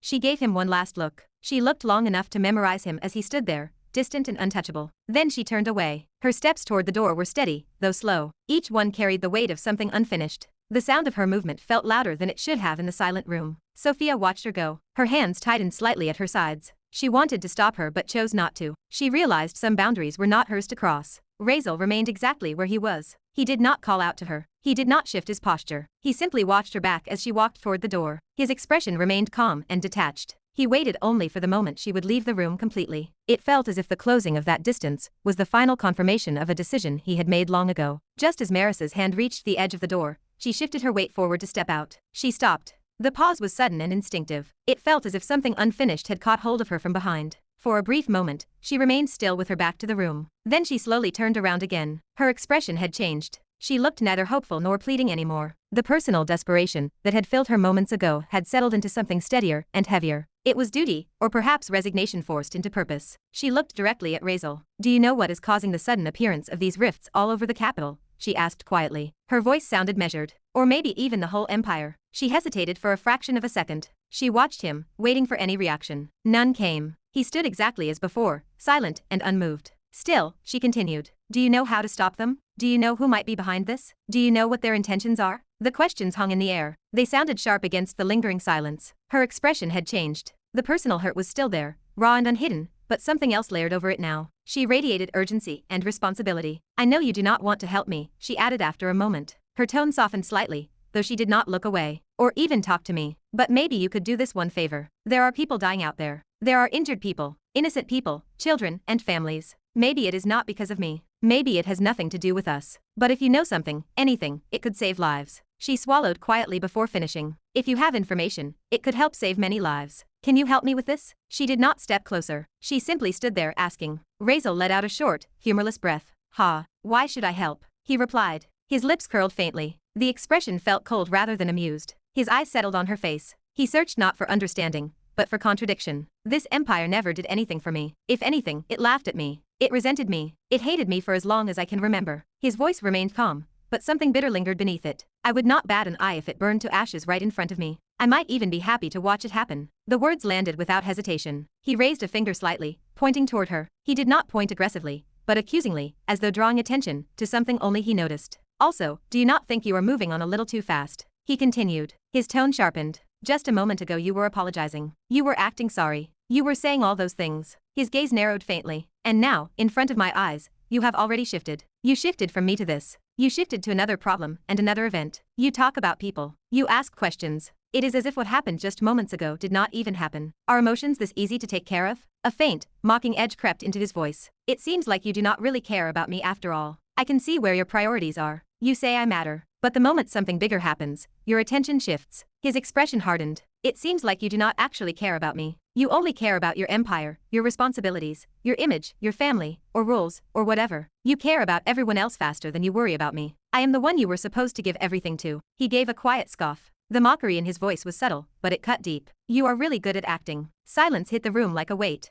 Merisa did not flare up. She did not defend herself immediately. She just stared at him for a long second. Hurt flickered across her features. "It is not about that," she said finally. Her voice sounded low but steady. He kept looking at her steadily and unyieldingly. "And no," he added flatly, "I will not tell you anything. I have no reason to. Even if I did, I would not. Like I said, let it happen. I would enjoy watching this empire disappear." The sarcasm in his voice carried more exhaustion than amusement. It sounded as if the idea itself no longer surprised him. Merisa inhaled slowly. Her expression tightened. She did not look angry, but hurt that she tried to contain. "It is really not about that," she said quietly. Her voice remained calm, though the strain beneath it was unmistakable. "It is not that I do not care about you. It is not that I am not worried about you. I do. I care more than anything." She shook her head faintly. She struggled to make him understand something that felt obvious to her. "The moment you came here, my focus changed. Did you not see that? We were talking about the rifts, about the attacks, and about a possible conspiracy. The moment you said you were leaving, I dropped all of it. I focused on you completely." Her gaze did not waver. "Does that not show enough?" Her voice trembled faintly, but she held it firm. "Just know I stood here," she continued. Her voice sounded softer now. "I stood here even knowing what is happening outside. I knew people were being attacked and killed. I stayed just because I wanted to fix things with you first. I tried to hold you here. It was you who told me to leave." Her voice faltered slightly before steadying again. "If you had not, I would not be going now either." The admission lingered between them. "My priority has always been you," she said. The words sounded quiet but firm. "So do not say I do not care about you. I am not acting." Her hands clenched faintly before relaxing again. "I would pay any price to get you back. But I cannot force you. I do not want to. You made it clear it is not possible. So I am leaving." She paused. Her expression softened with something close to sorrow. "But I still have responsibilities," she added. "If I can save innocent people from being killed, from losing their lives or their families, then I have to try. I cannot stand back and do nothing when I have the ability to help." Her voice lowered. "That is why I asked you. You might know something that could save time. You could help find a solution faster." A brief silence followed. "But if you do not want to help," she finished quietly, "that is fine. Just do not say I do not care about you. I think I made it clear that I do. I really do." The hurt finally surfaced in her eyes. "Being told I am acting hurts too, you know. Please do not say it." Razeal watched her without softening. Sure, he said after a moment. He spoke dismissively. Whatever you want to say. His eyes grew colder. The distance between them returned in full. But I do not remember seeing this kind of effort when I needed it. He continued. His voice sounded low and cutting. I remember you just standing aside. I remember you letting others handle things for you. The accusation was quiet but deliberate. So yeah, I will call it acting. I will call it hypocrisy too. He held her gaze. He did not waver. I am not that naive idiot anymore, he said. Each word was slow and precise. I can see where your priorities are now. You lie too easily. His expression hardened further. The last traces of restraint left his tone. Honestly, who would believe a woman like you? You betrayed me once. What proof do I have that you will not do it again? How do I know you are not lying now or trying to look good? I am not. The words burst out of Merisa before she could stop herself. Her voice rose sharply. It was louder than anything she had said until now. It cut through the heavy silence of the room. The suddenness of it startled even her. The pain behind it was raw and unguarded. For the first time since the confrontation began, her composure cracked openly. She stared at him. Hurt was written plainly across her face. It was not anger that drove her voice. It was disbelief. He looked at her with certainty in his eyes. He possessed the quiet conviction that she was nothing more than a deceitful woman pretending to care. That struck deeper than any accusation he had made before. He was not lashing out anymore. He believed it. That was what hurt. You are. Razeal replied calmly. He tilted his head slightly to the side as he looked at her. His expression remained unchanged and almost analytical. There was no hesitation in his answer. There was no trace of doubt. He spoke with the same certainty one used when stating an obvious fact. That calmness broke something in her far more effectively than anger would have. Merisa's face fell further as she held his gaze. For a moment, she simply looked at him. She searched for something, anything that suggested he did not truly mean it. There was nothing. There was only distance and cold judgment. The realization settled slowly and painfully. She realized that he truly believed she had never cared. She realized everything she had said meant nothing to him now. Her chest tightened. The feeling was sharp and almost physical. It felt as though something inside her had been pierced clean through. Her vision blurred slightly before she even realized why. Moisture gathered at the edges of her eyes. It was unwanted and sudden. She inhaled quickly to steady herself. She did not want to let anyone see her break. Before anyone could notice, she turned away. Without another word, Merisa walked out of the room. The moment the door closed behind her, and the hallway swallowed the sound of her steps, the restraint she had held on to finally slipped. Tears spilled freely. They blurred her vision as she continued walking without slowing down. A quiet sob escaped her despite her effort to suppress it. Her hand rose instinctively to cover her mouth. The weight of everything pressed down all at once. She felt the rejection, the disbelief, and the knowledge that he truly saw her as someone false. She kept moving. She did not want to stop. She did not want anyone to see her like this. The hurt sat heavy in her chest. It suffocated her and left her feeling smaller than she had in years. Inside the room, Razeal watched her leave without reaction. When the door shut, he simply shrugged his shoulders slightly. It was as if he were discarding something unimportant. He did not believe her anymore. Whatever pity flickered briefly at the edge of his thoughts, he pushed it away almost immediately. He blamed it on instinct and the remnants of attachment that lingered because of what she had once been to him, and what his vampire instincts amplified. He refused to dwell on it. He pushed the feeling aside and buried it deliberately at the back of his mind. He had no intention of letting it matter. Not everyone remained unaffected. Hey, that was cruel, Maria said quietly from the side.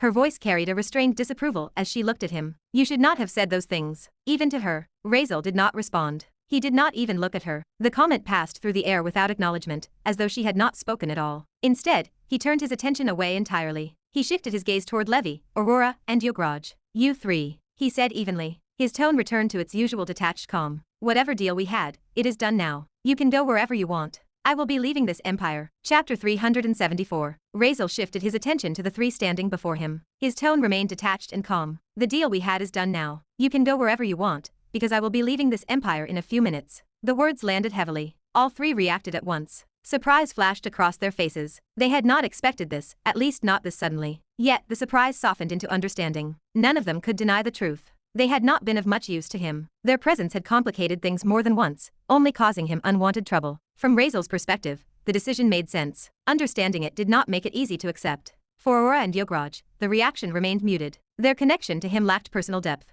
One had been kidnapped without her permission. The other had a deal to reach Atlantis which Razeal had fulfilled. They were hardly close to Razeal. But Levi, his expression shifted. Confusion and conflict rose together. What, really? Levi asked, stepping forward. You spent so much effort on me. You helped me, all of that, and now you are just letting me go. Memories surfaced unbidden. Razeal had stood beside him when no one else would. He offered support without hesitation, and even spoke of declaring war against a pillar family on Levi's behalf. He provided training, guidance, and rescued Levi from slave traders. Levi felt gratitude, loss, and uncertainty. He felt a heavy debt. He looked at Razeal. You invested so much in me. I have not paid you back. Are you really fine with that? Razeal shrugged. Yeah, it is fine, he said calmly. Do not stress about it. I did those things for my own reasons back then. He paused to choose his words with care. I was alone. I thought maybe having company would not be bad. Maybe making a friend. That is why I brought you along. There was no bitterness, only quiet finality. Razeal paused again. His gaze lingered on Levi for a moment, before shifting to Aurora. Her hand gripped Levi's arm tightly,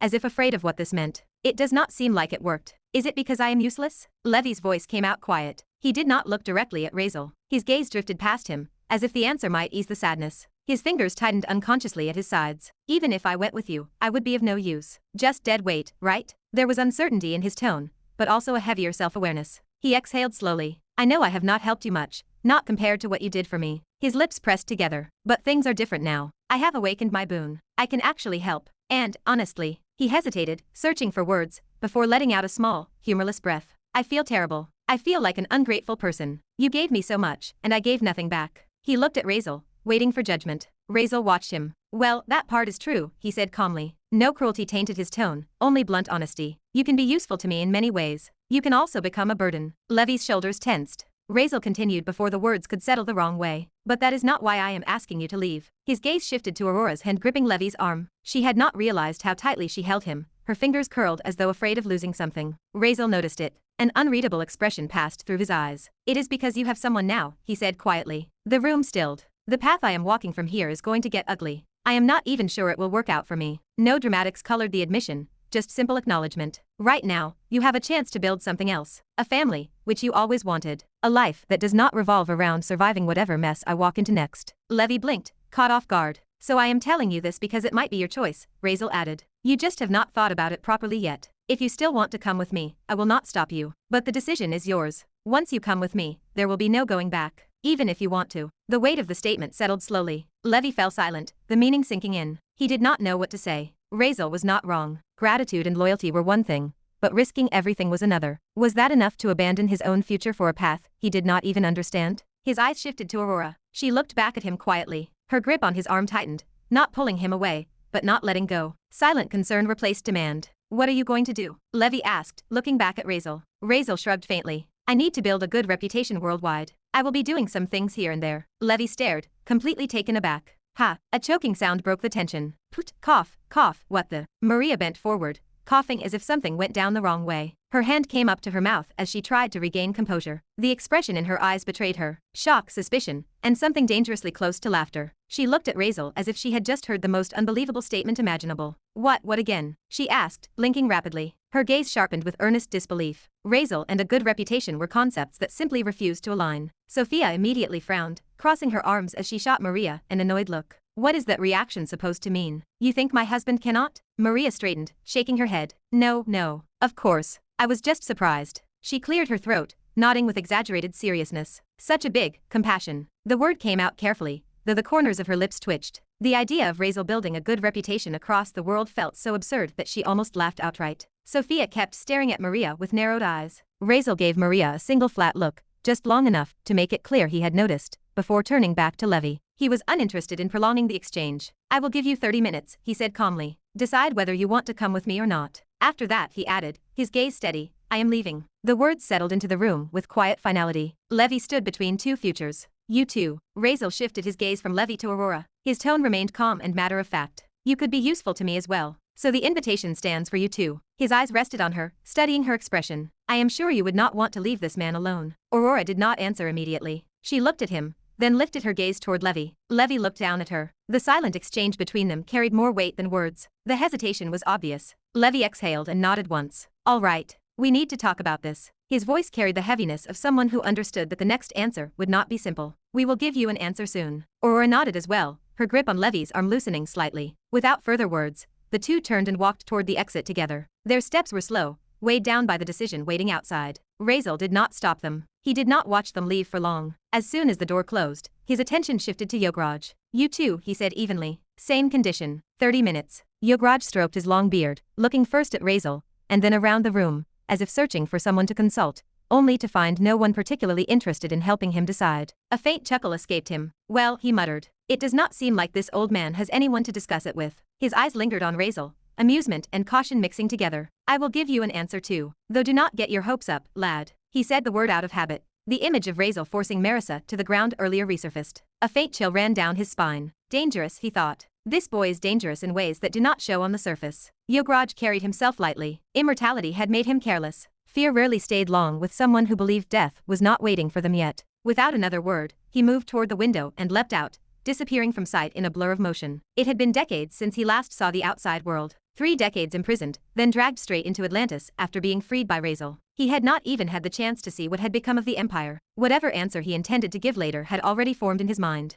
For now, he simply wanted air and space. A reminder that the world still existed beyond walls and conflicts. Razeal watched the old man vanish and gave a small nod to himself. Then his attention shifted to Maria. And you should leave too. Maria blinked, caught completely off guard. For a moment she did not react, as though she had not heard him correctly. Then she pointed a finger at herself, incredulous. Me? You are asking me to decide too. Her tone carried exaggerated offense. Her brows lifted in disbelief, as if the idea itself seemed absurd. Razeal shook his head once. No, he said flatly. You do not have an option. I do not want you around at all, so I am not asking. I am telling you to leave. The words were delivered without hostility, which somehow made them sharper. Indifference colored his voice. A dramatic gasp came from the side. Sophia covered her mouth with her hand, her eyes widening in exaggerated shock before another smaller gasp followed. When she looked at Maria, amusement hid behind her expression. She wore the faint curve of a smirk she did not bother concealing. Maria noticed immediately. Her eyes narrowed as she shot Sophia a sharp look. Irritation flashed across her face before she turned back toward Razeal, her expression hardening. And what exactly is that supposed to mean? She asked, her tone accusatory. I thought we had a deal. Her posture straightened, defensive now. The deal was that you would remove my entire bloodline from my body, and then I would leave. I am not going anywhere until that happens. The words came out firm, edged with aggression, but beneath it, something else lingered. If one looked closely enough,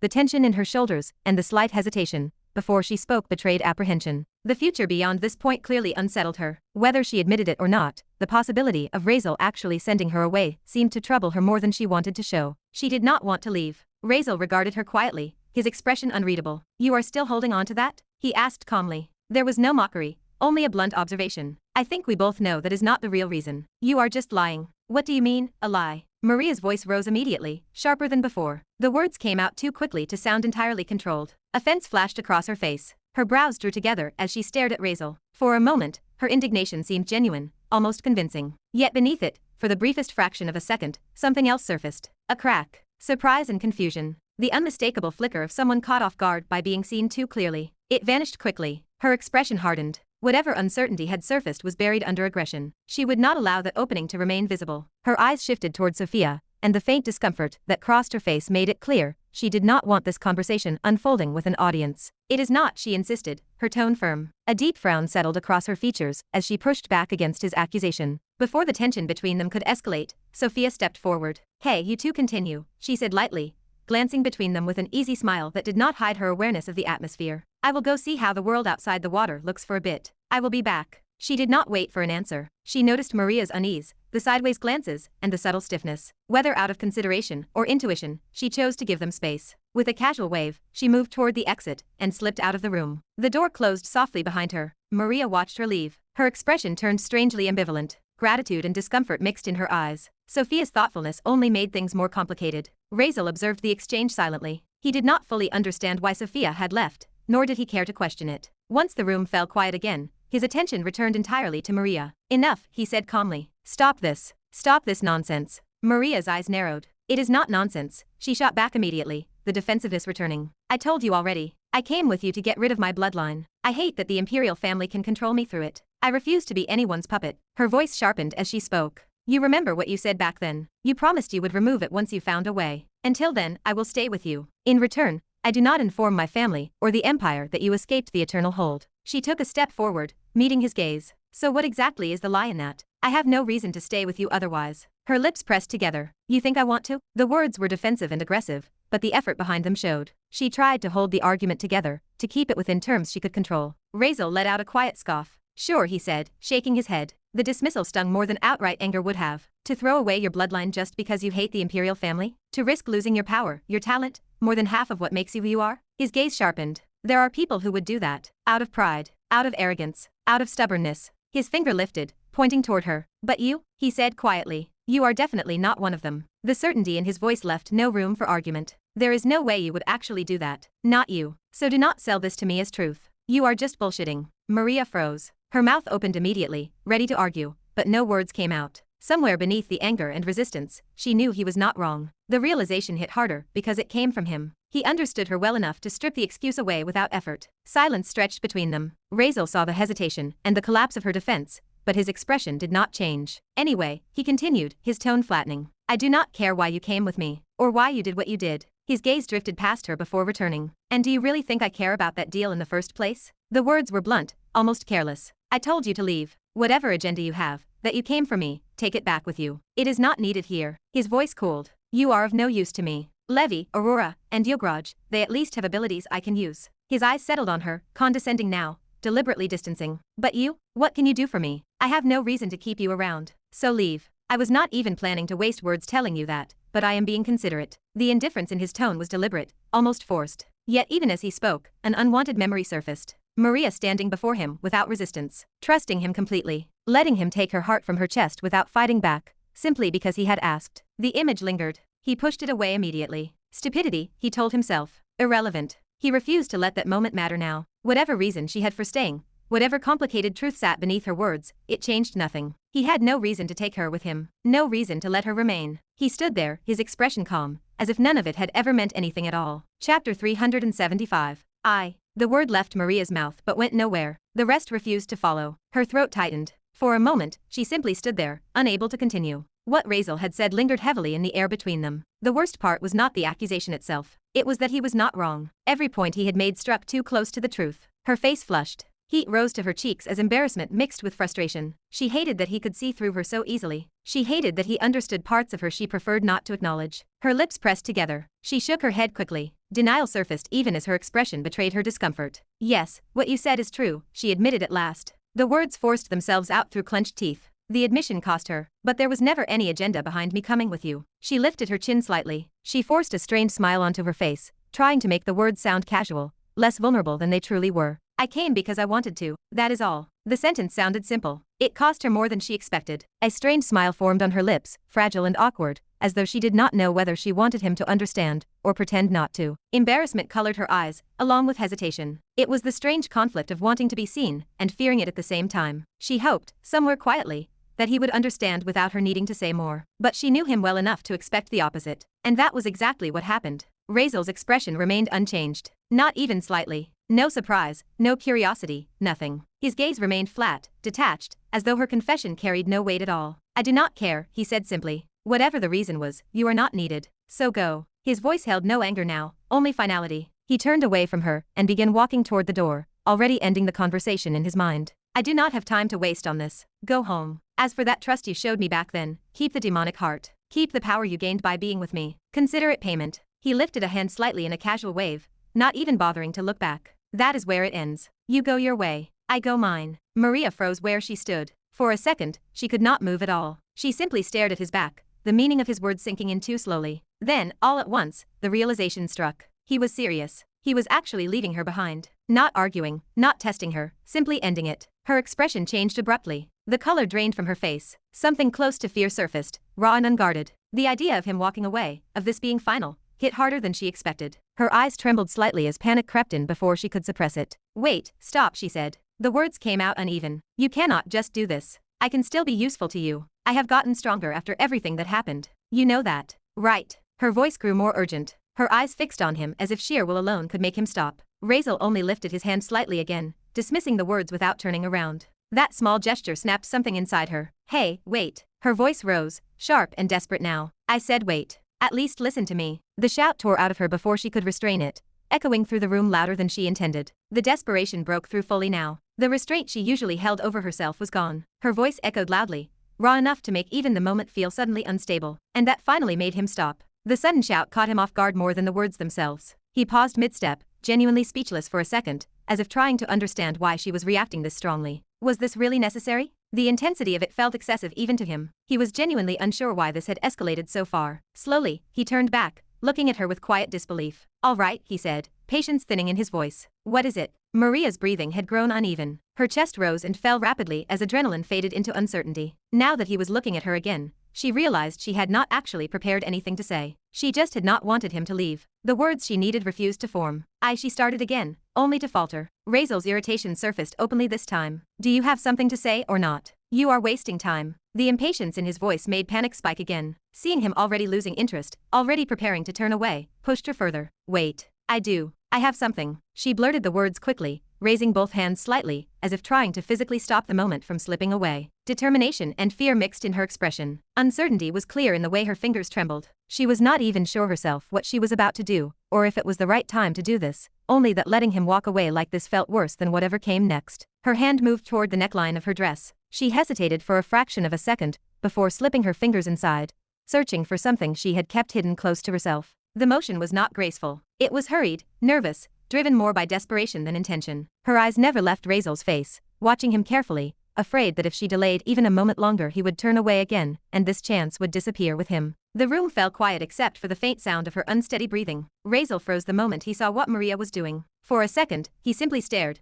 completely caught off guard. His brows drew together slightly. Confusion settled across his face as he watched her hand disappear beneath the neckline of her dress. The movement itself was not what unsettled him. It was the hesitation in it, the tension in her fingers, the way she seemed to be bracing herself for something far more serious than the moment appeared to demand. It made no sense. His mind instinctively searched for explanation, anticipating some misunderstanding. Before any assumption could even begin forming in his head, Maria's hand emerged again. And this time, she was holding something. A necklace. The pendant caught the light faintly as it swung between her fingers. It was a deep purple stone, almost unnaturally rich in color, set within delicate metalwork that suggested age and care rather than ornament alone. It looked important. It was something personal, something kept close rather than worn openly. Razeal looked at it, waiting for recognition to come. Nothing did. His expression shifted from confusion to mild concentration as he studied it more closely, searching through memory out of habit. The color, the shape, the faint aura lingering around it, none of it triggered anything familiar. He felt no recognition, no emotional response, nothing that suggested this object held significance to him, or why he should stop after seeing this, or why she thought taking it out would change his mind. He looked at her with confusion. Across from him, Maria watched his face carefully. At first, there was expectation in her eyes. It was a fragile anticipation, as though she was waiting for a moment that had already played out countless times in her mind. But as seconds passed and his expression remained blank, something inside her visibly faltered. The realization hit her slowly. He did not recognize it. Her fingers tightened around the pendant. The breath she took trembled before she could steady it. Tears gathered in her eyes almost immediately, spilling over before she could stop them. "You do not even remember this?" she asked. Her voice broke despite her effort to keep it steady. The disappointment in her tone was not quiet. It was heavy, layered with hurt and disbelief, as if something she had held onto for a long time had just shattered in front of her. She had expected many things from him, but not this. Not even recognition. Razeal blinked, taken aback by the sudden shift. Her reaction made no sense to him. She had shown him an object he had never seen before, or at least one he could not remember, and now she was crying, as though something irreversible had happened. His confusion deepened. His expression turned almost helpless in its honesty. "I do not," he admitted slowly, unsure what else to say. Maria's shoulders trembled. "How?" she whispered. Her voice was unsteady. Disbelief turned into something closer to despair. "How could you not even recognize this? How could you?" Her words broke apart as sobs forced their way through. The tears came freely now. Her composure collapsed entirely. She looked devastated, as if the ground beneath her had disappeared. The pain in her expression was not exaggerated or dramatic. It was raw, immediate, the kind that came from losing something she thought was certain. Razeal stood there, increasingly unsettled and confused. He did not understand what he had done wrong. From his perspective, nothing had happened. She showed him something unfamiliar, and he failed to recognize it, as obviously he should not. Yet her reaction was far beyond disappointment. It was the kind of grief that followed betrayal. For a fleeting moment, guilt stirred uncomfortably in his chest. Seeing someone cry like that in front of him triggered an instinctive discomfort he did not like acknowledging. But confusion outweighed it. He was not foolish enough to ignore what her reaction implied. No one broke down like this over something meaningless. She had expected him to know. She expected it with certainty, which meant he should have. His gaze returned to the pendant. He frowned slightly now. He searched his memory again, more carefully this time. Nothing surfaced. His memory had always been sharp, especially after everything he had become. He did not forget things easily. Certainly not something capable of causing this level of reaction. So why was there nothing? What is going on? He muttered quietly, more to himself than to her. The dissonance unsettled him. He did not like gaps he could not explain. For a moment, he considered forcing the thought aside. It was not necessary to dwell on it. If he did not remember, then it simply was not important enough. That would have been the easier conclusion. But Maria's reaction made that impossible. Someone else, however, might know. His expression hardened slightly as his attention shifted inward, toward the presence that had watched everything alongside him since the beginning. "Villy," he called silently within his mind. "Do you know what is going on here?" There was a brief pause. Then the familiar voice answered. "So you finally noticed." Razeal's frown deepened. "Some of your memories were destroyed by your mother." The words landed heavily. For a brief moment, his thoughts stalled completely. Destroyed? The idea felt wrong. His memory was not something easily tampered with, not anymore. And yet, the absence he felt now suddenly had shape. A missing piece rather than simple ignorance. But before he could question further,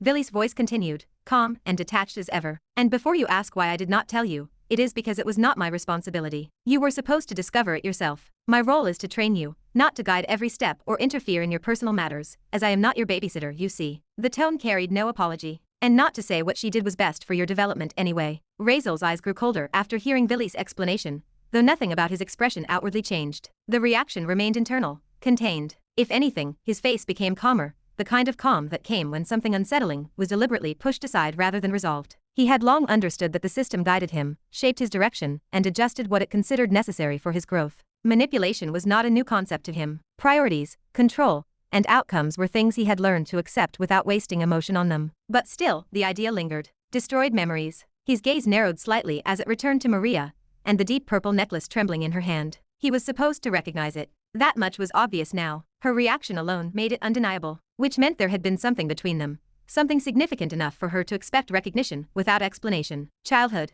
A shared past? The thought felt foreign and uncomfortable, like trying to remember a dream that refused to take shape. And the system had known. He did not dwell on it. Not yet. There were too many unanswered questions, and forcing meaning from absence rarely produced clarity. If something had been erased, then the absence itself was intentional. That meant it could be examined later. Right now, Maria stood in front of him, breaking apart. Her attention remained fixed on the pendant. Tears fell silently as her shoulders shook. She looked smaller than before, the strength she usually carried stripped away entirely. Whatever this object represented to her, it had been the last thing she was holding on to, and his failure to recognize it had destroyed that hope completely. She did not even seem aware of her surroundings anymore, lost somewhere inside her own grief. Razeal frowned faintly, thoughts still moving through his head, trying to connect fragments that refused to align. But just as he was, a deafening explosion tore through the room. Stone and dust shattered inward with a violent boom. The impact ripped through the silence and forced Razeal's attention away from his thoughts instantly. The force of it sent fragments scattering across the floor. Air rushed inward as debris collapsed where the wall had once stood. Razeal's head snapped toward the disturbance. His expression sharpened immediately, instincts taking over before conscious thought could follow. Maria still did not react. She remained where she stood, eyes lowered to the necklace in her hand, as if the outside world had ceased to exist. The sound, the destruction, the sudden intrusion, none of it seemed to reach her through the haze of her sorrow. Before the dust could fully settle, a voice cut through the room. It was cold, controlled, and very dangerous. Is what this says true? The temperature of the room seemed to drop with the words. Through the drifting dust stood Sophia. She had entered by force. The broken wall behind her framed her silhouette. In one hand she held an old newspaper, its edges crumpled from how tightly she gripped it. Her eyes were fixed entirely on Razeal now. There was no amusement left in them, no warmth. Only something sharp and restrained, like anger held just barely beneath the surface. The headline was visible even from where he stood. An accusation. Razeal attempting to rape someone. Razeal's gaze moved from her face to the paper in her hand, taking in the words without visible reaction. His expression did not change. No denial, no irritation, no surprise. He simply looked at it, just staring back at her calmly. The contrast between them was stark. Sophia radiated tension. Her posture was rigid, her shoulders tight, as if she had flown here faster than thought itself. Whatever she had read, she had not taken time to process it quietly, and had come straight back. Is this true? She repeated. Her voice was lower now, colder than before. Each word carried weight, as though she was forcing herself to remain composed while waiting for his answer. The room fell silent again, but this silence was different from before. It was not heavy with sadness or regret. It was sharp and expectant. To be continued. Hope you liked today's video. Join the community by subscribing and dropping a like. I'll be back with another update as soon as possible. See you then.